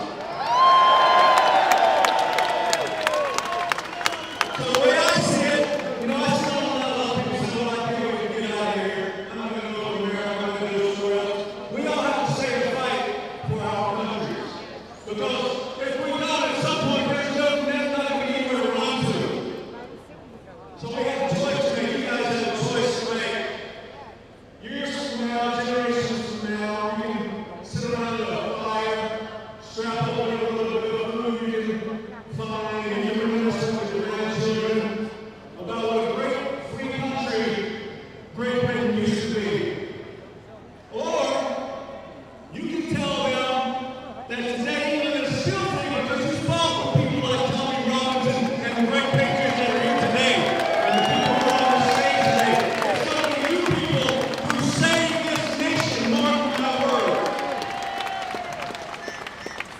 Now I've got something I want to read you. Tommy asked me to read this to you guys, and I was with him yesterday. I felt honored to be one cast to escort him to the police station yesterday. But he asked me to read this, and I'm going to let him know. It's a poem I wrote. And I wrote it as it pertains to America. If you could go to any Western country right now, you can apply it to yourselves. And I guess I'd like to ask you, how many of you have ever been online and right now calling someone calling you a racist or white supremacist simply because you espouse your personal conservative beliefs? Show of hands, who's ever been called a racist on social media? Yeah, a lot of you out here. So I wrote this for you guys.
Thank you very much for having me. I love you guys. God bless everyone.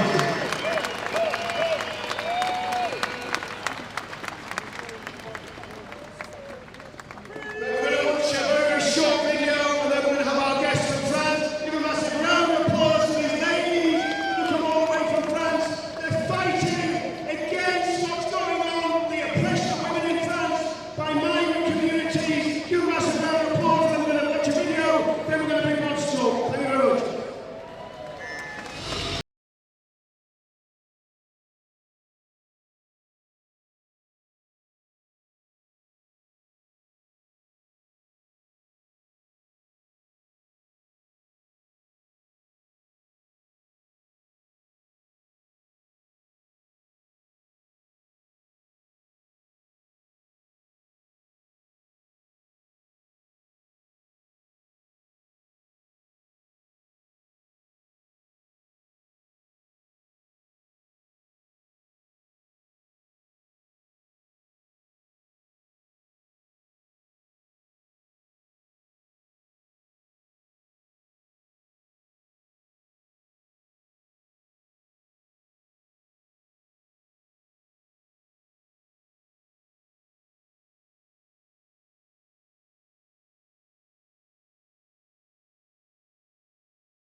women's submission.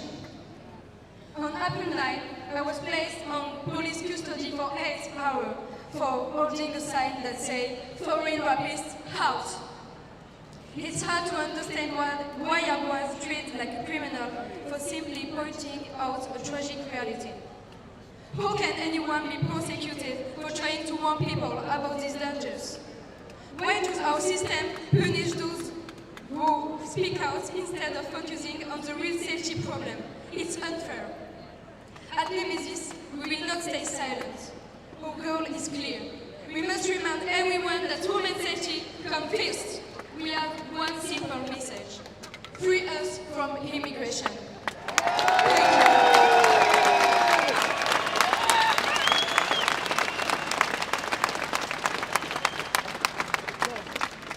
Hello, Great Britain. My name is Anaïs, and I'm also a spokesperson from Collective Nemesis. It's a great pleasure to be here, but I must tell you, English is not my mother tongue. Please be kind if I make any mistake in your beautiful language. I've always been fascinated by the history of England, the architecture, the heritage, churches, museums, etc. So in 2012, I came here to study English. I fell in love with your city. But that passion was suddenly destroyed one night at the exit of Edinburgh Station on the Bakerloo line. That night, I was sexually assaulted by 3 men of Pakistani origin. They were looking while attacking me, as my fear was a kind of joke game. They wanted to control my frozen body. But by some miracle, a man entered, pushed them away, and saved me right before they raped me.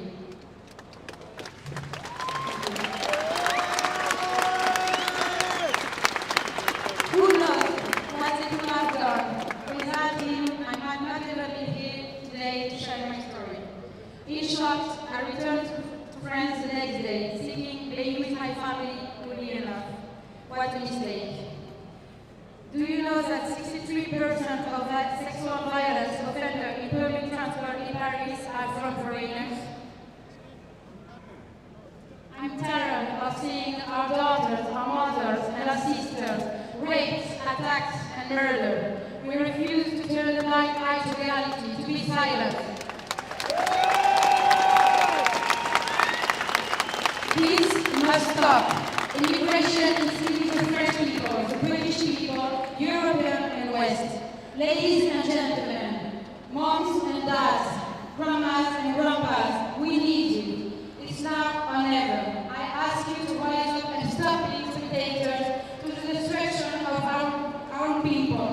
Your daughter, your son, our civilization needs you. Join us. Together, let's raise our voices to defend the rights, safety and freedom of the European women. Let this movement cross borders and close them to those who do not respect our values. One of the solutions I'm proposing today is to start an Nemesis branch here in London. Join us, come speak to us, follow us on social media, and together, let's expose what English women are also going through. Let's defend our civilization together. Thank you, Great Britain.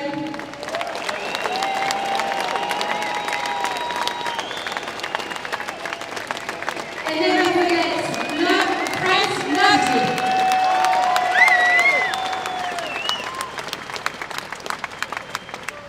Hi, I'm Alice. I'm 23 years old and I'm from Nantes, a city in western France. My city has been governed for the past 10 years by a left-wing mayor and a so-called feminist mayor. Her feminism is about naming streets after women. That's not feminism.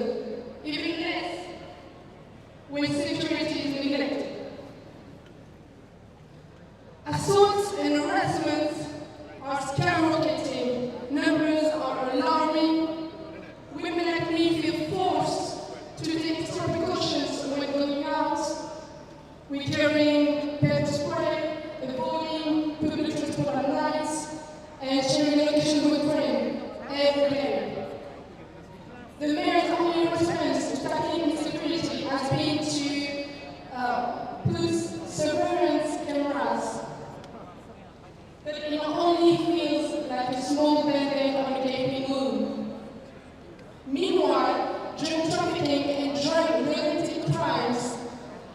taken root in the very heart of the city. The prosecutor of Nantes has even stated that many of the offenders who are involved in serious crimes come from Africa, and they show little interest in integrating. This isn't just my story, it's Europe's story. It's our story. This is the reality for every woman in major city in Europe. Is this really the Europe we want to keep living in and pass on to future generations? We are all here today because we all understand how important it is to stand up against the people in power who are imposing on us immigration and silence. Thank you, London.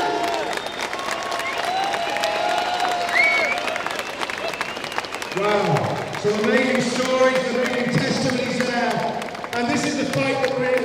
It's not just the fight for our country, it's the fight for our women. And every single man in this crowd should be ready to fight and die for their women, for their daughters, their wives, their girlfriends. And that's what true feminism is all about. I want to ask a question. How many people in this crowd support reform? Put your hands up if you support reform. How many people? It's gone down since the last demo. How many people in this crowd support Tommy Robinson? There you have it, Nigel. Well, the reality is that Speaker Mr. Shaw found out you can't do both. He stood for Tommy Robinson, he lost his position in reform. He stood on principle and he stood for what was right. Give it up for Richard Shaw.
Let's do this and save our nation. Thank you, Tommy. Free Tommy Robinson.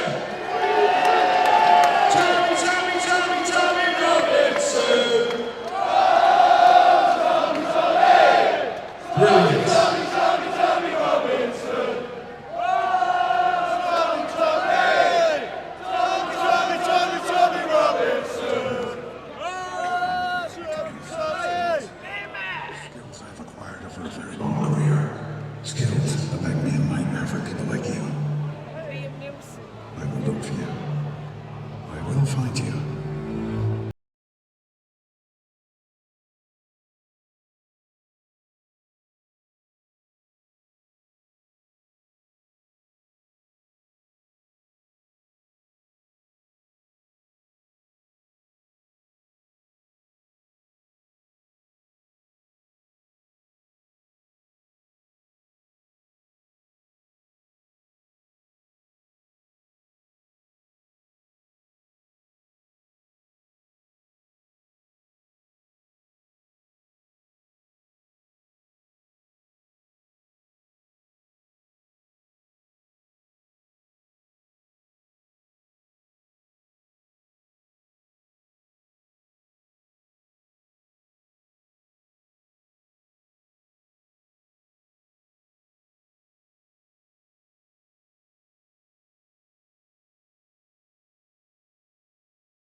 Listen, simple question then, David.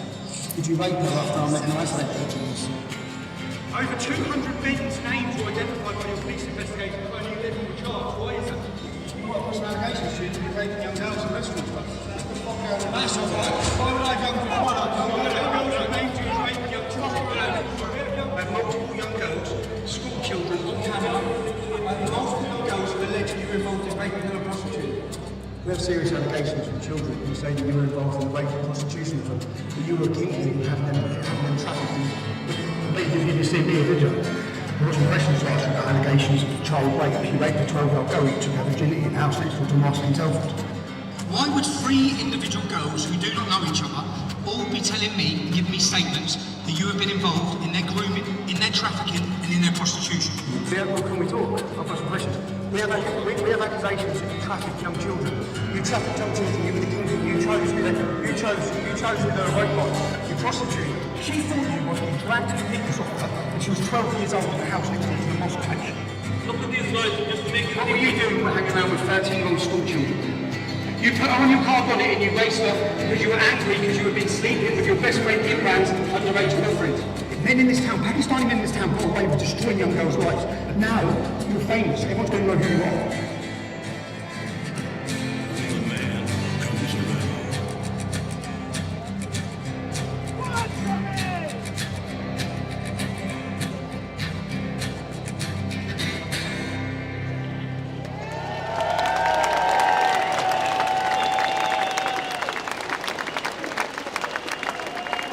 Yes, London!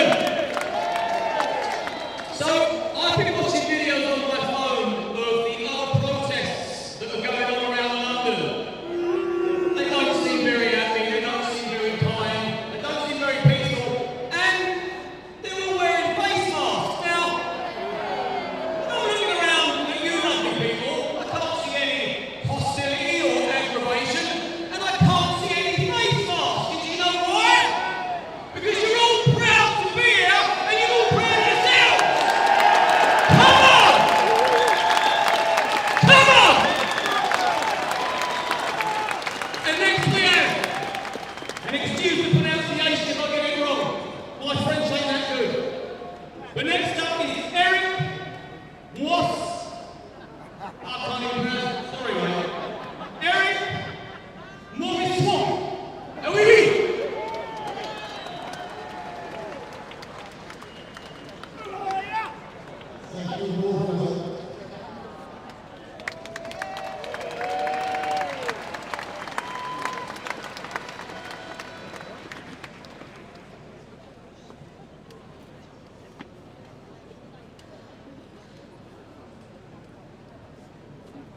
Hello, patriots. Hello, my friends. Hello, dissidents. Hello, fighters. Hello, British people. Sorry, I'm French, so I speak now French. J'ai fait le voyage depuis la Vendée en France, où nous menons le même combat que vous.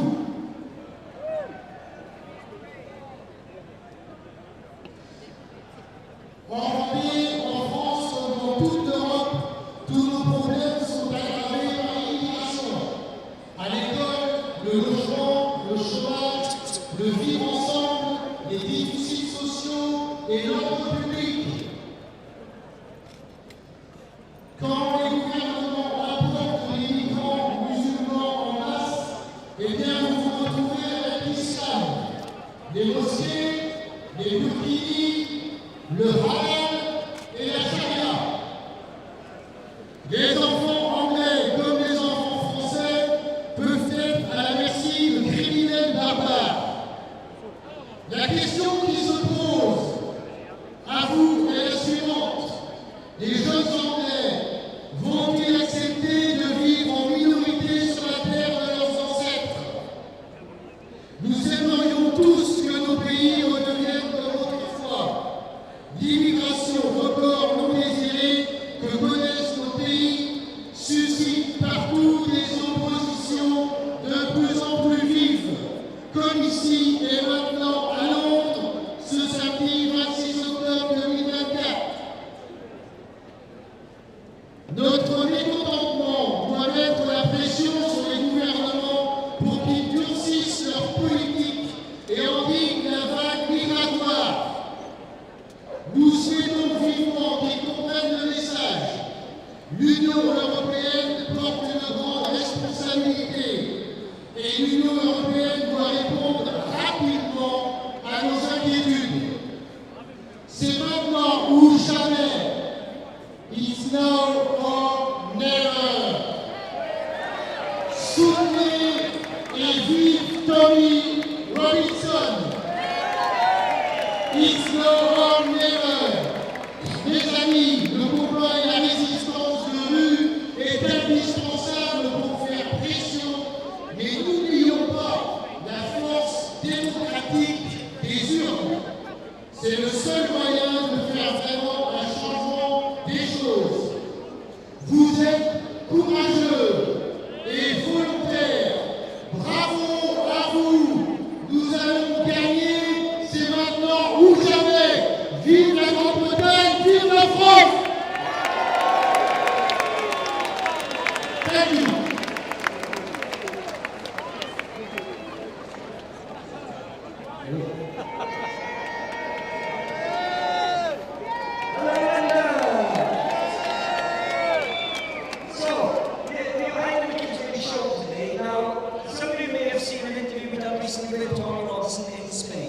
Now, it was an emotional interview, and if you're honest, it's an emotional weekend. Something that I want to say is that I know 100% fact that when Tommy hears the amount of people that turned out today, he is going to be so proud of every single one of you. The other thing that I want to say, as much as a terrible situation it is for Tommy right now, sitting in the cell, I can guarantee you, with how you've all turned out, how you've all behaved, he is going to be sitting there with a massive smile on his face. So every single person here, you've done Tommy proud, you've done yourself proud, and more importantly, you've done the country proud. Give yourselves a round of applause.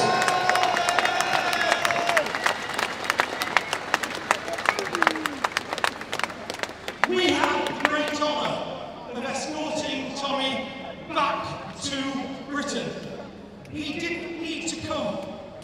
He did not need to come, but he did. He did because he wanted to send a message to that building there and that shithouse there.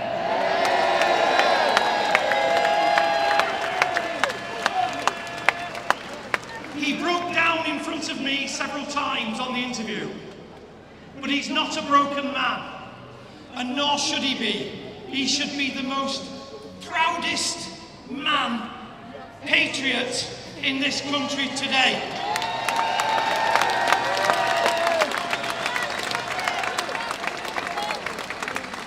One of the questions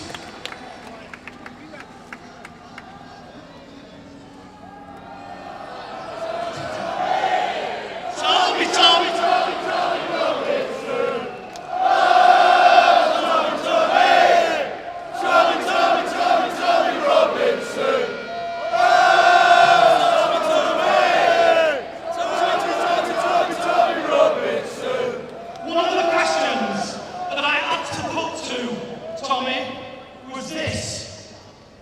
out Reform UK and Nigel Farage.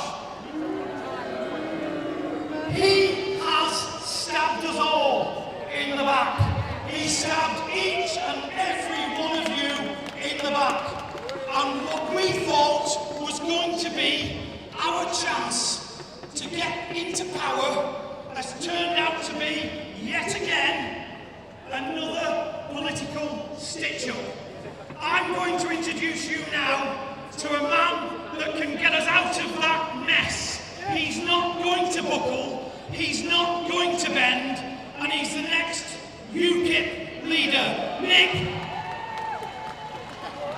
Tanconi. So please put your hands together and give Nick a warm, warm welcome as we do. Thank you.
UKIP will say it as it is. Detain and deport all illegal invaders. Detain and deport all Islamists. Detain and deport all migrants who are here to colonize. Detain and deport all those who refuse to assimilate. We are shifting the Overton window. You don't shift the window by playing the long game. It is a lie. You shift the window with truth, with courage, with bravery, with fearless leadership. You shift the window by saying it as it is and calling out the evil in front of you, regardless of the consequences. That inspires. That motivates. Ladies and gentlemen, you are more powerful than you know. You are the soldiers in this battle. You are not powerless, but who is willing to stand up and fight? I am recruiting community leaders who are ready to stand and ready to fight and take their country back.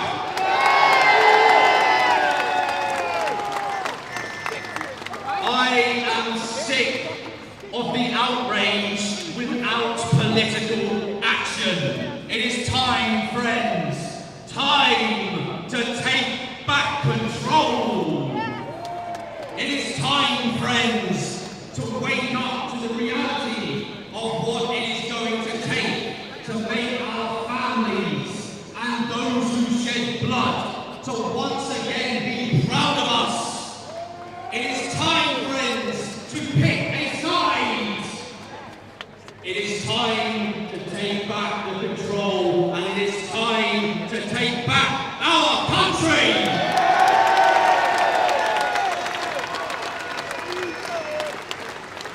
The communists, the Islamists, the Marxists, the leftists, these people try to silence you by smearing you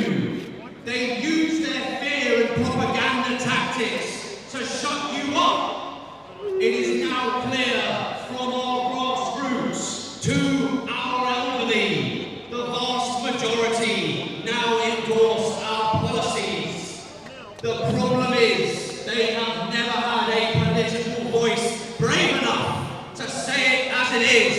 Well, today, fear no longer controls us. We control fear!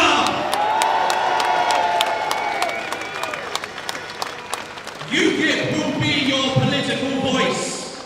Let us stand together. Let us stand up for the 40% who do not vote and who have given up. Let us give them hope. Ladies and gentlemen, I stand before you, asking you to join me in the new right and to stand for justice.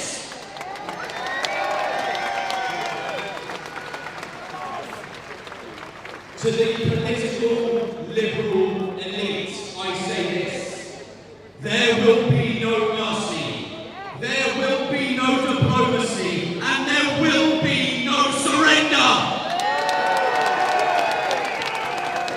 Let me make it absolutely clear to the liberal elite traitors: UKIP is coming for you, and we will have justice for your crimes against the British people. Friends, let us talk solutions.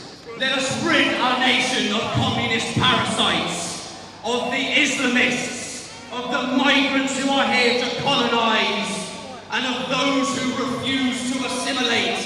And let us deport the 5 million people who do not deserve to be here.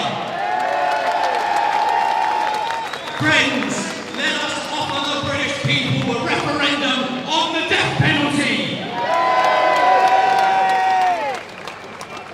With your permission, I want to transform this great patriotic movement into real political action and change. Let us rebuild Britain for our children and our children's future. Let us show the liberal establishment that we will not take any more, we are not their slaves. Let us stand together and break free of the globalist shackles and show them that they dare not make the British people angry. To two-tier Keir, I say this: you can send your thugs to beat us. You can lock us up. You can martyr us as you have done our political prisoners, but you will never silence us. No two-tier Keir Starmer, you will bend the knee to the British people. If you lend us your vote and grant UKIP the opportunity, I will lead you, ladies and gentlemen. The new right rises, and as God is my witness, we will take our country back, and when we do, it will be for His glory. In 5 years' time, we vote our way out of this. Thank you.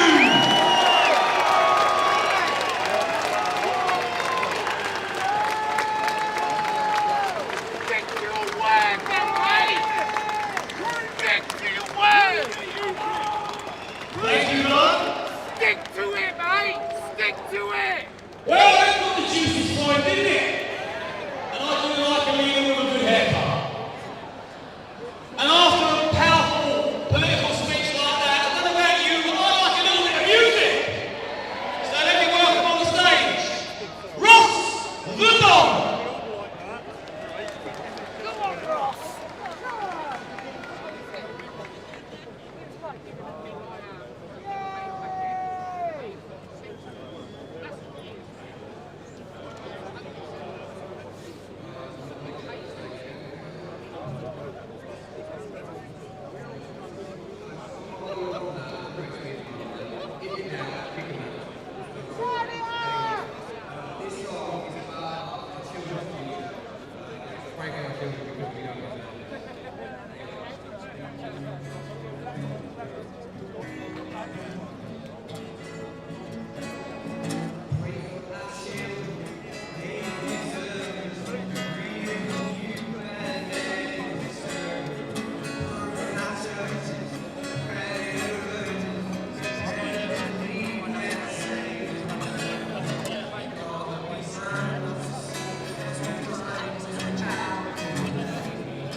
forget the times you made me serve.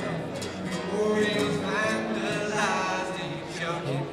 This is what I'll say if I had it my way. They'll be shipped back on my Friday.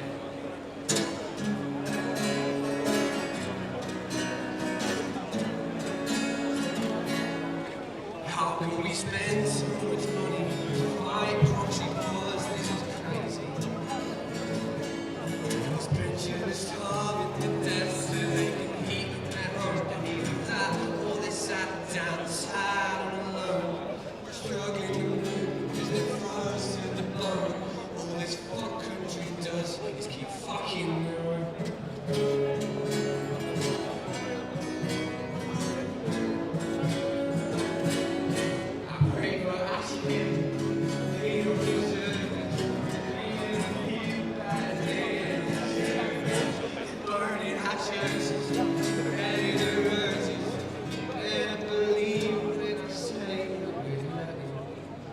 Thank you very much. I am Ross Miller. Cheers, guys.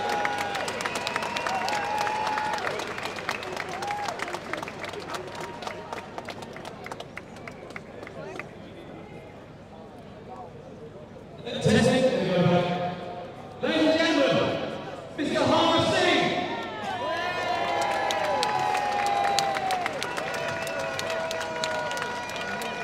Good evening.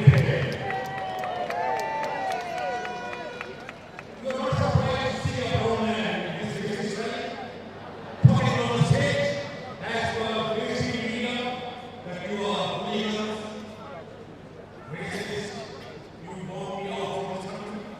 Is it right? Are you listening to Putin here? You are wrong.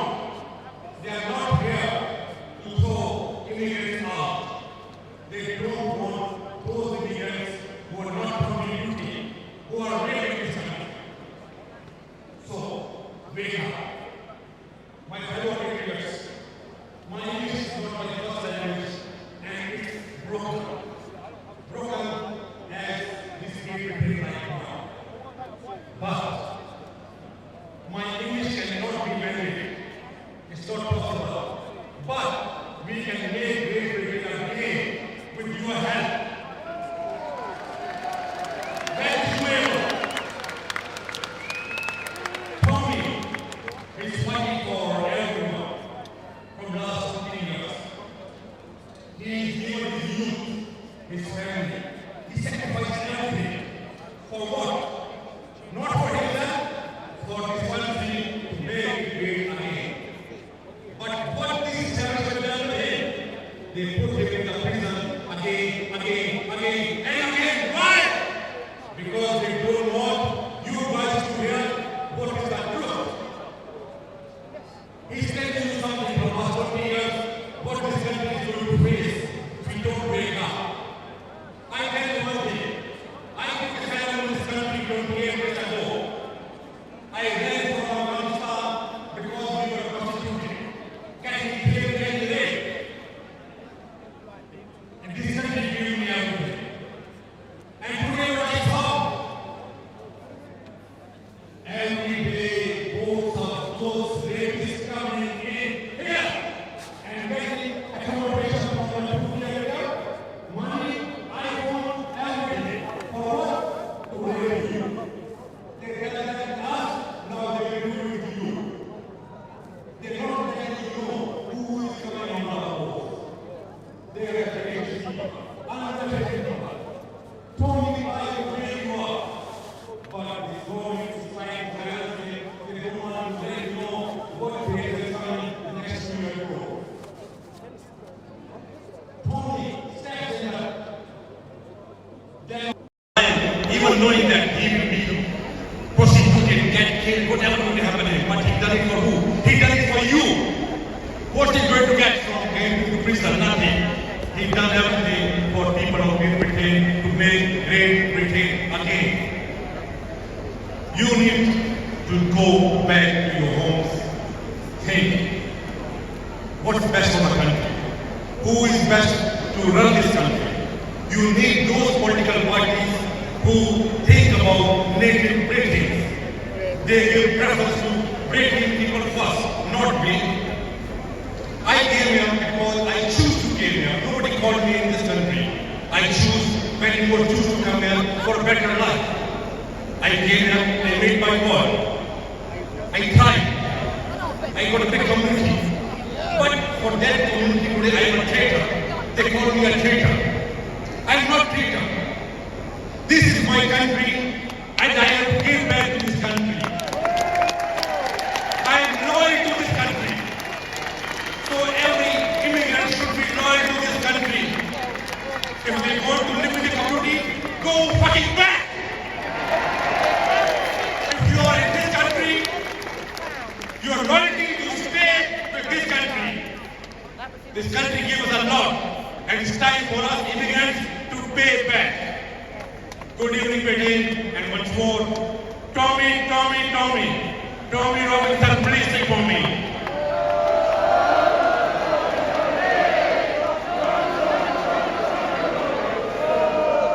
Hey, Tommy Robinson. Again.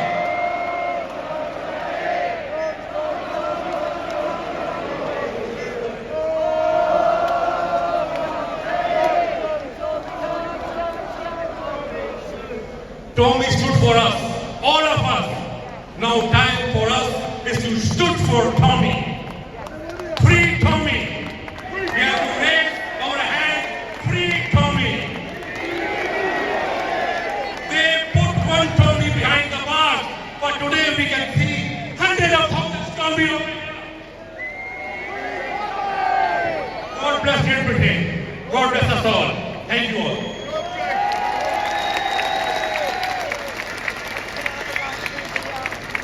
Big love, my brother, big love. Okay, so as we come to the final hour or so of the day, and what a glorious day it's been, it's time for a blessing. Have we got a priest in the house? Father Philip Harris, do your magic, sir. So will you afford me the opportunity of declaring a blessing over you? Before I do that, if anybody is interested in an eyewitness account of Jesus, left and right of the sides here at Wings, there will be people with Gospels of John that they can actually give to you if you want to avail yourself of the good news of Jesus. Let me declare a blessing over you. Go forth in peace. Go into the world and be of good courage. Hold fast to that which is good. Render to no one evil for evil. Support the weak. Strengthen the faint-hearted. Show love to everyone. Love and serve the Lord, rejoicing in the power of His might. And the blessing of Almighty God, the Father, the Son, and the Holy Spirit be upon you, remain with you, and with those whom you love, now and evermore. Amen.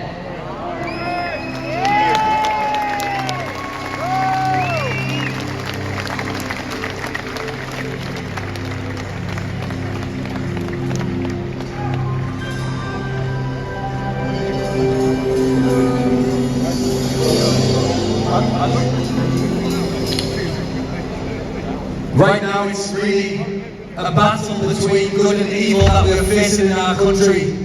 And we know that this side we are on is certainly the side of good. Now when Tommy spoke to us about today's event, there was one song that he specially requested. And if we listen to the lyrics of this song as we sing it, it's more relevant than ever. You can even hear the lyrics applying to Tommy right now in his situation.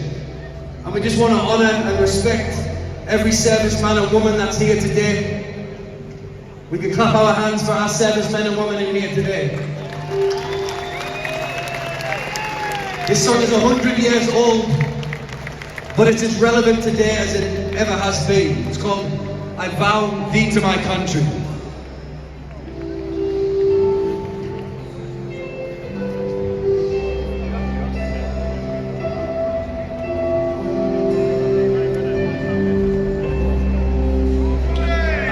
I vow to thee, my country, all earthly things above, and and whole and perfect, the service of my love, the love that has no question, the love that sends the death, that lays upon the altar, the dearest and the best, the love that never falters, the love that makes the bride, the love that makes undaunted, the final sacrifice. Calling them.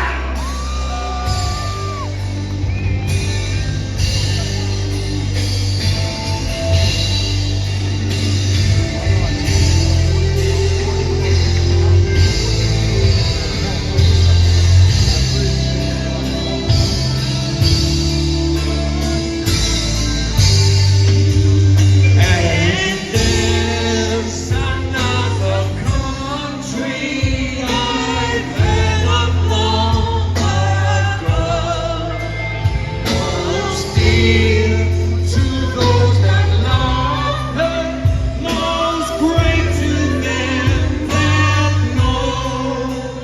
We may not count her arms, we may not see her king, her fortresses of faithful heart, her pride is suffering,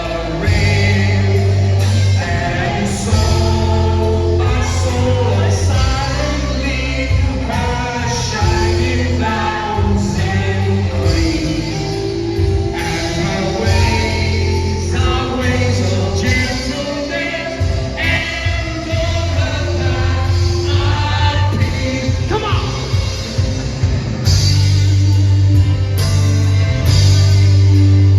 Come on, somebody, we vow to thee, our country.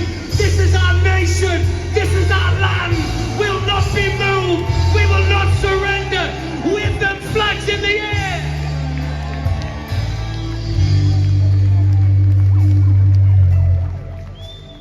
And soul by soul and silently her shining bounds increase, and her ways are ways of gentleness, and all her paths are peace. Come on, somebody, make some noise in this place. Let them know that we're here. Let them know that we're going nowhere.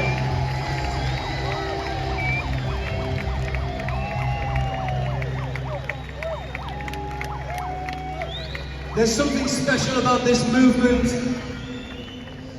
I have people that have came here for the first time and never been to political rallies, and they said there's a feeling of unity in this place. There's a feeling of love and togetherness, a feeling of harmony and peace. It's very unique, and we should appreciate it, and we should appreciate one another as well. Let's clap our hands for everybody here today. Now this song is 200 years old, written by a great British poet called Sir William Blake. And this song is more relevant now than ever before. And as we sing it today, we sing it as a battle cry. That Jerusalem was built in this great land here. And right now it's our duty, every one of us here today, to rebuild Jerusalem in this land. We are great because we were built on a solid foundation. And that solid foundation was Jesus Christ. It was Christianity. And we can never move away from it. We need to rebuild Jerusalem now. We need to stand on that solid rock that is Christianity. This is our time and our moment.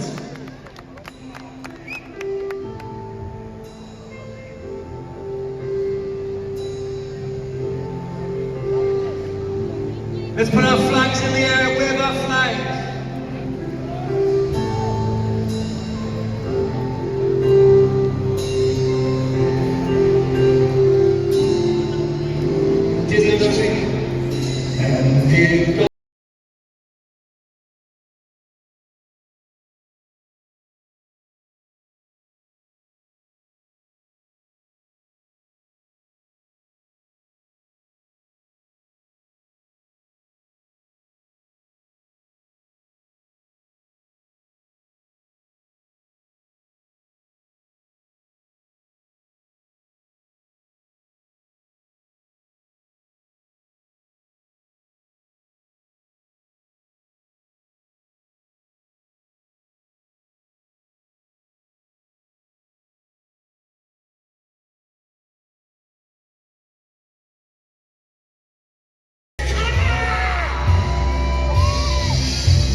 And we declare this today. Bring me my bow of burning gold. Bring me my arrows of desire. Bring me my spear, all clouds unfold. Bring me my chariot of fire. This is important.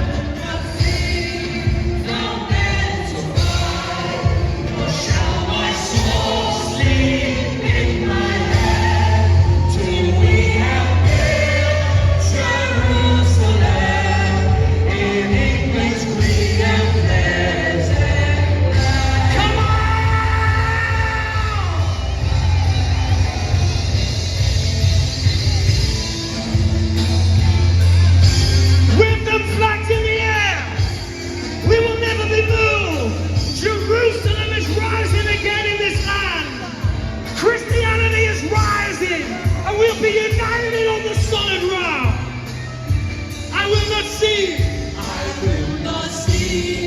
from men to fight, nor shall my sword sleep in my hand, till we have built Jerusalem in England's green and pleasant.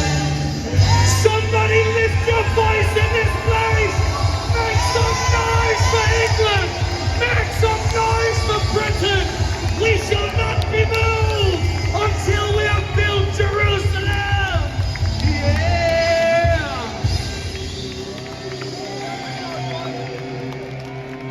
Just one more time. Tommy, Tommy, Tommy, Tommy Robinson. Oh, Tommy, Tommy. Tommy, Tommy, Tommy, Tommy Robinson. Oh, Tommy, lift it out. Tommy, Tommy, Tommy, Tommy Robinson. Oh, Tommy, Tommy. Tommy, Tommy, Tommy, Tommy Robinson. Oh, Tommy, Tommy. Tommy, Tommy, Tommy, Tommy Robinson.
Check. Yeah, I'm too short for that mic anyway. Wow! Powerful. So this is the last word from me. This is where I dish out some thank yous. Thank you to everyone that's organised this today. Thank you to the police that are standing behind us, keeping us safe from Antifa. Thank you to all the singers and the speakers. Thank you for Tommy. Thank you to Tommy. Thank you, Tommy. He has galvanised all of you here today. He has brought all of you together in harmony. Yes, he has. And have you had a good time? And thank you for coming. And I just want to ask one thing. Please, for the love of God, get home to your families safe and be peaceful on your return. London, I fucking love you! Thank you! And now it's time for the lovely dancers to see us off. I'll see you on the other side.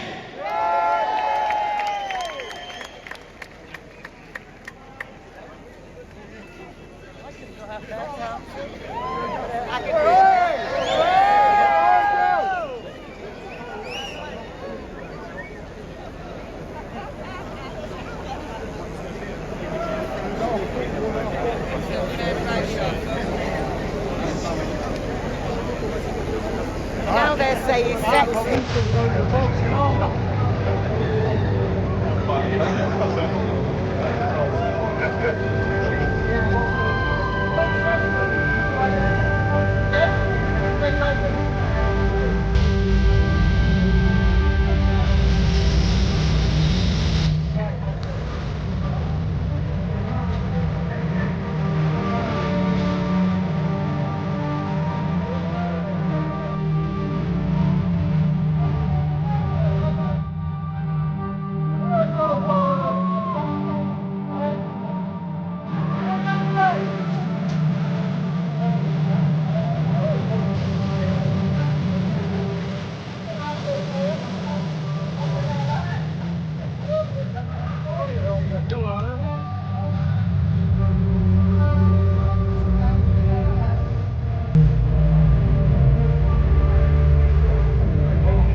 Does anybody want some more? Do you want another song? Do you want another song that everybody will know really, really well? Don Keith, as you all know, published a tribute to Tommy Robinson. We said to Tommy, because Tommy's a bit embarrassed by the song, to be brutally honest with you, we said to Tommy, if you go to prison, we're going to play this song as a tribute to do. Hit play, let's press the song for Tommy Robinson, and then I'll close. So how many of you have ever been in a music video before? Hold on, can you kill it? Can you kill it? Can you kill it? So we're going to close, but this is going to be the footage. We're going to use this in the official music video, so you guys are all going to be in it, so I need you to get as involved as you possibly can. So I'm just going to kind of pantomime the music, and we're going to all celebrate Tommy with this song right now, and we're going to use it to make a video, okay? Everybody good? Let's do it, man.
You guys are beautiful. Thank you so much.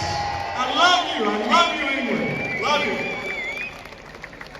Thank God. Give John a massive round of applause. Just want to finally thank everybody that's come. Thank you guys for coming. Thank Tommy and Urban Scoop for making this possible.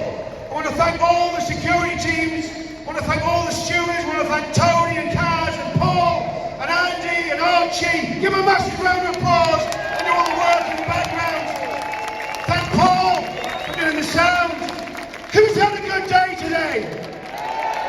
There's still thousands of people here who've been here for hours. It's been an amazing day. I want to ask you to do one thing. When you leave, I want you to all leave in the direction of Victoria Street. So that's turning round, going the way you came. I want you to go exactly the way you came. I want you to start leaving now. The show's over. It's been a brilliant day. We want everybody to disperse peacefully and in an orderly manner. I want to do it all again really soon to free Tommy Robinson.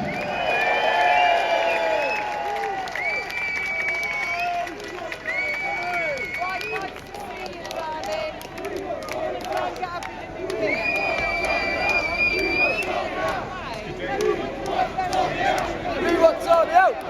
We want Tommy out!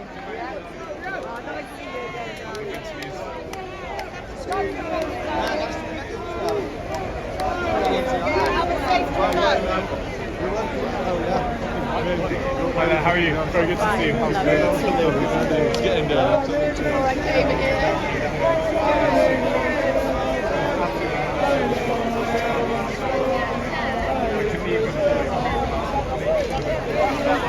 Everybody's leaving.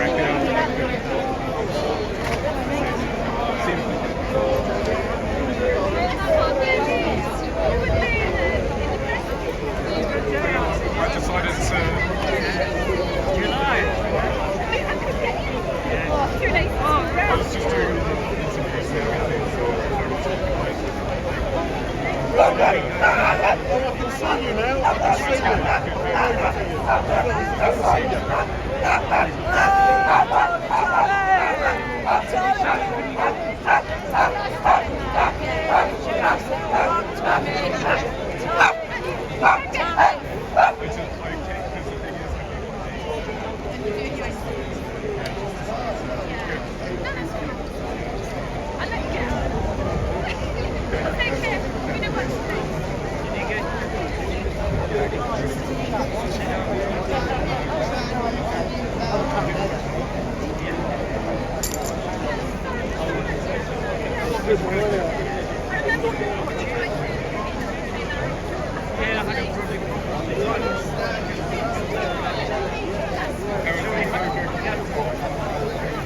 Cheers, mate.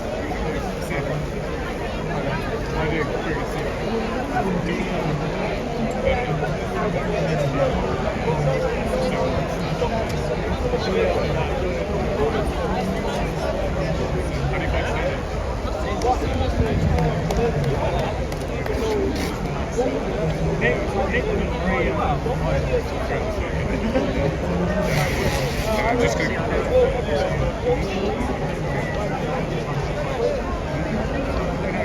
Are you going to Speakers Corner tomorrow? Yeah. Oscar, how you doing, bro? I got such good view in the middle. Yeah. So I was really busy, just like organising stuff. How you doing, Mel? Very good to see you. How's it been? You okay? Alright. Yeah. So I'm just, I'm not sure.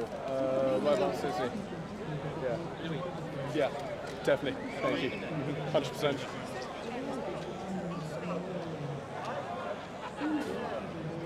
I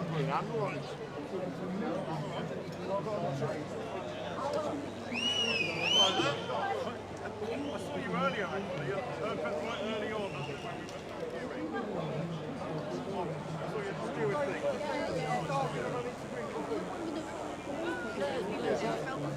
It's my own YouTube channel. Sure. Yeah, feel free to. I was streaming for about 6 hours today, so very, very long time. Definitely.